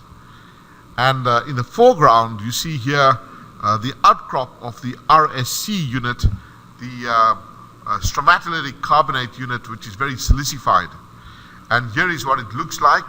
You can see the chert, the silicification, but you can also make out what looks like a stromatolite over here. These are stromatolitic carbonates, columnar stromatolites that have been replaced by a network of secondary silicification. So that stromatolitic unit is a very distinctive marker horizon, can be recognized anywhere, and that is what was used together with the two diamictites to produce the detailed regional maps. So you can see the exposure is very good. Here you can map out every unit within the mines group. There's spectacular exposure with very good marker horizons, and because they have not changed the stratigraphic terminology since the 1920s, all the maps are uniform. Actually, it's a very good thing that they haven't tried to modernize their stratigraphy, although it doesn't follow the IUGS rules for stratigraphic nomenclature. Now here we see the appearance of one of these fragments that's mineralized, and it is really spectacular. Here in the footwall you can see the breccias, the red rut breccias as they call it, the RAT, Roche Argilo-Talqueuse, and there is the contact with one of these mineralized fragments, and that's the lower ore body that's overlaid by the stromatolitic carbonate over there. And that unit is just green with malachite. It must be running at about 10% copper in this particular section. And here we see more of these fragments. There are trenches that have been dug for prospecting, and a road that has been built. So these are These are very spectacular. Now, I'll remind you of what the mineralized carbonate looks like, the mineralized dolomite, which is got these dark streaks due to the presence of organic matter. So it's a reducing rock, and it has these nodules that are surrounded by bornite, in this case over here, and also it's got lots of disseminated sulfides following the bedding and a few sulfides in cross-cutting fractures. Now, when it's oxidized, this is what it looks like. The same rock when it's fresh with sulfides, and here it's now been completely replaced by malachite. All the sulfides have been replaced by malachite. You can still recognize all those little nodules where they are now surrounded by a malachite rim instead of by bornite. And you can recognize the stratiform zones of malachite, which are just replacing the sulfides. Here we see a drill core example of the ore body, the laminated dolomite with stratiform mineralization following the banding, as well as veins which are cross-cutting that mineralization. So here is a mineralized block with malachite, which you see on the top, sitting over this breccia. This is a breccia which most people in the past, including Armand François, have interpreted as a tectonic friction breccia formed during thrusting. However, Vendorf has recognized that there is in fact grading within these fragments, and that he thinks that these were sedimented underwater. These are sediments. So this would be the stuff that in which the mega blocks are forming in its olistostome. When you look at the mineralization, here's the breccia actually in close-up. You can see here, and there we see Marek Vendorf on the left with Jacques Calteur, and Calteur was the one who has been advocating for a long time that all of these things are tectonic friction breccias. Vendorf, on the other hand, believes that these are olistostromes, so they have completely opposite ideas, but they are still friends. Unlike some people I know in the Kimmelite debate who are not, or in the Komatiite debate, I should say. Here we can see from drill core that when you look at this dolomitic ore body within the mines Série de Mines in the Katangan part, there can be sulfide zonation from bornite, chalcopyrite and carolite, chalcopyrite pyrite to pyrite. So it seems like fluids were moving along certain horizons in particular directions, especially from right to left in this diagram, and there was some kind of permeability control.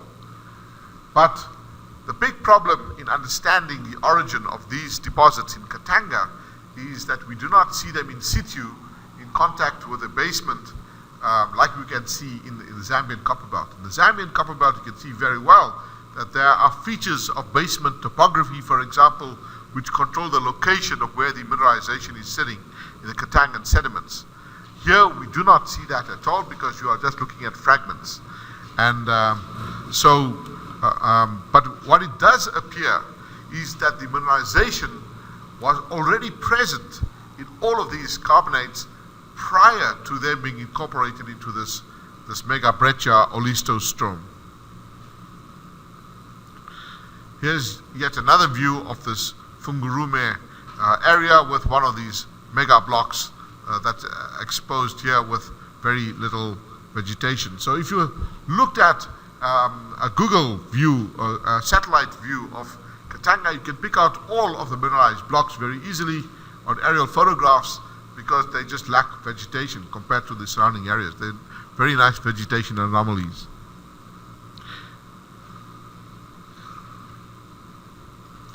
Now,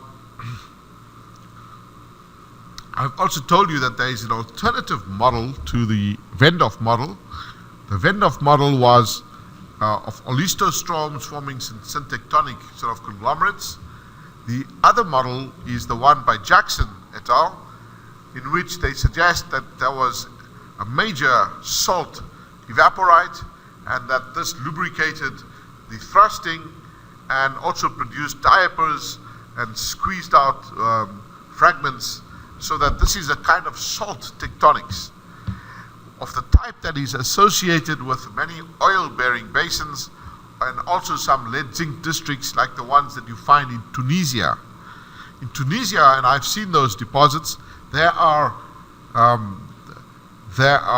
in the northern Atlas Mountains, you see mega breccias, which look very similar to the style of deformation of and of diaperism, and mega blocks are very similar to what you see here in the Katangan.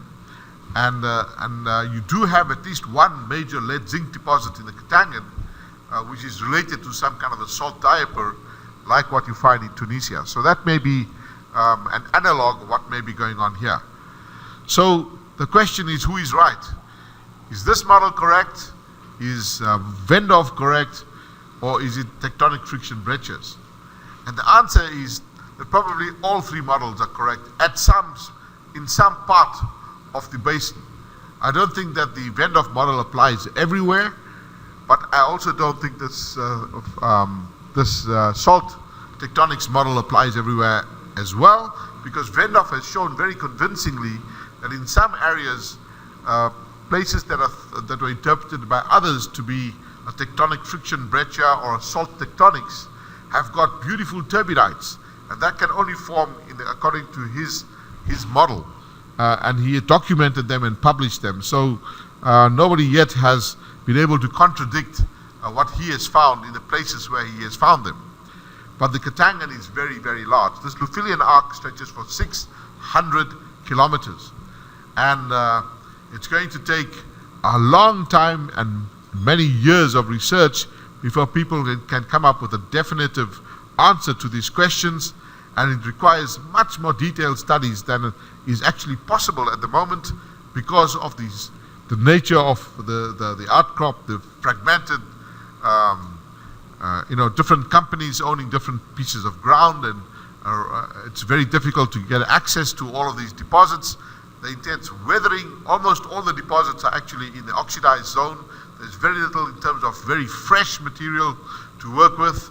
There's only one underground operation where you can see really good textures, and also, even the outcrops are not that good for doing things like structural geology or detailed sedimentology. So it still means that this is one of the big controversies about the copper belt, the interpretation of these breccias, because it has a major bearing also on exploration models. If you think that the breccias are salt tectonics and they're brought down from below, then maybe you should look below for more of this stuff. If you think this is a thrust sheet that has come from above and has produced an olistostrome, you want to look under the thrust sheet for more things that it has overridden, and so on. But there is, whatever the case, there is still a lot of potential for mineralization in this copper belt. You can see many, many different deposits, and a few years ago I was involved in a big study with the US Geological Survey to quantify the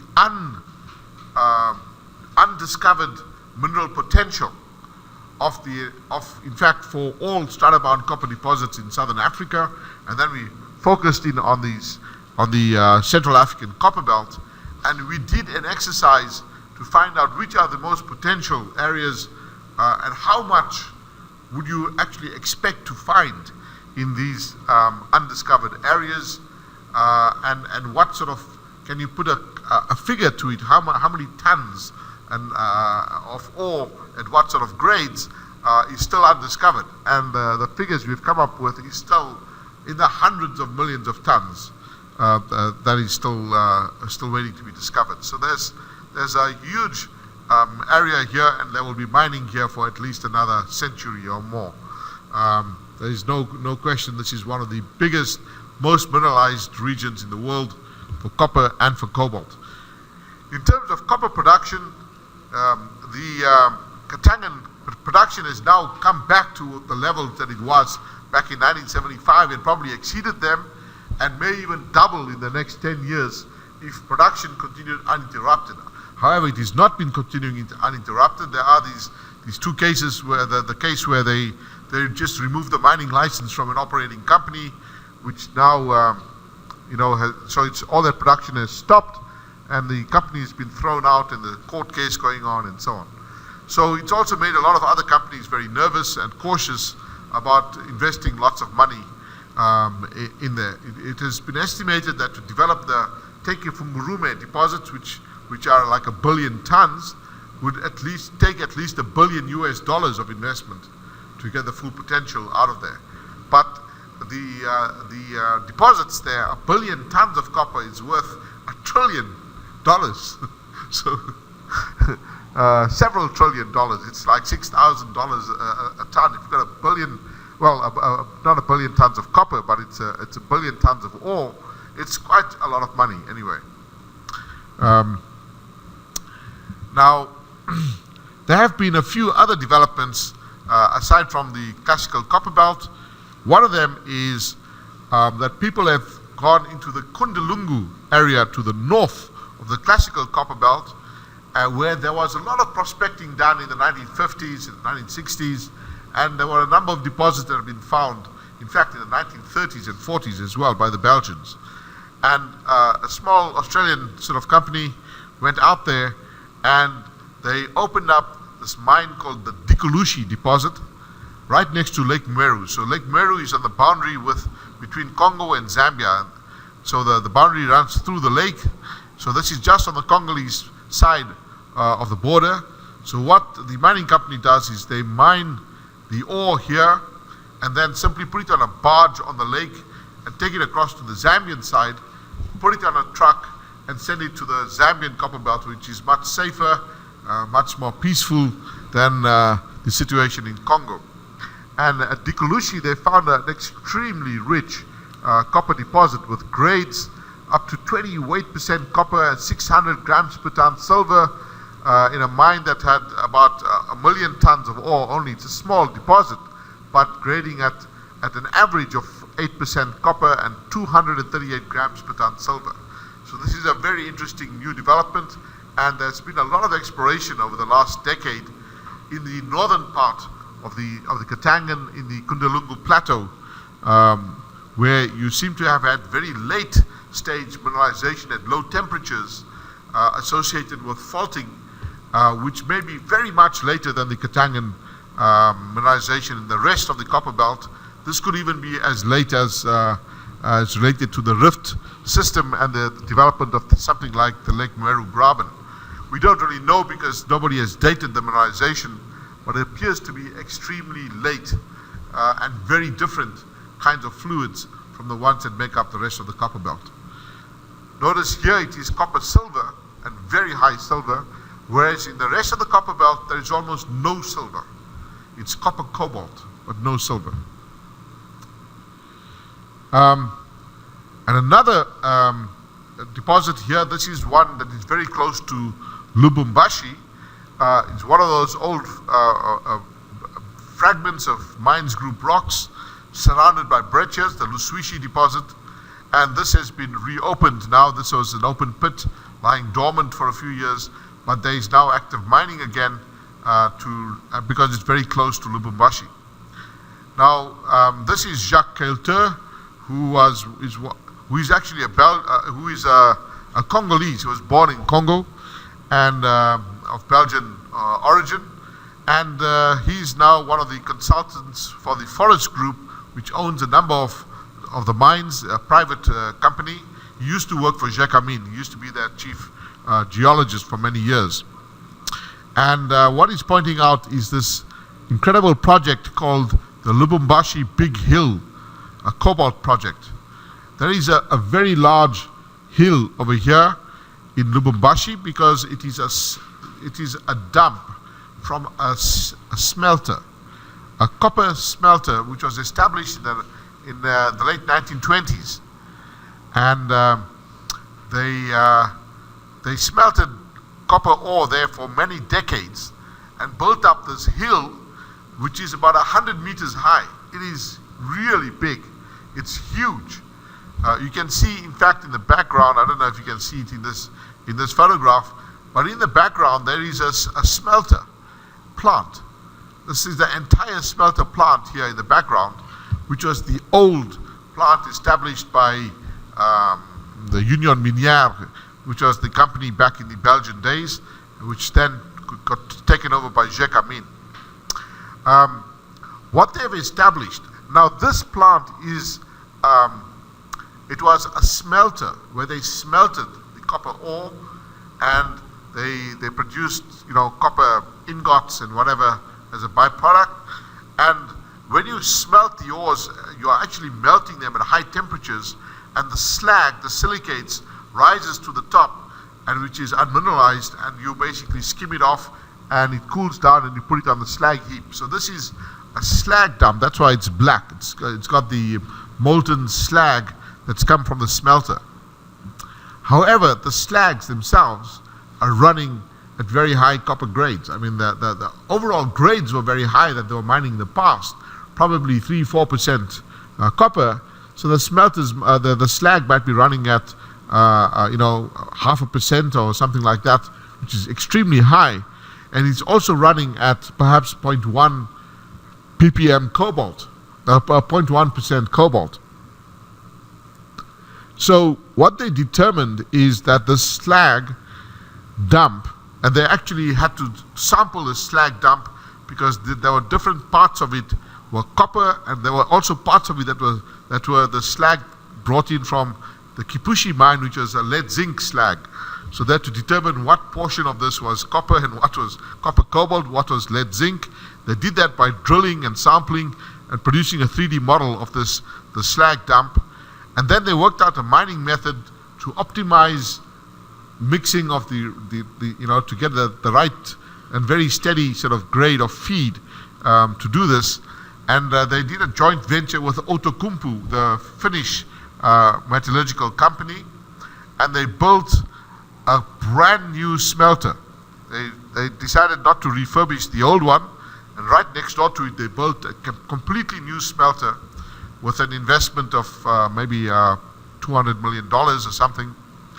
And they decided that they're going to remelt this slag at a high temperature. For that you need extremely high amounts of electricity. They built the second largest electric arc furnace in the world that is 8 meters in diameter. And it uses up more electricity than the entire city of Lubumbashi.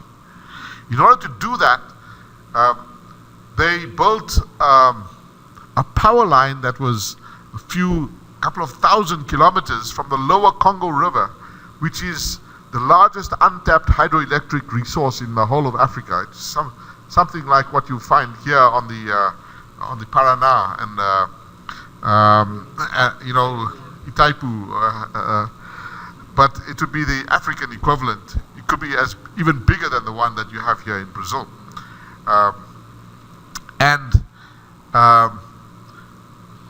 They figure that they would be producing 20% of the world's cobalt for the next 20 years out of one dump. So there's a lot of money sitting just right in the city. You don't have to mine anything, you just have to retreat it. So there's a lot of stuff like that sitting around in Congo. Almost every one of the mines in Katanga has got a waste dump which would be ore anywhere else in the world because it's running at such a high grade. I know that when I worked on the mines in Zimbabwe, in the copper mines, our mines were running at a grade of 0.7% copper. And we would mine it and send it to the mill, and we would extract everything out of that, and the tailings would be running at 0.01% copper. We recovered every bit of that 0.7%. I've been to mine dumps in tailings dumps in Zambia and in Katanga, which are running at 1% copper, which was stuff that they threw away because it was waste. So if you have a more efficient system, you can retreat the entire copper belt. All the deposits there can be retreated again, and just more efficiently. So it's in fact, if you're a metallurgist, you can make more money than if you're a geologist, if you know how to extract copper out of these things.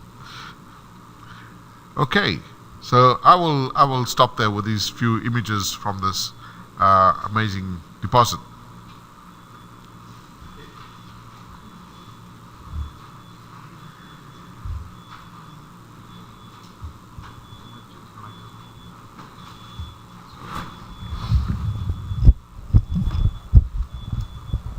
Thank you, Sharad.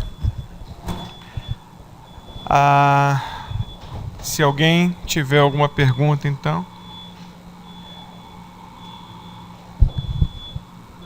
Deixa eu só ver aqui, porque agora a Diana teve que dar uma saidinha. Peraí. Deixa eu só ver se tem alguma pergunta do pessoal de fora.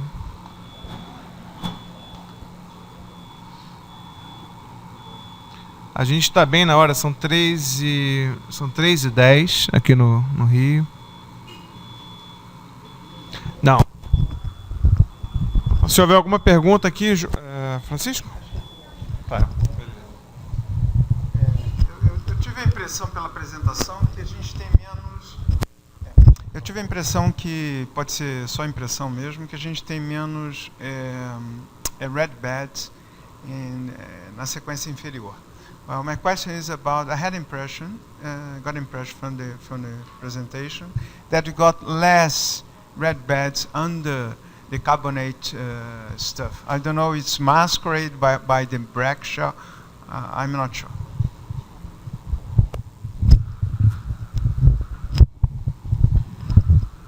Yes, that is true.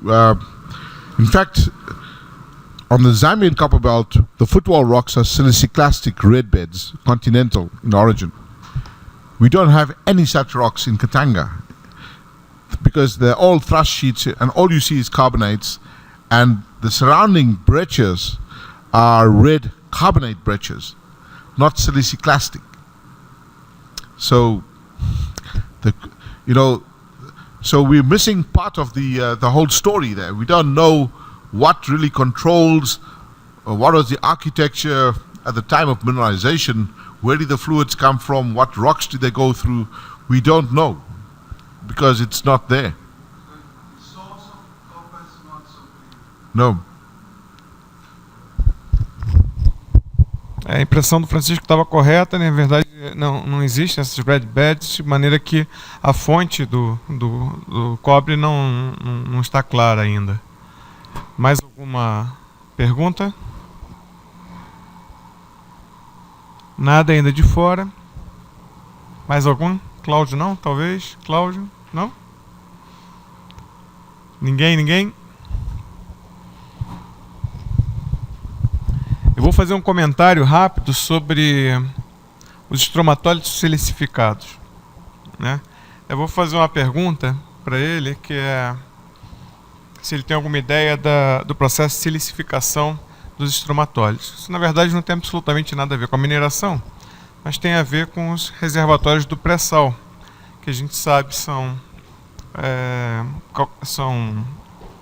microbiais e, em alguns casos, eles estão silicificados. Então, um análogo interessante, né, que a gente tem com um processo bem mais recente, no nosso caso, em termos de geologia, mas acho que vale a pena a gente perguntar. Now, my question regards the silicified stromatolites you have, okay? And it's nothing to do with mining, actually. It's just because the main reservatory rocks we have underneath the salt in the oil basins in Brazil, in the oil-bearing sedimentary basins in Brazil, are stromatolites or stromatolites-like, and part of them are silicified, which affects porosity and permeability and this sort of things, which is a nightmare for the oil and the gas companies. So my question is, which sort of process led to the silicification of these stromatolites you showed us? Okay. Yeah.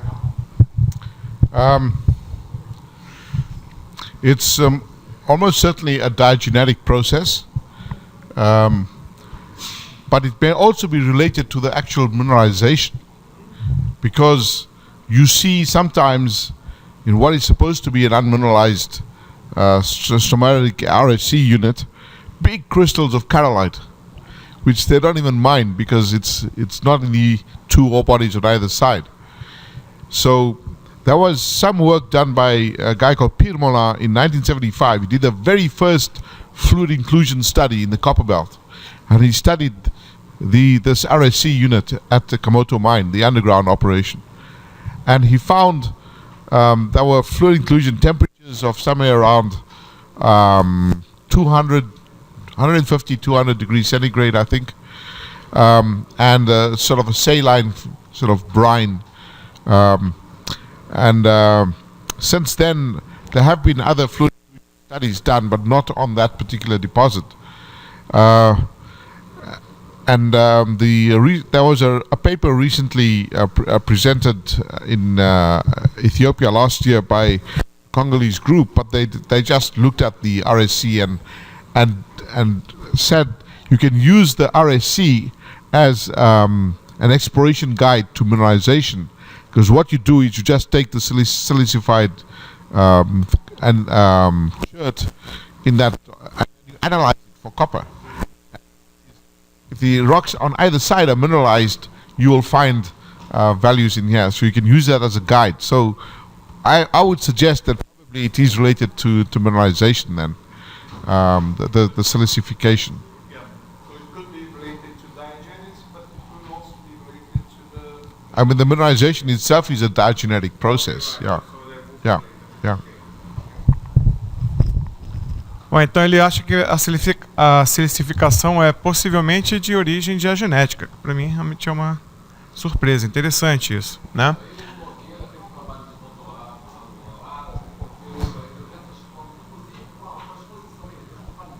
Não, tudo bem, pode falar.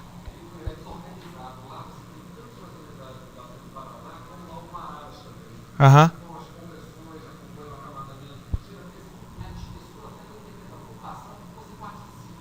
Olha só que barato. Uhum. Uhum. Aham.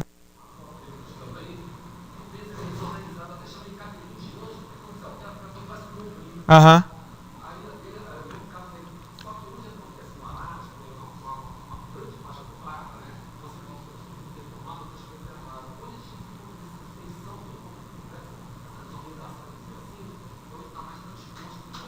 Uhum.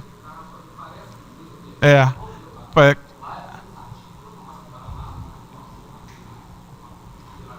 Irati.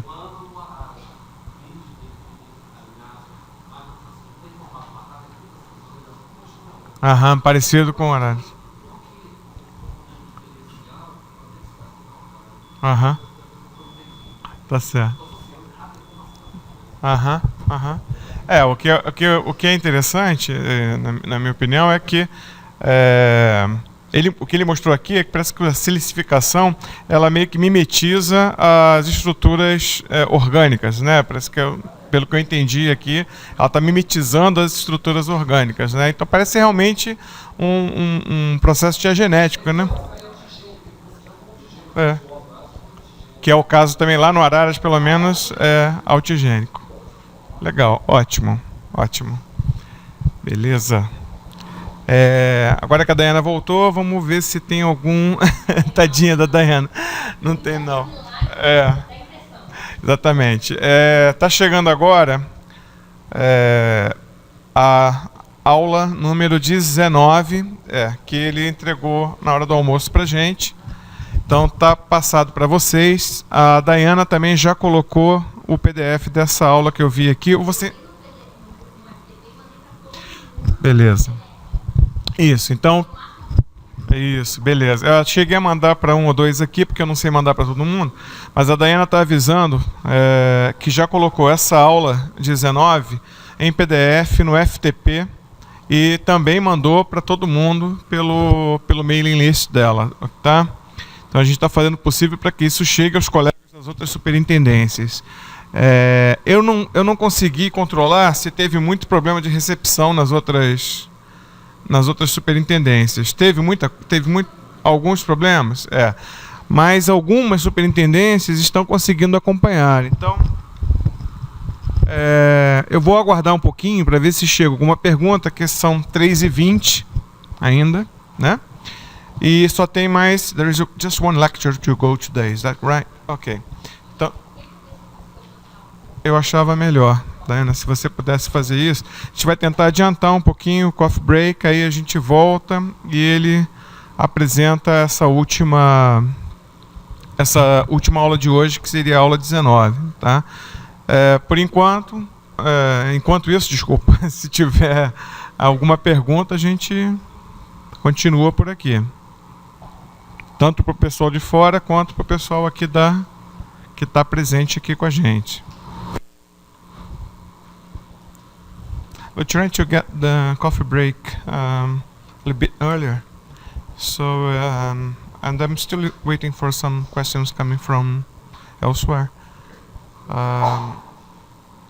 But if you can get the coffee break in about 10 minutes or so, could go for the coffee break and come back and then deliver the last class.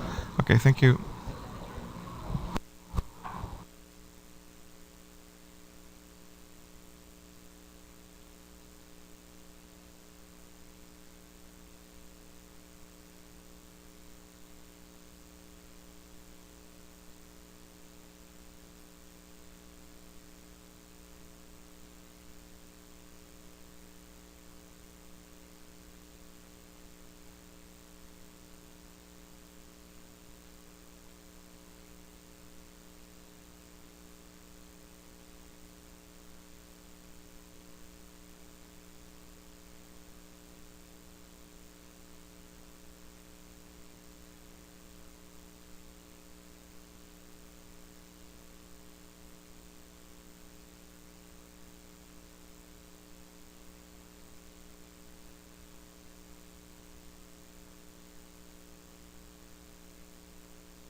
Não, agora tá, eu desligo. Yes, just Okay, that's fine. I'll do that here. If you were Yeah. just deliver just for some tests. Sure. Okay. So I'm going to continue this afternoon after the coffee break, and I hope you can hear me very well. Good. Yeah? Yes, I'm very fine. Yeah.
Now, can you hear me?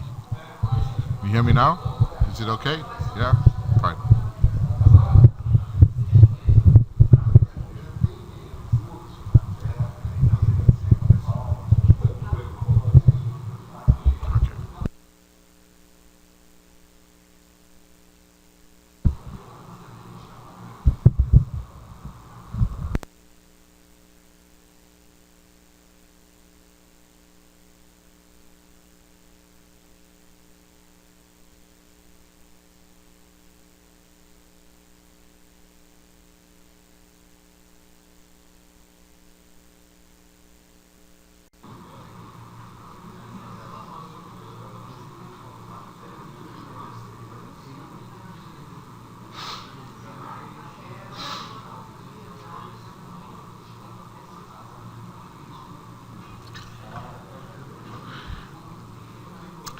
Okay, welcome back after the tea break.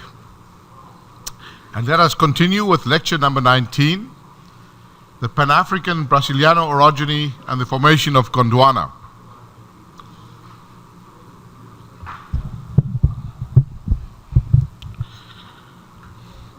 Okay, so this is a very large topic, so I'm not going to talk about the whole of it, but just give you some ideas, some of which I have from one of my favorite mentors, who was Professor Kevin Burke, who is probably one of the most famous geologists in the world.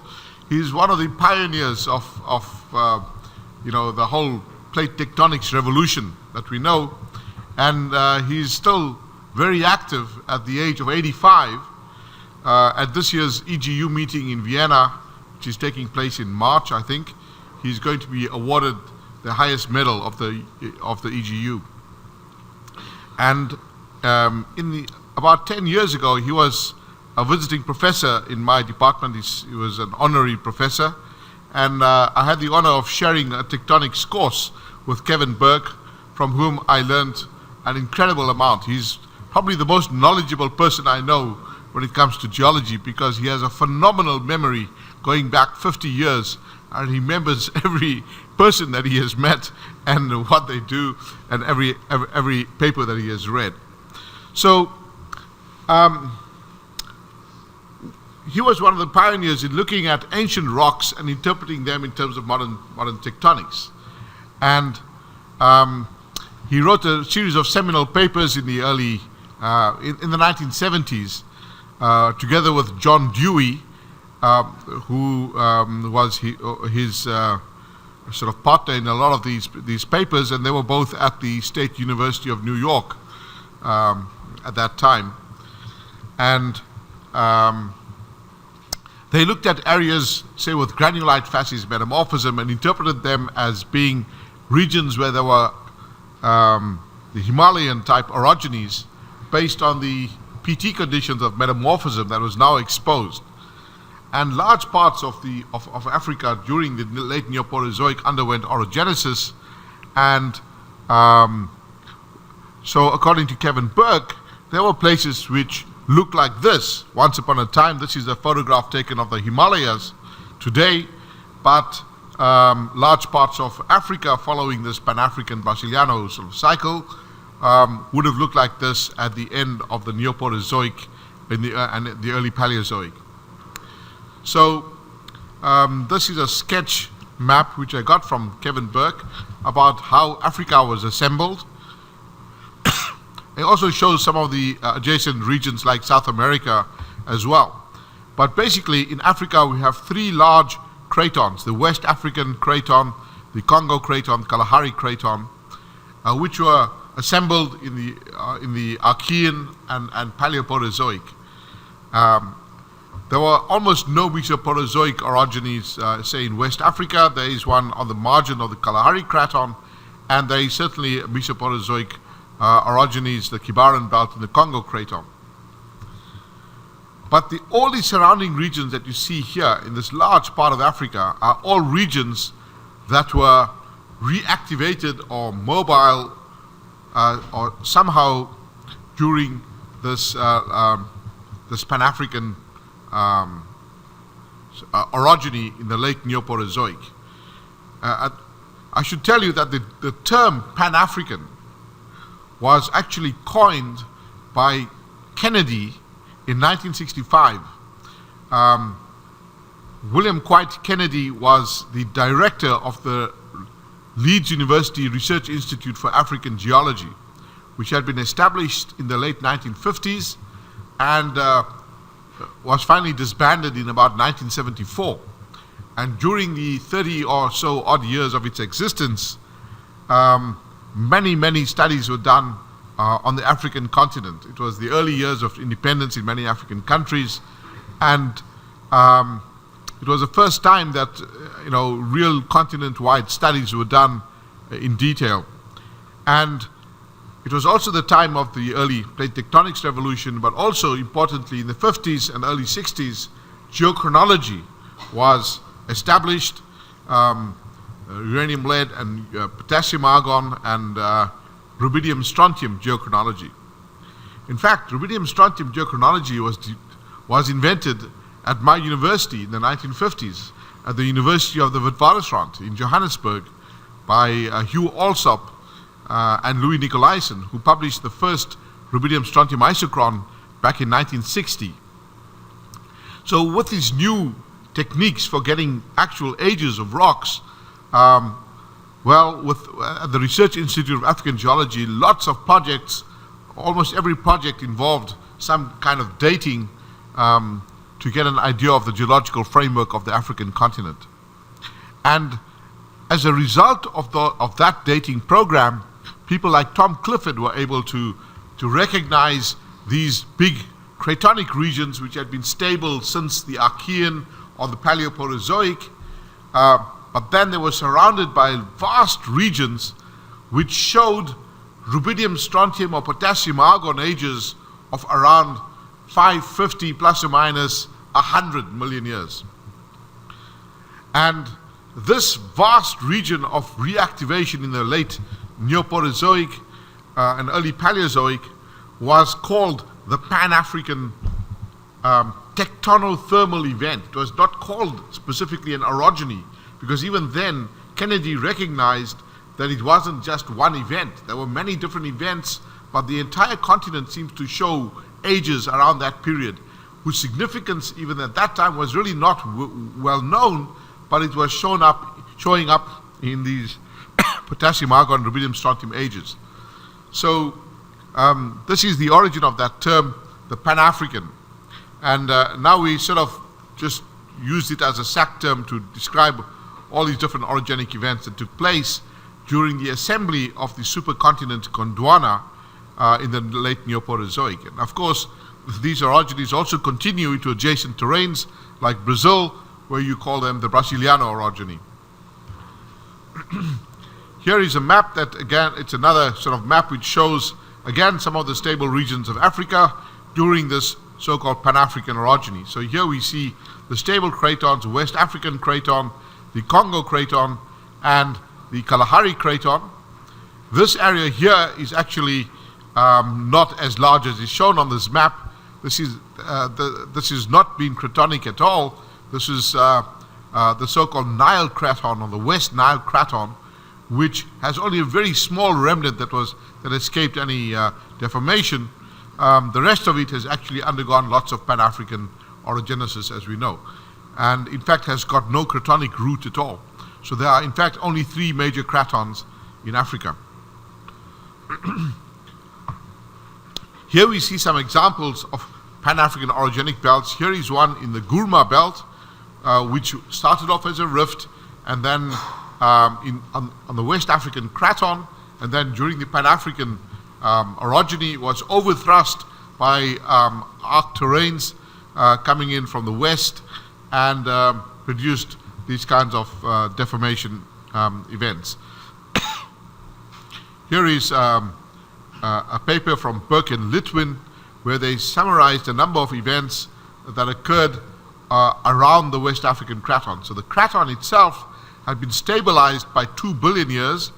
So it's got Archean and Paleoproterozoic rocks, but it's surrounded on all sides by orogenic belts of Neoproterozoic age, of what we will call the Pan-African. So you see here the Ugarte belt, which is in Algeria, the Farouzian event, which is also in Algeria, the Dahomian event, which is in Benin and Togo and Ghana. We see here the Rocalides, which are found in Sierra Leone and Liberia.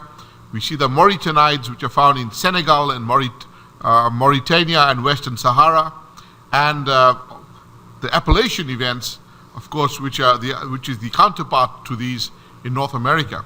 So in all of these different belts, they're roughly in that time interval between 600 and 500 million years, and these are all orogenic systems that are leading to the amalgamation of a much bigger supercontinent, which we call Gondwana. So here is the West African craton, surrounded on all sides by a big gravity high, which was recognized by French researchers. This is this Bouguer gravity high, which has been outlining the suture zones surrounding the West African craton. Here we can see coupled Bouguer anomaly, gravity anomalies, characteristic of these kinds of suture zones. And here, going through the central Sahara orogenic region, it's called the Trans-Saharan orogen. We can see in the Hogar region in Algeria and the adjacent parts of the Adrar de Ziforas in Mali and the Aïr region in Niger, this whole collage of different arc terrains, together with a thin sliver of a much older continent, the Inuzal terrain, which is actually Archean in age. So there are Neoporozoic arcs as well as slivers of older continents which have been highly metamorphosed and reworked completely. This is a granulite terrain that lacks any kind of cratonic root. It was completely decratonized and highly metamorphosed during these Pan-African orogenies, but it has ages of the protoliths which are Archean. So this is a very complex terrain, the Hogar. It is then covered by a major Phanerozoic sedimentary basin, the Eulemidin Basin, and then it emerges again to the south in the Dahomiite belt, which is found in Benin, Togo, and southern Ghana. And again, if you look to the east of that, this is the terrains that are exposed in the Nigerian basement complex. So these are all very complex terrains, which are a series of accreted arc terrains, and they have collided with the West African craton, and there is a decorated suture zone along here in which you have mafic, ultramafic complexes. There are also eclogites that have been recognized here, bits of ocean floor. And in the Gurma belt here, we even find high pressure blue schist metamorphism, the oldest blue schists in the world, which are Neoporozoic in age. They even have coesite bearing blue schists, which record ultra high temperature, ultra high pressure metamorphism. So we have a spectacular array of different rock types, which are recording the collision of these various arc terrains against the West African craton. And then in the late orogenic stage within this trans-Saharan orogen, we have lots of strike-slip faults, very large and long linear faults. This one here is called the 4 degrees 60 fault, because it's at exactly 4 degrees and 60 minutes east of Greenwich. So these faults mark terrain boundaries between different terrains, which were then reactivated in the latest strike-slip movement between the Saharan craton, which is to the east, and the West African craton to the west, and these Pan-African arc terrains were then caught up in between, and the latest movements were strike-slip. Here in the northern part of the West African craton, we see another whole complex of evolution occurring in the Neoporozoic. This is in Morocco in the Anti-Atlas Mountains, and here in the early Neoporozoic, at a time interval which I've now worked out to be somewhere around 800 million years, there was rifting and the formation of a new oceanic crust. So you see this sort of cross-section, the West African craton rifted off to the north, and this unknown terrain, unknon continent rifted off.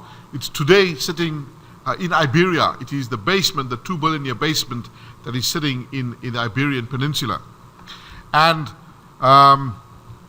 this was then followed by the development of a passive margin. And I've actually worked on this passive margin succession in Morocco. But then, at 685 million years, an island arc terrain approached, and there was a closure of that newly formed ocean with the abduction and collision of this arc terrain. And you actually find an ophiolite, one of the first Precambrian ophiolites to be mapped, the Buazer ophiolite, which is part of this collision zone. And this was then followed by further complications and granitic intrusions and so on in the about 580 to 560 million years, until there was finally another Pan-African sort of collision followed by strike-slip reactivation. And then up to the present day, there was a sort of inversion of these faults to raise up the Atlas Mountains as we see them.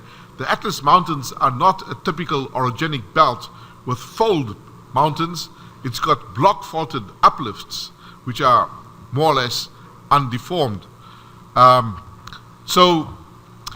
this shows the complexity of the Pan-African collisional structure within the anti-Atlas orogenic belt in Morocco. On the border of the West African Craton to the west, we see what happened on the margin of the Mauritanide belt, which is now exposed in Senegal and Mauritania, and the counterpart to this being the region in the eastern United States, the Appalachian region, which was actually the North American Craton, which was colliding with West Africa during these events. And between 700 million years and the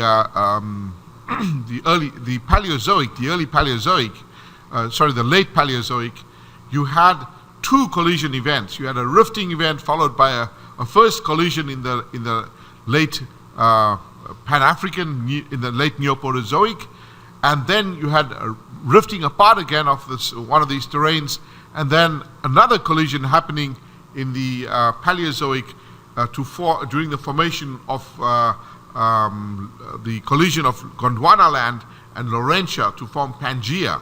And that was the second deformation event that you recognize in the Mauritanides. So this is Dewey and Burke in 73 who first interpreted areas of granulite facies metamorphism within the Pan-African belts as the former sites of continent-continent collision zones of the Himalayan type, which have undergone very deep weathering and exposure and erosion to expose the deep roots of a Tibetan type collision zone.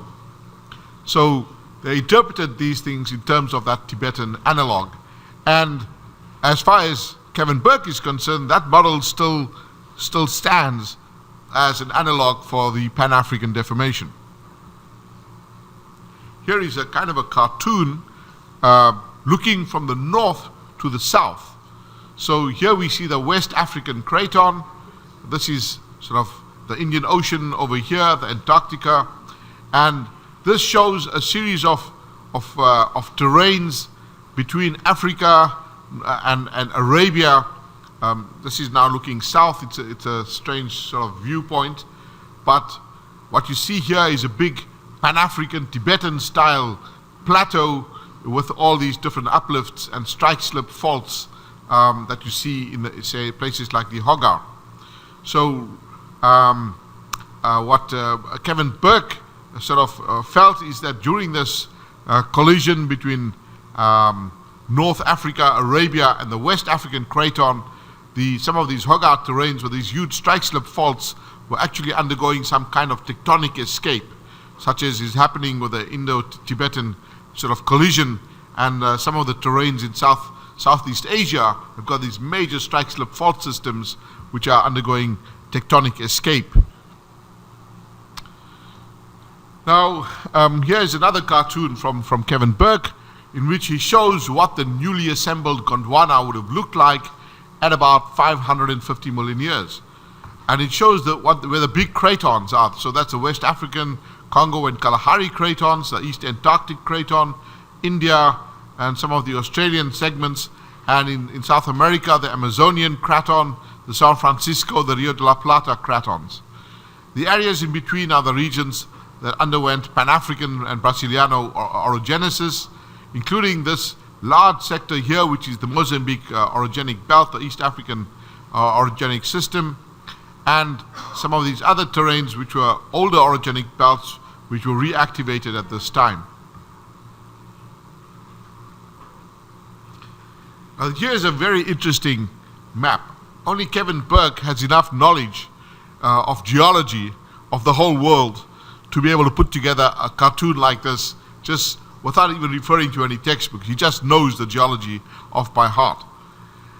And what he showed is that we know from today's geology that if you look at a geological map of North Africa, this whole vast region from Morocco to Arabia is covered by Paleozoic sedimentary rocks, sandstones mainly of Camero-Ordovician age. And he says this is the largest body of sandstone on Earth. It is the largest single sand body on planet Earth, and it resulted from the unroofing and erosion of the Tibetan-style orogenies, the Himalayan-style orogenies that took place in the Pan-African orogenic belts to the south.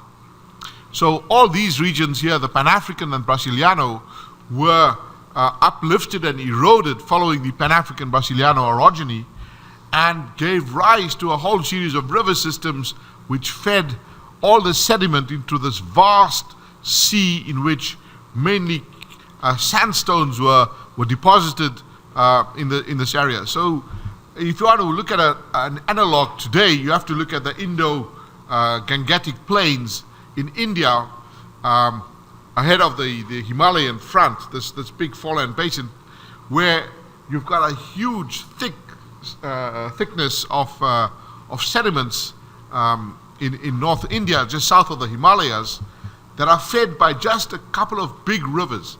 The Himalayas today, the entire Himalayan chain, ends up in just two river systems.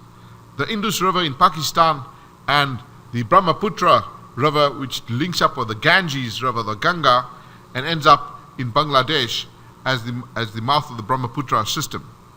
And those two river systems are draining the entire Himalayan orogeny, which is being uplifted at a rate of a few centimeters a year. So they're producing massively huge submarine fans. Those submarine fans that are forming today on either side of the Indian Peninsula are as long as the Indian Peninsula. If you think of the map of India, you've got two submarine fans that are flanking that on either side, which is basically from the unroofing of the entire Himalayas. So when you see this amount of sandstone covering a few million square kilometers, you have to ask the question, what happened to the fines? If there's so much coarse-grained stuff, what happened to the fine-grained stuff, which also is found in rivers? So the finer-grained stuff works its way into the river systems, into the oceans, in the big rivers. But if you use the Himalayan analog, it just has to be a couple of major river systems in the end, not a whole lot of rivers.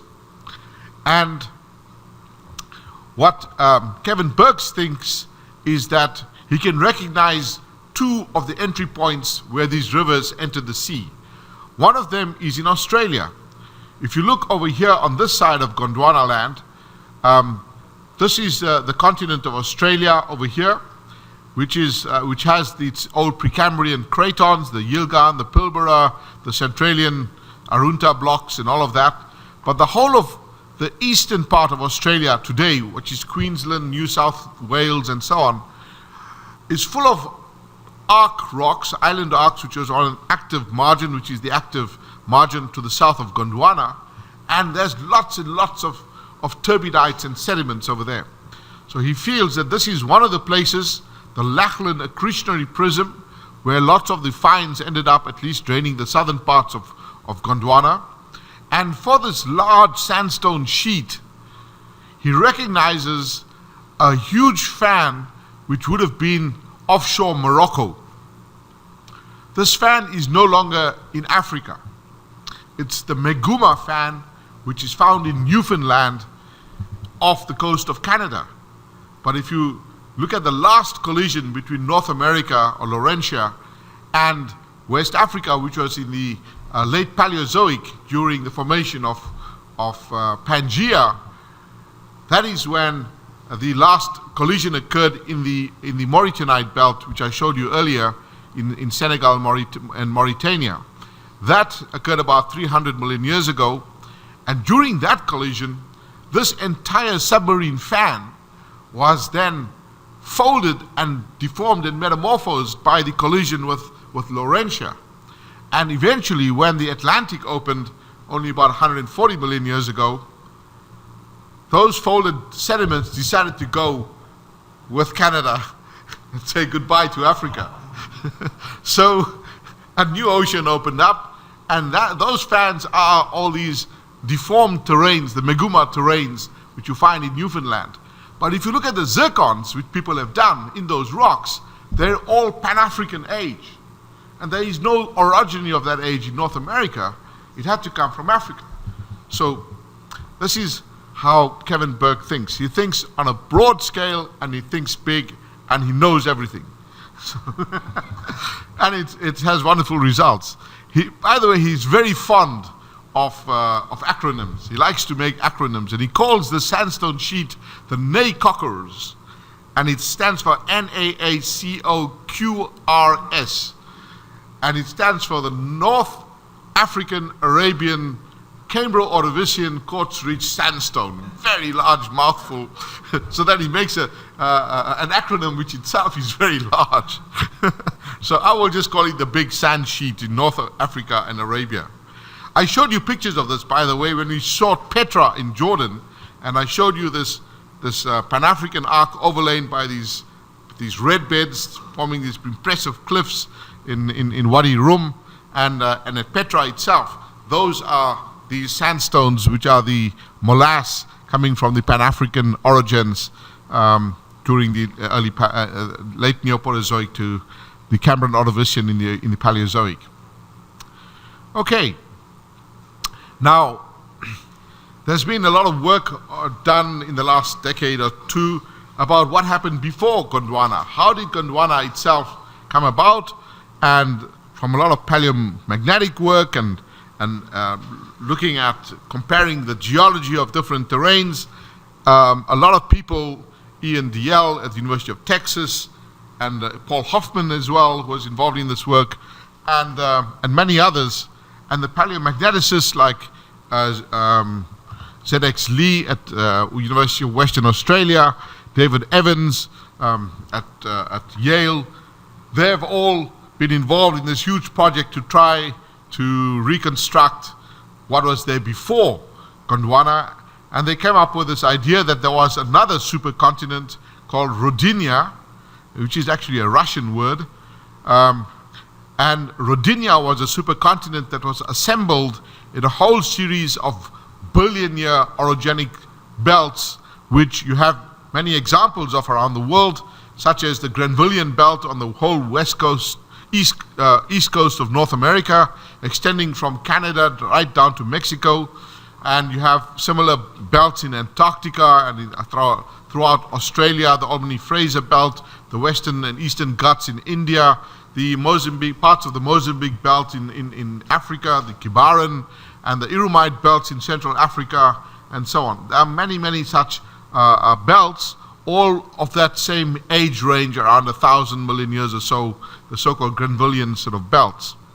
Now, what Ian DL was one of the first people to put together a map showing where all of these terrains could possibly have linked up. And if you use these 1,000 million year orogenic belts, then you end up with a system that looks like that, with North America and Antarctica and and Australia linking up their 1,000 millennia orogenic systems. So eventually, huge projects were undertaken, and this paper by Lee et al. In Precambrian Research in 2008 is the product of one of these big projects involving a large team of researchers who are all co-authors on this particular paper. So now there have been refinements of this, subsequently published by David Evans, who is more skeptical than this particular thing. From what I know about paleomagnetism, and I've attended courses by Trond Thorsvik and others on paleomag, we do know that, in fact, there are at least 4 degrees of freedom for any individual entity in terms of its paleomagnetic poles. If you find a paleopole of a particular age for one terrain, just one pole, it can have 4 degrees of orientation. It can be in the north or the south hemisphere, and it can be the magnetic field could have been north or south. So you've got 4 possibilities. You can rotate it 180 degrees and put it in the northern hemisphere or the southern hemisphere, and that's just the number of degrees of freedom in terms of latitude. In terms of longitude, it can be anywhere in the world. So you need to have a whole series of poles in a series of younger and younger units which are self-consistent. At least so it tells you that this is moving in a certain direction, and another terrain somewhere would also have a series of poles, and where 2 poles of 2 terrains coincide, that means that those terrains were moving together, and especially if the poles then start, the apparent polar wander paths start moving together, you can say that these continents were together. So there's still a lot of work to be done, because many of these terrains completely lack any paleomagnetic data, and many of them, their data is very poor.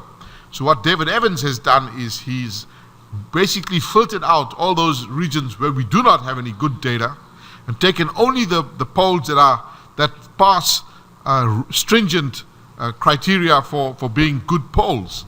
And when he does that, he can come up with a completely different configuration to this one here. So don't believe this. This is just a model that happens to fit, but if you like something else, you are free to change it. Now, Rodinia as a supercontinent was assembled in these 1,000 millennia orogenic belts, and therefore existed from 1,000 millennia years ago, and it formed a very large continent, because most of the existing continental blocks on Earth were part of Rodinia. At the core of Rodinia was Laurentia, North America. And when you have such a large supercontinent occupying sort of 1/3 of the Earth's surface like this, then it acts as a thermal blanket, because Earth is trying to lose heat from the interior with plumes. But when you have a thick continent like that, it's like putting a blanket, and that heat gets stored up in the upper mantle until eventually it's going to break apart. And that is sort of the thinking for at least one school of thought which likes plumes. The plume people like to think that this is what causes continental breakup. So in that same paper by Lee et al., they've got a series of cartoons which show how all of this whole supercontinent was assembled, and then how it broke up and reassembled to form Gondwana land. So you see this picture here at about 1,100 million years, different terrains. This is Laurentia here. This is the Grenville province on the eastern side of North America. And different terrains start to collide with it. You can see here a collision with the Kalahari Craton, which is South Africa, forming the Namakwa-Natal belt on the one side, and the southern part of the, in today's coordinates, of the Grenvillian terrains somewhere in the southern US or Mexico. And so it goes on for a couple of slides, and so by about 1,900 million years, here is Rodinia, where all the fragments have basically come together, and it sort of drifts after that and floats around with perhaps small areas which are being rifted apart, like this one here at 780.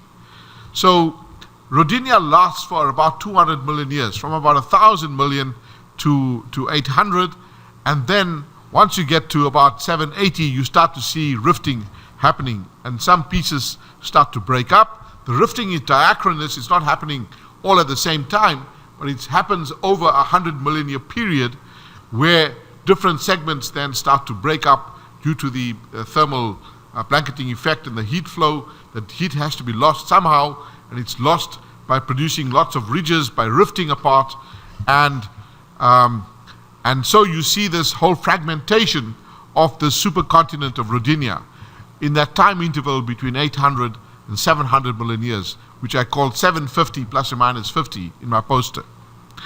So at this time, the supercontinent is breaking apart and you're forming lots of rifted margins. There's lots of volcanism, and it is during this time period at 750 that the first snowball Earth appears, or between 750 or 710. There is a bit of question about the actual dating of that first snowball Earth episode. A couple of these glacial events in the northern hemisphere have been well dated at around 710 million years. That includes the Pocatello in Idaho and the Gubra glaciation in Oman. But when you look at the Katangan in Central Africa, that appears from the work of Key et al. To be bracketed between 760 and 735. But there is still a bit of a question mark about the 735 age. So we don't know yet. So that there's still, big doubts about that. It could still be possible that perhaps it's also 710 million years. So around that time, we could look at this middle diagram here. By the time this rifting had proceeded to about this level, this is when the Earth froze over. It froze over for about perhaps 10 million years or so. And then you have the second snowball episode happening at about 635 million years, the Marinoan glaciation, and that takes place also in a drifting apart Gondwana, Rodinia.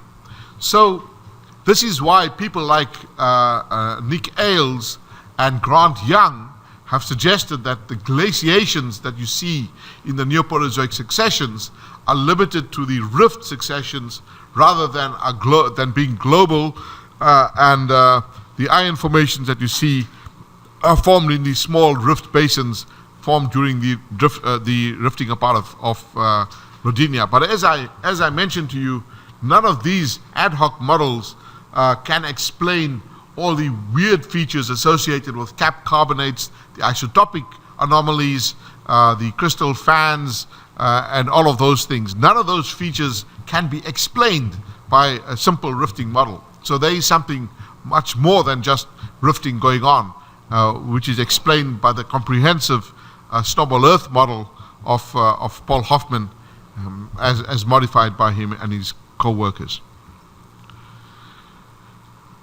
Now, by about 600 million years, these fragments have mostly come apart, and by 550 million years, they start to reassemble, but minus Laurentia. Here is, in all of these models, if you look at where Laurentia is, Laurentia started off in the middle of Rodinia. This is Laurentia here, and it's still in the middle of Rodinia by 780. By 750, the Siberian, the South China blocks have drifted away, and by 720, it is free to drift away from the rest of Rodinia, and it starts to do that by 630. And then the other terrains start to reassemble by 550, and this you see as the Pan-African orogeny in, say, the Damaran-Lufilian orogeny in the Central African Copper Belt. That happens at about 550 to 530 million years, and you can see here another whole supercontinent has formed by reassembling the broken up blocks that had broken up by the rifting apart of Rodinia. But it leaves behind these three blocks. This is Laurentia or North America, and there is Siberia, and there's Baltica in Europe.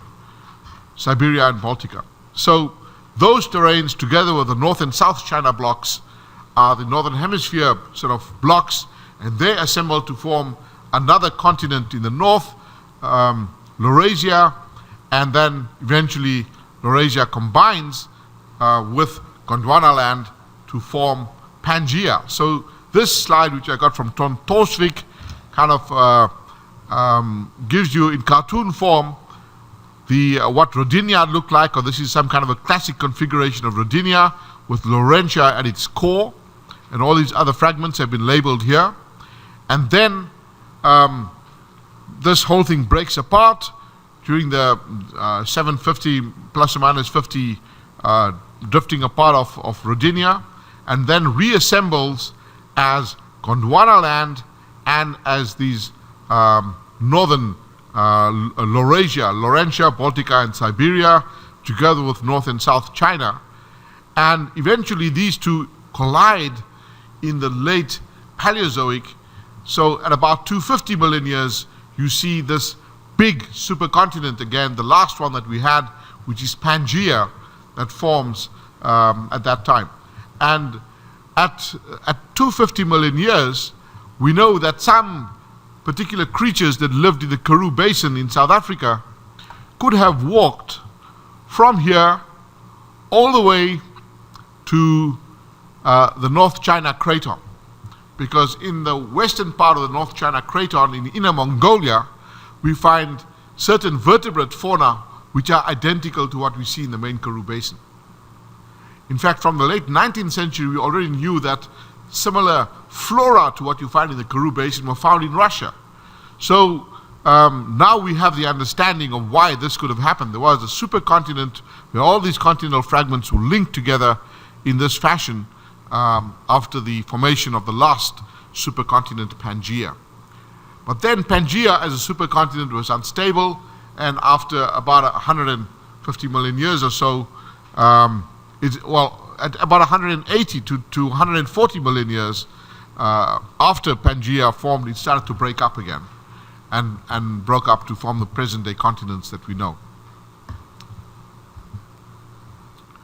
So, as a result of the Pan-African orogeny then, you built up the supercontinent called Rodinia, and in 1989, there was a project that was started at the IGC in Washington, D.C.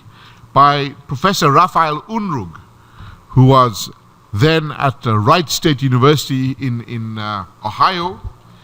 And it was a project to look at the assembly of Gondwana supercontinent, the sutures and shear zones of Gondwana land. I was actually there at the inaugural meeting of this project, and the final product was delivered a few years later at the end of this project with a big wall map in color that shows how Gondwana land was assembled.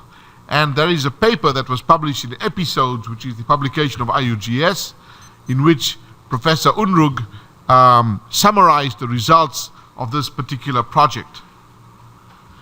So this was the sort of, this is a cartoon of the final map that shows the map of Gondwana amalgamation, and I've got a color version of it over here, which you can see better. And on this map, there are two ages of orogenic belts that are shown. The ones in green are the Grenvillian age belts, the 1,000 million year belts, which are found in the fragments of Gondwana that were part of Rodinia. And those were belts that were active in the assembly of Rodinia. So in Africa, we see the Kibaran belt, the Irumide belt, parts of the Mozambique belt, the Namakwa Natal belt. In Antarctica, the Maud belt I talked about yesterday. This is the Eastern Ghats in India and the sort of coastal granulite belt in Antarctica. And there are things like the Albany-Fraser belt in Australia. And in Brazil, you have, of course, in the Amazonian region, places like Rondônia, you have these Mesoporozoic belts here. And once that Rodinia supercontinent had dispersed and reassembled Now you had a whole series of new orogenic belts, which are the Pan-African Brasiliano belts, which are shown in red on this map. So you have the Trans-Saharan Mobile Belt, the west over here. This was the Anti-Atlas Belt in Morocco. This is the Mauritanite Belt. This is the Rockellite Belt. And some of these extend into South America, the Trans-Saharan Belt into Pernambuco region in Brazil. You have all these Brasiliano belts over here. There are belts like the West Congolian Belt and its equivalent rocks here in Brazil, which I will talk about shortly. And then things like the Ubangiides over here, the Damara Lufilian Arc and the Zambezi belts, which I talked about, the Saldanian belt to the south of South Africa, and the very large system of orogenic belts, which is referred to as the East African origin, which includes the Arabian-Nubian Shield and the Mozambique belt coming down here, and so on. So this is how Gondwana was assembled. If I look in more detail around the Congo Craton, you can see the Congo Craton itself was surrounded by all of these Pan-African mobile belts. So, and you can do that for a lot of the other cratons around there as well. Now, I haven't really talked about any of the particular belt, but I decided to choose one. I could spend a whole day talking about Pan-African belts because I teach a course in tectonics, and we do that over 2 weeks, and we cover all the belts in Africa. But I decided for this talk to refer to one belt which is shared between Africa and Brazil. So this is the West Congolian belt that you find on the west coast of Central Africa, extending from northern Angola over here through Lower Congo, Congo Republic into Gabon. And so it's an extensive belt covering some 700 kilometers or so of strike length and maybe about 300 kilometers wide. So this is from the work of Luc Tack and his co-workers at the Royal Museum of Central Africa in Belgium. And it shows you the extent of this belt. Now what's interesting is that this appears to be an isolated orogenic belt because what is in this blue color here, which you can see as red on this inset map, these are Neoporozoic rocks. This is the West Congolian supergroup. But it is surrounded on all sides by much older basement. This area in purple here, this is an Archean terrain, and this purple out here is Paleoporozoic, and so is this purple over here. So if you look at this map, this dark blue, so this bluish gray color here, is actually much older rocks. So if you look at this belt in isolation, you would think, well, it's kind of interesting. There's something that looks like a basin or a syncline surrounded by older rocks, and it's deformed. And when you look at it over here in the south, it's covered by younger sedimentary rocks of the Congo Basin, so we don't know really what happens over there. But it seems like a strange case of an orogeny without anything responsible for it. You can't find anything that would have caused these rocks to be deformed in that way. Here we see a close-up of the region around the mouth of the Congo River. This is over here to the south is Angola. This is a bit of Congo, and Cabinda over here, which is also part of Angola, and then the Congo Republic. So here we see again this Pan-African belt, which is in blue, but it's surrounded by these pink rocks, which are Paleoporozoic and 1,000 million year sort of rocks, and a coastal sedimentary basin on this side. So we can see that whole thing again here in this more simplified map. Now we can understand what's going on here if you look at a cross-section across the belt from the coast towards Kinshasa, the capital of Congo. And here we see what's going on. This is the Pan-African belt I was talking about, which is deformed. But as you go towards the interior of the continent, it's almost flat-lying, and then it's just gently folded. But as you go towards the west, now it's strongly folded and thrust over in this area. And then over here are these older terrains, the 1,000 million year and the Paleoproterozoic terrains, which are now thrust over the Pan-African rocks. So, and it is these thrusted terrains which are then overlain by the coastal sedimentary basin. So if you really want to understand this particular belt, you have to think of what was there before this Atlantic Ocean had formed. The answers lie to the west, somewhere. And you all know where the answers lie. Right here. So this is just the stratigraphy of this region. You have those two groups, which are the Zardinian rocks, which are the Kimesian rocks, which are Paleoproterozoic, and the Zardinian Mayumbian rocks, which are about 1,000 million years, and then overlain by the West Congolian supergroup, which is younger than that of late Neoproterozoic age. So I'm not going to go into all the details about this belt, but let's look for the answers. Here is the belt again, this time in the Gondwana map of De Wit et al. Here is the coastline of Africa, and here is a tight fit of Gondwana with the matching coastline of Brazil. When you close the Atlantic Ocean, then you see that there is a whole other bunch of orogenic rocks on this side, on the Brazilian side, and that must be the key to understanding what is going on in this West Congolian belt.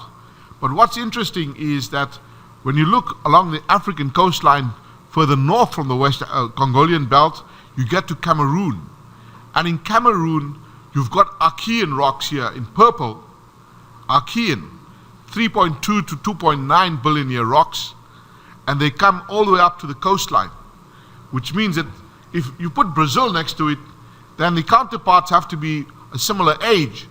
And in fact, this would be the São Francisco Craton. And that leads to problems when you try to put an orogenic belt in between. So here is a cartoon from Pedrosa Suarez, where he has put together the outline of the Congo Craton here and the São Francisco Craton, which is Archean. And this is now Salvador in Bahia, and that's the Congolese coastline over there, and that's Cameroon.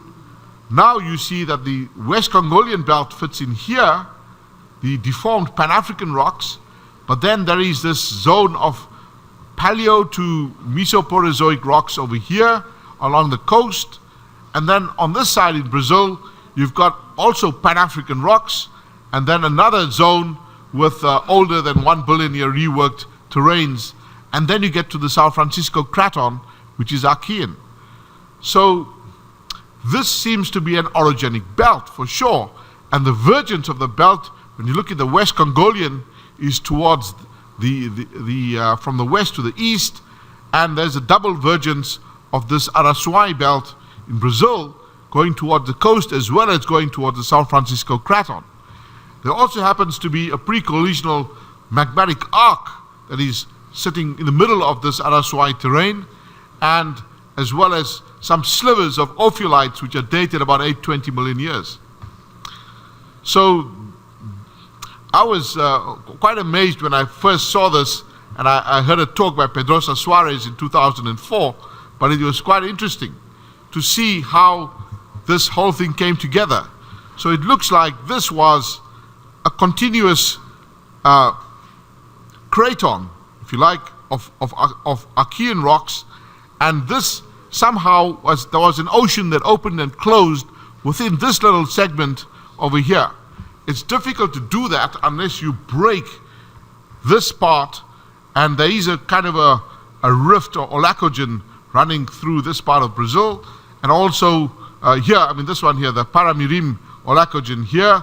This is the coastline of the Atlantic, and there is another olacogen on this side in Africa, the Sanga olacogen. So here is a cross-section through the Araçuai belt in Brazil, where it's thrust towards the west onto the São Francisco Craton, and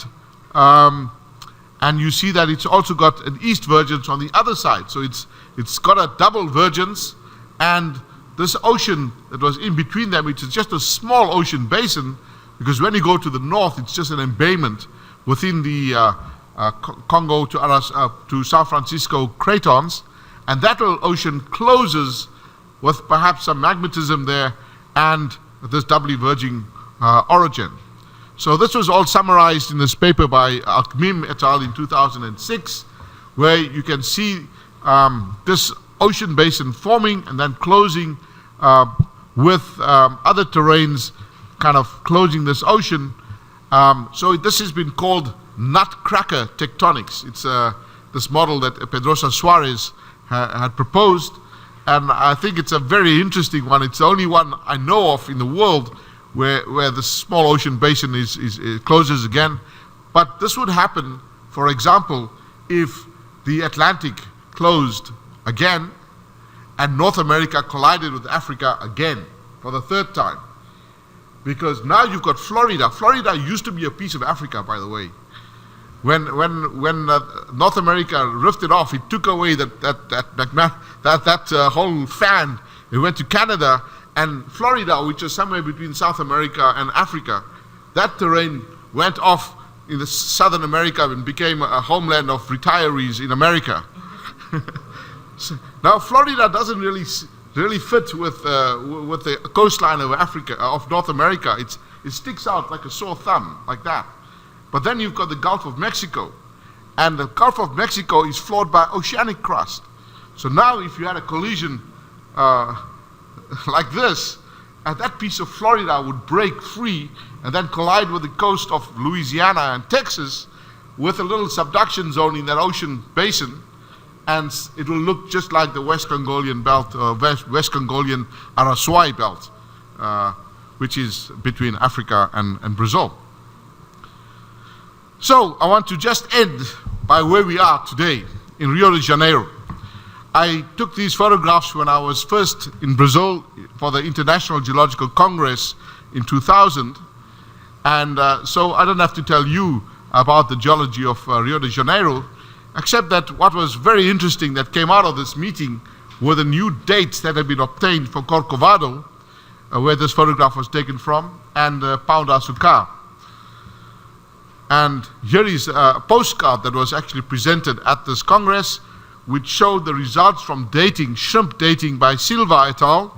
And they got a 559 plus or minus 4 million year age for Pão de Açúcar and 560 million years for Corcovado granite.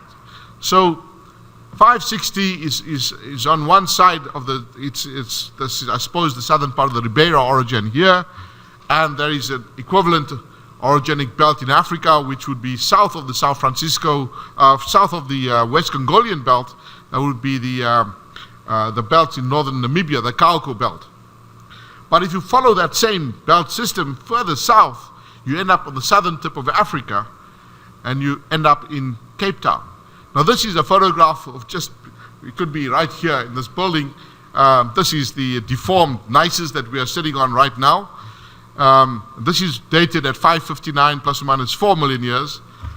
And if you go to South Africa and you go to Cape Town, which I hope you all do because the next Congress is going to be in Cape Town in 2016, you see almost the exact same rock but without the deformation. This is the megacrystic Cape granites, which are also Pan-African in age, and they are dated at around 540 million years.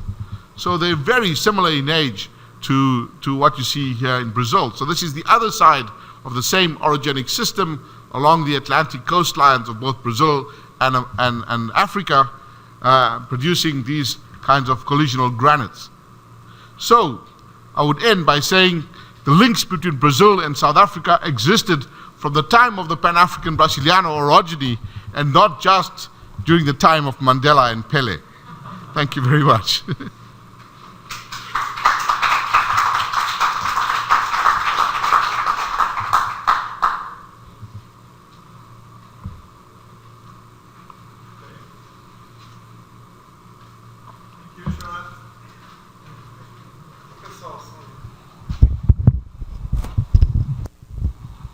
Thank you. It's a nice lecture.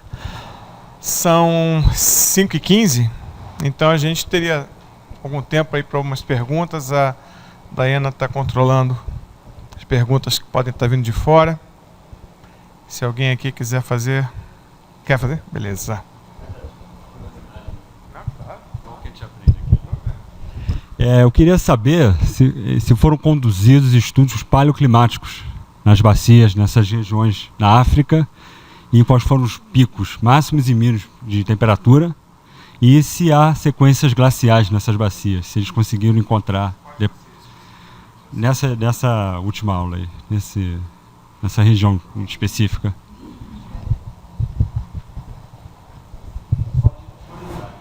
Sim, mas eu não estou entendendo bem quais são as bacias que você está se referindo. Porque ele falou bastante de... São as bacias do quê?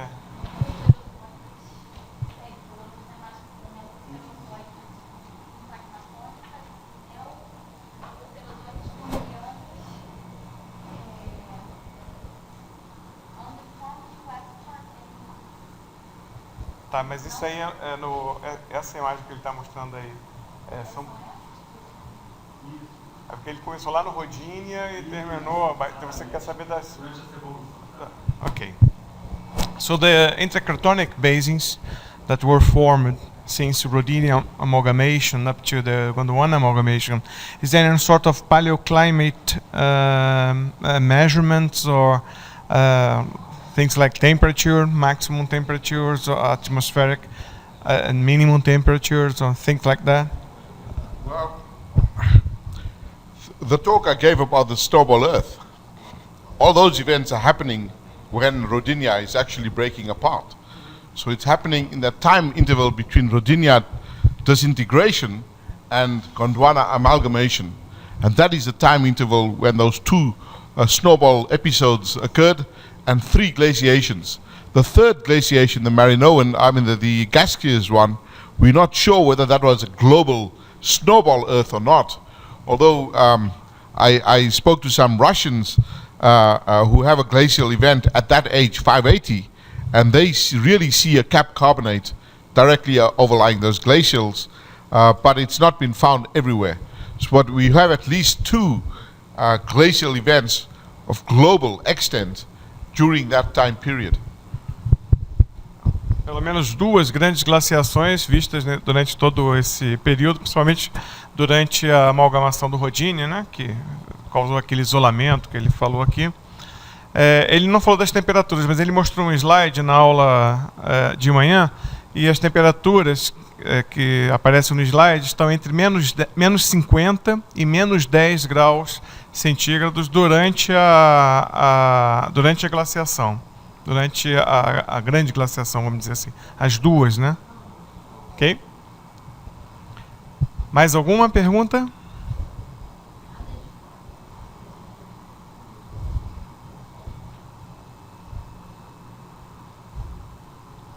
Okay. Any sign of your lights in the West Congo belt, like we have here in the Rasuai? No. In fact, there are no igneous rocks of Pan-African age at all in that entire belt. So not even a magmatic arm? Nothing. All you see is carbonate sediments, with the 2 glacials, by the way. They have the 2 glacial diamictites in those Neoporozoic rocks, but it should have been a platform, and it's just folded into a big regional syncline. But there's nothing else. There's no magmatic rocks, so you cannot understand how that orogeny formed until you put the continents together and see the big picture. So the nutcracker model is more or less like the closure of a gulf. Yes. Yeah, that's the idea. Eu estava perguntando se tinha alguns, porque no Araçuaí, os trabalhos de Pedro Soares reconheceram alguns ofiolitos e um arco magmático. O arco magmático também está reconhecido aqui na parte. We have a magmatic arc down south, Araçuaí. We call this the Ribeira Belt. And the magmatic arc, which is called the Rio Negro magmatic arc, has been dated 620 million years old. So, and it's related to a subduction event that preceded the collision. Então a gente tem esse arco magmático aqui no Ribeira, né? Aqui no Horário Ribeira, que é o arco magmático Rio Negro, que tem 620 milhões de anos aproximadamente, mas tem sido encontradas idades mais antigas também. Mas mais para o norte, no Araçuaí, os trabalhos do Pedrosa Soares identificaram algumas sequências ofiolíticas. Então eu perguntei se tinham sequências ofiolíticas identificadas também no cinturão do Oeste Congo, né? Mas ele disse que nem mesmo arcos magmáticos foram encontrados nessa região. So another thing that puzzles me is that how quick it was the assembly of Rodinia. I mean, you start with 1.1 and you end at about 1 billion years, and you have all the assembly and more or less 150 million years, and it's breaking again. So it's very quickly it happened very quickly. But if you think in Wilson cycles, it should. I mean, the opening and the closure of oceanic basins, in my opinion, should last longer than this. So you have all the assembly of a supercontinent like Rodinia, and takes you just 100 million years for this to happen. So what sort of process would lead to such a fast subduction rates and so on? Uma coisa que eu achei curioso é que no modelo que ele mostra, a amalgamação do Rodinia, ela começa com 1.1 e em 1 giga ano o Rodinia já está completamente construído, né? E depois ele vai até 780, 800 milhões de anos e ele começa a refitear. Isso me parece ser uma taxa de ciclo de Wilson, de abertura e fechamento de bacias oceânicas, muito rápida. Então eu fico curioso para saber se tem. So it seems to be quite fast. But the rate of opening, the rate of closure, yes. Oceanic basins, and then you start to open again. Yeah. That's right. 1.1. Well, if you look at this cartoon, it shows again from 1100 to about 1000. And it's by 900 million years things have all assembled. So it's maybe taking place over a 200 million year period, because different segments have come together at different times. Like Australia and part of Antarctica were already together then, and so on. So there were different fragments that were colliding at different times, and then the whole assembly was kind of finished by about 900 million years. But then it didn't last for very long, just over 100 and maybe 20 million years before it started breaking up again. So I don't have any particular idea about what would have caused this, because as I told you, there are other possible possible ways of assembling Rodinia which have been done and published by David Evans, which means that we are very uncertain about this configuration. We don't even know whether Rodinia actually existed as a supercontinent.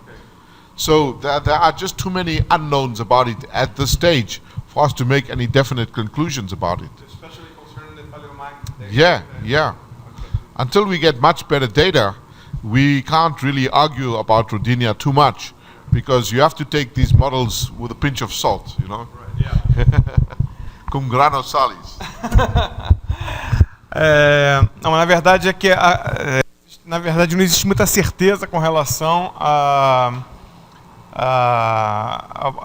amalgamação que levou à formação do supercontinente Rodinia, né? Ele até comentou durante a aula que ainda faltam muitos dados, principalmente dados paleomagnéticos, para a gente ter um quadro mais seguro da amalgamação do Rodinia. Ele concorda que parece ter sido um processo rápido, mas Esse é apenas um modelo, quer dizer, ainda há muita... É um modelo frágil ainda, vamos dizer assim, né? Carece ainda de mais dados.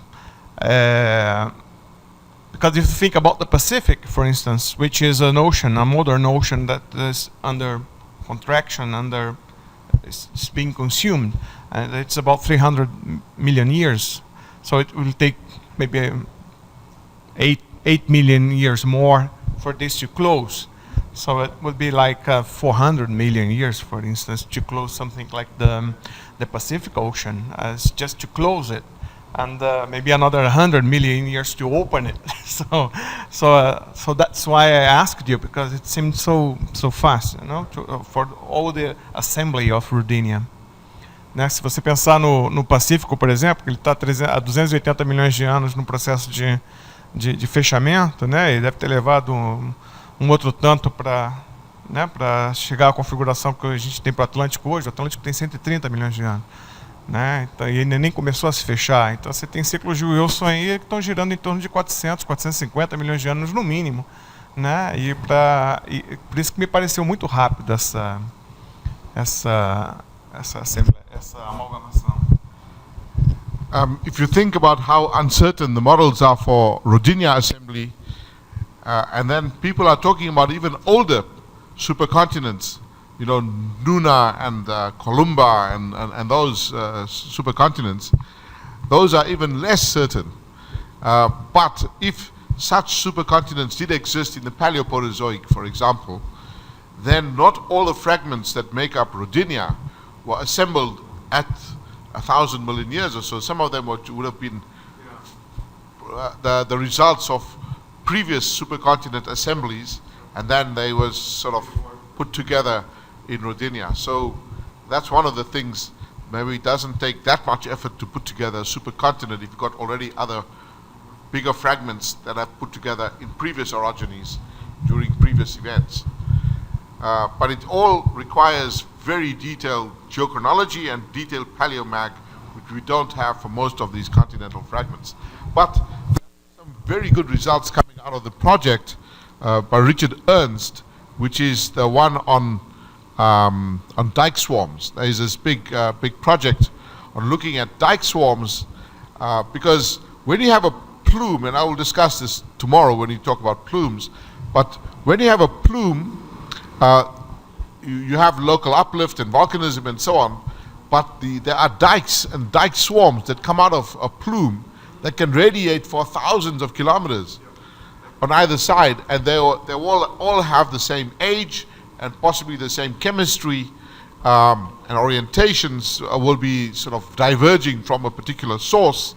And this plume approach is extremely powerful in reconstructing older continent fragments.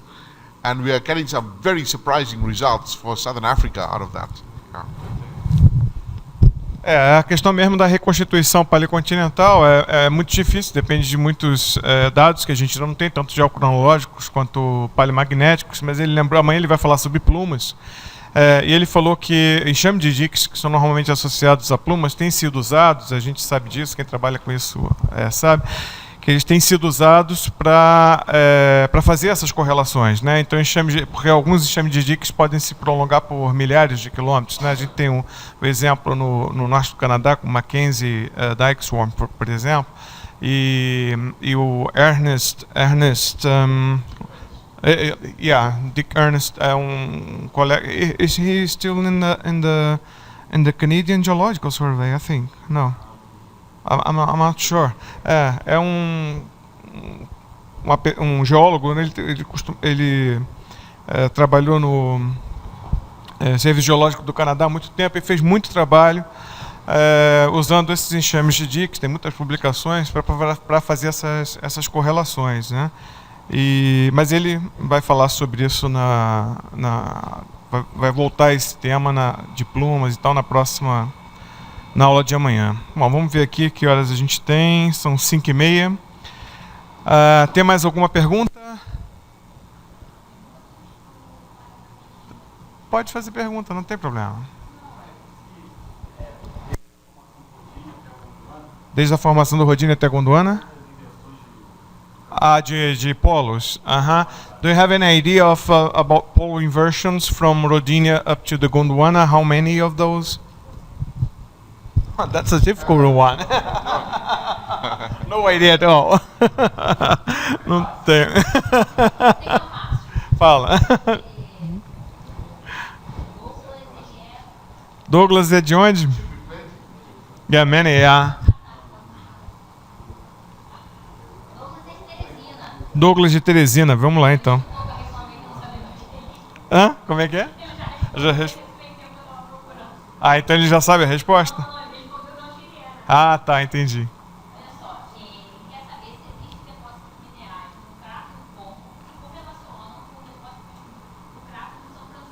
Beleza. Ótimo.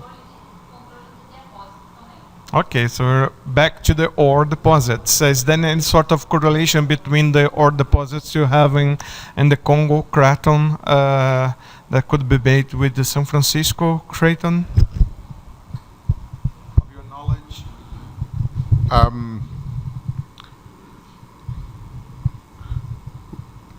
Well, on the Congo craton, the Archean rocks that correlate with the San Francisco craton are very high-grade metamorphic rocks. They are granulites mainly in the massif in the south of Congo, Massif du Chailloux. It's granulites. When you go to Gabon, it's granite greenstones. But then when you get into Cameroon again, in the Ntem complex, it's also granulites, dated between 2.9 and 3.2 billion years. And the only mineralization that you see in those is associated with the greenstones that you see in Gabon. There's major iron formations. They're very, very big ones. All right. And they're probably Archean, these ones. Okay. There is also Paleoproterozoic terrain, which is the Franzvillian, which contains the famous uranium deposits, the Oklo I talked about, and they also contain the Mwanda manganese deposits, right, which are Paleoproterozoic in age. But they're only it's on the Congolese part of that, sitting on top of the Ntem complex as the basement. I don't know if there are any similar rocks on the San Francisco craton. I don't know, but if there are of similar age, they maybe have a potential for manganese, which could be something interesting. But in terms of Archean rocks, iron formations, and probably gold. Com relação ao crato do Congo, né, basicamente o que se tem são as mineralizações estão muito associadas aos terrenos greenstones. Existem alguns depósitos importantes de manganês, né? Mas ele não conhece, não consegue opinar porque não conhece bem qual é a geologia daqui do crato de São Francisco. Mas, numa opinião bem livre assim, ele acha que se houvesse algum tipo de correlação, então depósitos que deveriam ser buscados seriam depósitos desse tipo também, de manganês, e ele também citou que talvez de ouro, né? Ok. Bom, então acho que a gente descansa agora, né? Volta amanhã. Amanhã a gente recomeça. A aula é às 9 horas. Quando for umas 20 para as 9 mais ou menos, a gente vai começar a transmitir. Eu vou cantar amanhã, finalmente, né? Para que todos desistam. Isso, exatamente. A gente vai começar a fazer os testes de áudio e de vídeo para ver se, como hoje de manhã, parece que pelo menos a maioria das superintendências estavam recebendo bem o sinal.